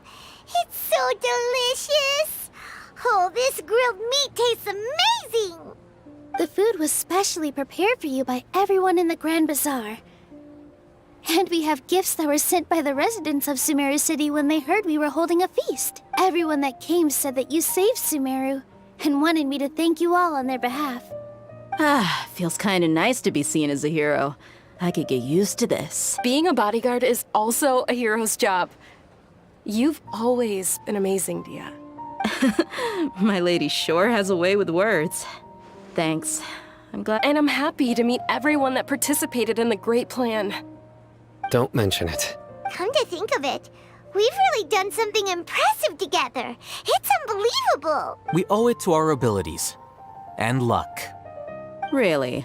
Why do I remember everybody thinking that luck was against us and feeling like we hardly had a chance of succeeding? That's how I remember it too. It's luck that brought us together, and it was luck that let us form a team. Then, it took even more luck for us to formulate a plan and implement it successfully. Moreover, judging from the results, everything worked out well. Yeah, Everyone gave it their all when it mattered most. It was almost like a performance. We took the stage and put on our best show. Everyone played their part. And thanks to everyone's efforts, the performance was a great success. So, would you say we're good actors too? It's such a blessing that Lesser Lord Kusanali was able to return to power at the Academia. Yes! Even after being abandoned and neglected so many times, she's finally returned. Uh-huh. Lesser Lord Kusanali once used all her power in a great disaster, which resulted in her losing all her wisdom and memories of the past. The Academia basically abandoned her because of it. This should be something everybody should remember. Huh? You look surprised. I didn't say anything wrong, did I? No, everything you said is correct. That's good. Something wrong? Yeah, what's with that face? You knew all of this already. Even if those two giants of the Academia are here, I still have to say it. Those sages really have some nerve. 500 years ago, Lesser Lord Kusanali used all her power for the people of Sumeru. And what did they do in return?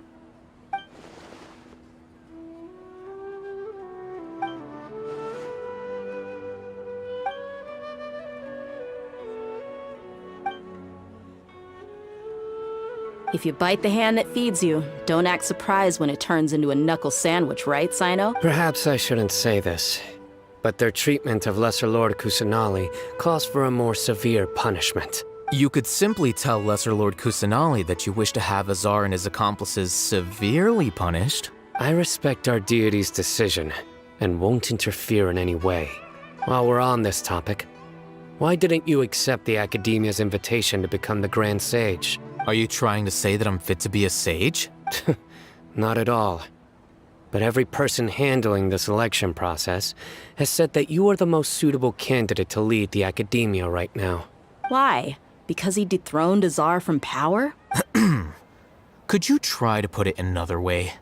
This is a good thing, yet you're making it sound like I overthrew Azar for my own personal gain. But seriously, though, I always wondered if you had some personal motives behind it. I did have my own motive, but it had nothing to do with being a sage. If the rules of our nation were suddenly cast by the wayside, then it wouldn't be long until chaos ensued. I had no intention of letting their dreams disrupt my life. By that, you mean your life working as the Academia's scribe? Precisely. Wait, is that all? So, that's the only reason why you joined us and came up with all those plans? It's reason enough. You've certainly got quite the personality. You flatter me. All right then. How about you? You've already resumed work as the General Mahamatra, right? That's right. Will you be happy with that life? It's not about being happy. There are merely a lot of things that I must do. Even so, keep your spirits up and try to be happy, okay? And try to smile more every day, just like I'm doing now. Thank you.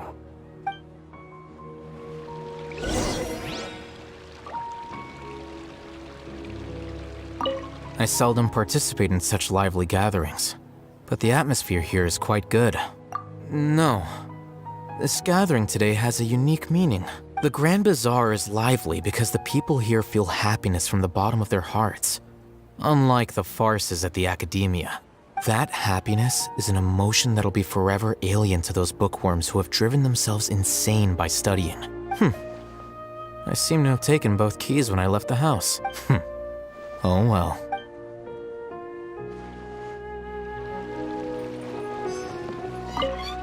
My lady, the grilled meat over there is delicious. Have you tried it?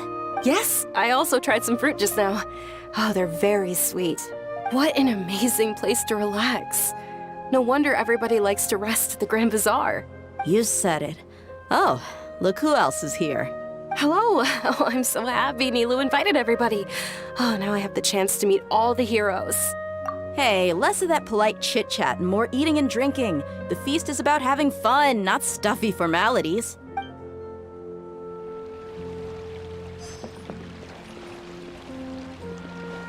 Ah, there you are, traveler. Well, how is it? Are you enjoying the feast today? If there's anything you're unhappy with, just let me know. I'll be sure to take note of it. That's good. It's the first time I've ever invited so many exceptional people to one place. I was a little nervous myself. You see, every guest here is quite extraordinary. It's unbelievable that we've got everyone together here. Almost like a fairy tale. Make sure you live it up tonight. I'll be happy as long as you're enjoying yourselves. I'm honored to have her think of me this way. If I have a chance in the future, I would really like to invite her to one of my performances. I can't explain why, but I just feel elated right now.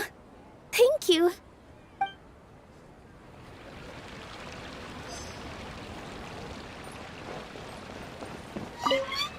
The atmosphere here is good, and everything is delicious. Yeah, I don't often come to such places, but it feels quite good. I have a lot to handle these days. Otherwise, I could show you around. There's always next time. We're friends after all. This feast is pretty good. I like it.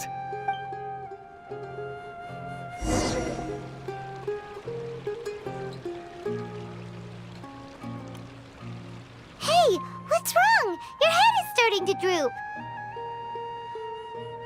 Hey, you can't just fall asleep here. Paimon will go find something delicious for you to eat. You'll wake up once you've put something yummy in your tummy. Of course, just wait here for Paimon.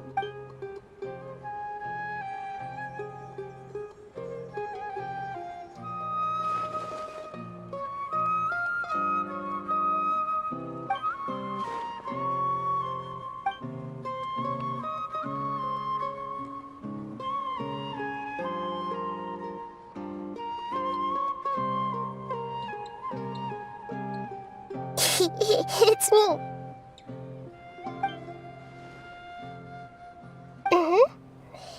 You may blame me for being a bit too self-indulgent.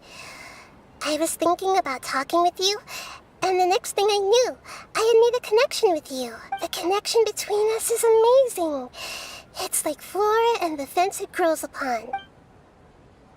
I heard there's an amazing celebration feast today at the Grand Bazaar. I wanted to have a look for myself, so I snuck in. Lately, I've been so busy dealing with all the fallout from recent events, so I really haven't had any free time. Although you've already helped me with a lot, there's still one more thing I hope you can help me with. Please say thank you to everyone for me. Oh, is it not convenient for you to do that for me? But if I just show up all of a sudden, people will become all quiet and stiff, won't they? What if I end up scaring them and ruining this wonderful feast? That'd be the last thing I want.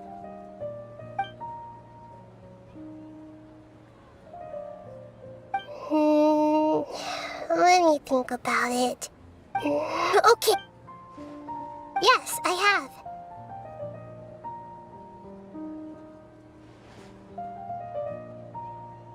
You said I should go thank everyone as myself, right?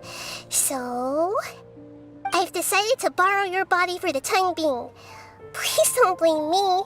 The flora also climbs up to the fence to get closer to the sky.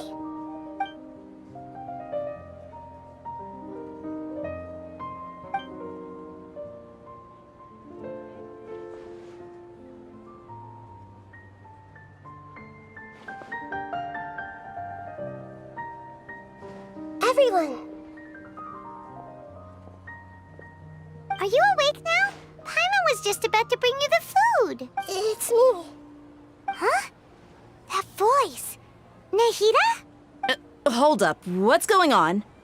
I didn't expect to have a conversation with the consciousness of Lesser Lord Kusanali in the Grand Bazaar. Interesting. Is this also a part of the feast? No, of course not. Are you Lesser Lord Kusanali? Hello, Nilu. You know who I am? Yes, I already know every one of you. Nilu, Alhaitham, Sino, Dia, Paimon, and Dunyarzad. Lesser Lord Kusanali? I took the liberty of occupying the traveler's body so that I could thank all of you in person. Thank you so much for rescuing me, even if that meant placing your own safety in peril and taking the risk of becoming enemies with the academia, the sages, the doctor, the balladeer, and even the entirety of Sumeru. Without you, without any of you, I would have been in a much more difficult situation. Had you not helped me to resolve the crisis, not only I, but Sumeru and even the entirety of Tevat would have suffered great misfortune. People refer to you as the heroes who managed to rescue a god. I'm quite fond of this name. It not only explains your identities, but also bears witness to your relationship with me. Please, allow me to present to you my most sincere gratitude. Lesser Lord Kusanali, you have done so much for Sumeru, and I didn't even have a chance to do anything for you. You don't have to do this. Dinyarzad, the suffering you endured during your illness is also proof of you being with me and praying for me. Thank you. You don't need to be so ceremonious. It's always been my duty to protect you. This is how the relationship between the Academia and Dendro Archon should be. We just did what was necessary and set things back on the right path. You're an Archon, but you act so humble.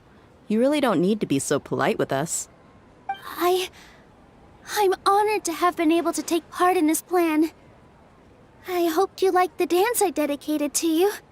Thank you, all of you. Thank you so much.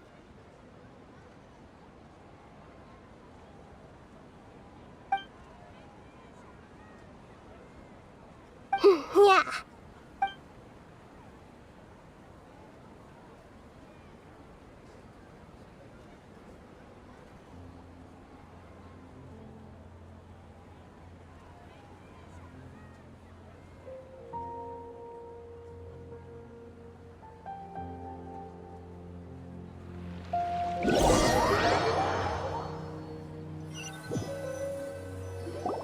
Are you awake? Did you rest well? After Nahida left, you ate a lot of food. You've become a glutton. That just means you still have a lot to learn from Master Paimon, the Sage of Gluttony. All right, since you're awake now, should we go and have a chat with Nahida? She should be in the Academia right about now. If you have any questions, now's your chance to ask.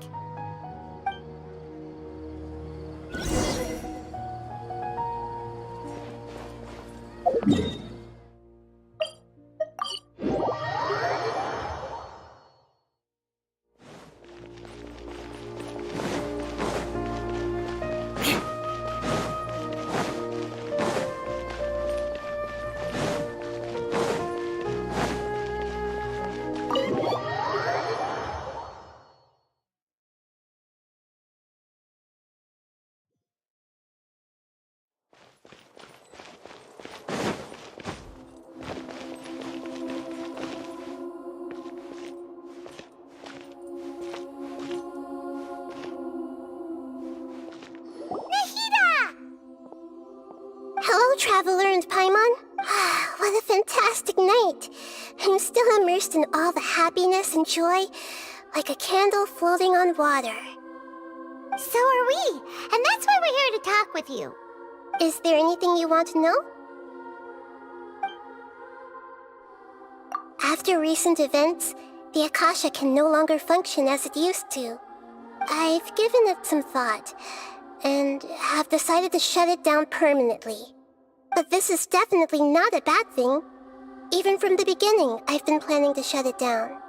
The Akasha's centralized administration of knowledge has always restrained people's curiosity and curtailed the number of paths available to them.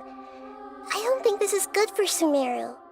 Although people may initially feel a little uncomfortable with the loss of the Akasha, they will soon understand that this life is more suitable for them. And as for the future of Sumeru, I'm preparing to regain control of the Academia.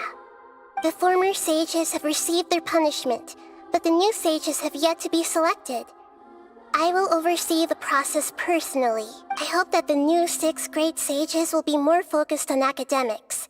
Sumeru needs such leaders more than ever. The other big issue is the people of King Deshret. All the residents of the desert, in fact. They have been mistreated for far too long. I've already taken some measures to address this. It will take some time to rebuild everything, but no matter if it's culture, friendship, or trust, we will rebuild it.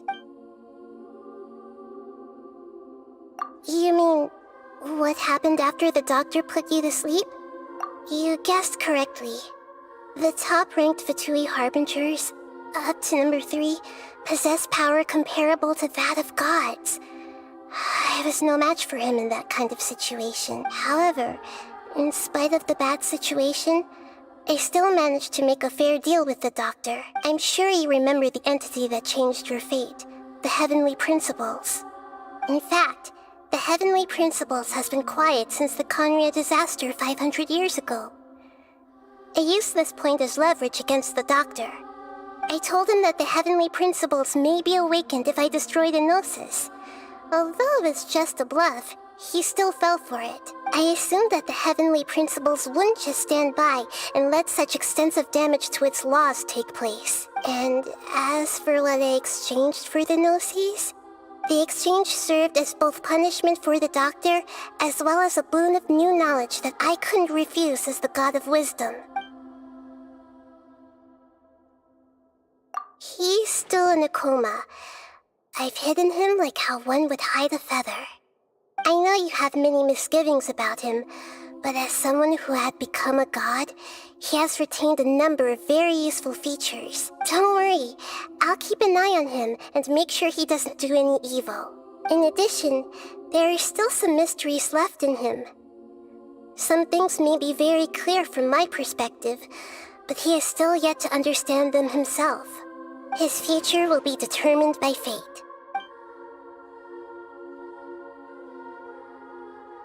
He's still in a coma. I know you haven't. Don't worry. In addition, his future will be determined. Is that where you're headed next? Fontaine, the nation of justice? As far as I know, that nation operates on a judicial system. Does their Archon personally judge people? No, there's a Chief Justice in Fontaine. Generally speaking, the Hydra Archon, Focalor, won't preside over individual trials. However, even then, Focalor will still make herself present at just about every trial. It seems that she just likes to immerse herself in that sort of atmosphere. As Archon, she still reserves the right to influence the final verdict. Anyway, let's just say she's got, a very unique personality.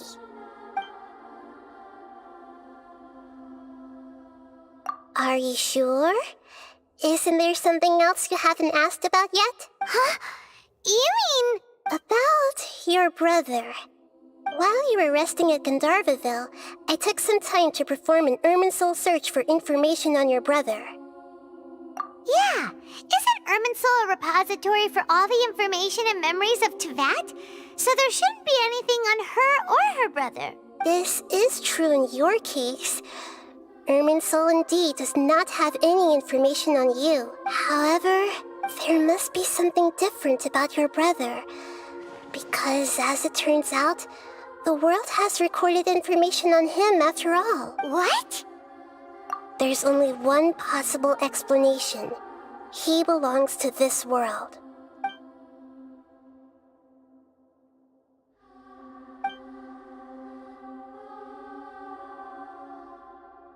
But nothing about this makes any sense! Wasn't this your first trip to Teyvat? According to the records I was able to access, your sibling suddenly appeared in Conria. After the Conria disaster, he began his journey through the 7 nations of Teyvat. But just as his journey was about to reach its conclusion, the Irminsul records on him suddenly become fuzzy. What do you mean, fuzzy? Did something happen to him? All I know for sure is that somebody, for reasons only they can know, is deliberately obfuscating his fate. And whoever it is, If they can do that, who knows what else they're capable of. But even that wouldn't explain how he somehow comes from this world. Something else I noticed was that according to these records, the Fatui have not classified your sibling as one of the Descenders. What's a Descender? Paimon's never heard of it. Look, I'm sure you must be curious about the information I received from the Fatui in return for my gnosis, right? A very important part of the intel was about this world's Descenders. External beings, ones that don't belong to this world. Traveler, you are Tevat's 4th Descender. Huh? So the Fatui count 3 other Descenders before the Traveler, and her brother isn't even one of them? That's right. My current hypothesis is that the first Descender was likely what we now call the Heavenly Principles. As for the other Descenders, I still need to verify their existence. It could take me some time. Paimon's head's about to burst from all this crazy new information. And yet, even knowing all this, I'm sure you must still have a lot of unanswered questions. I must say, I truly regret that I can't help you more as the God of Wisdom. There are many questions in my heart as well. I will need some time to go through each one of them. And soon, you'll also begin your journey anew and depart from Sumeru. I'm very interested in your future. It's a journey that can't be observed or recorded by this world. If fate is the ultimate knowledge, then your future will be the ultimate fate. Paimon's sure glad we got to meet you, Nahida. The pleasure is all mine. I can't thank you enough. Alright, that's enough talk for today. If you ever miss me, just close your eyes, and maybe I'll appear in your dreams.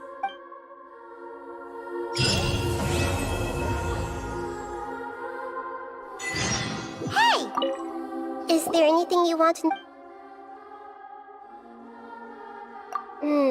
According to the... After the Conrad is... The Justice is... What do you mean? All I know for sure, and whoever it is. But even that wouldn't explain how he's... Something else I noticed was that according... What's a Look, a very important traveler. You. Huh? So the... That's right. As for the other... And yet, there are many questions in my heart as well. And soon, I'm very interested if fate is the ultimate... Paimon's sure glad we got... The pleasure is all mine. Alright, that's enough.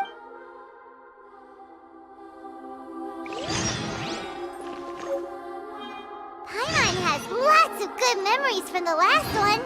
The sweet scent of flowers on the breeze, the sweet smell of tasty snacks on the breeze, the feeling of the breeze on your face? The only downside was the lack of commissions.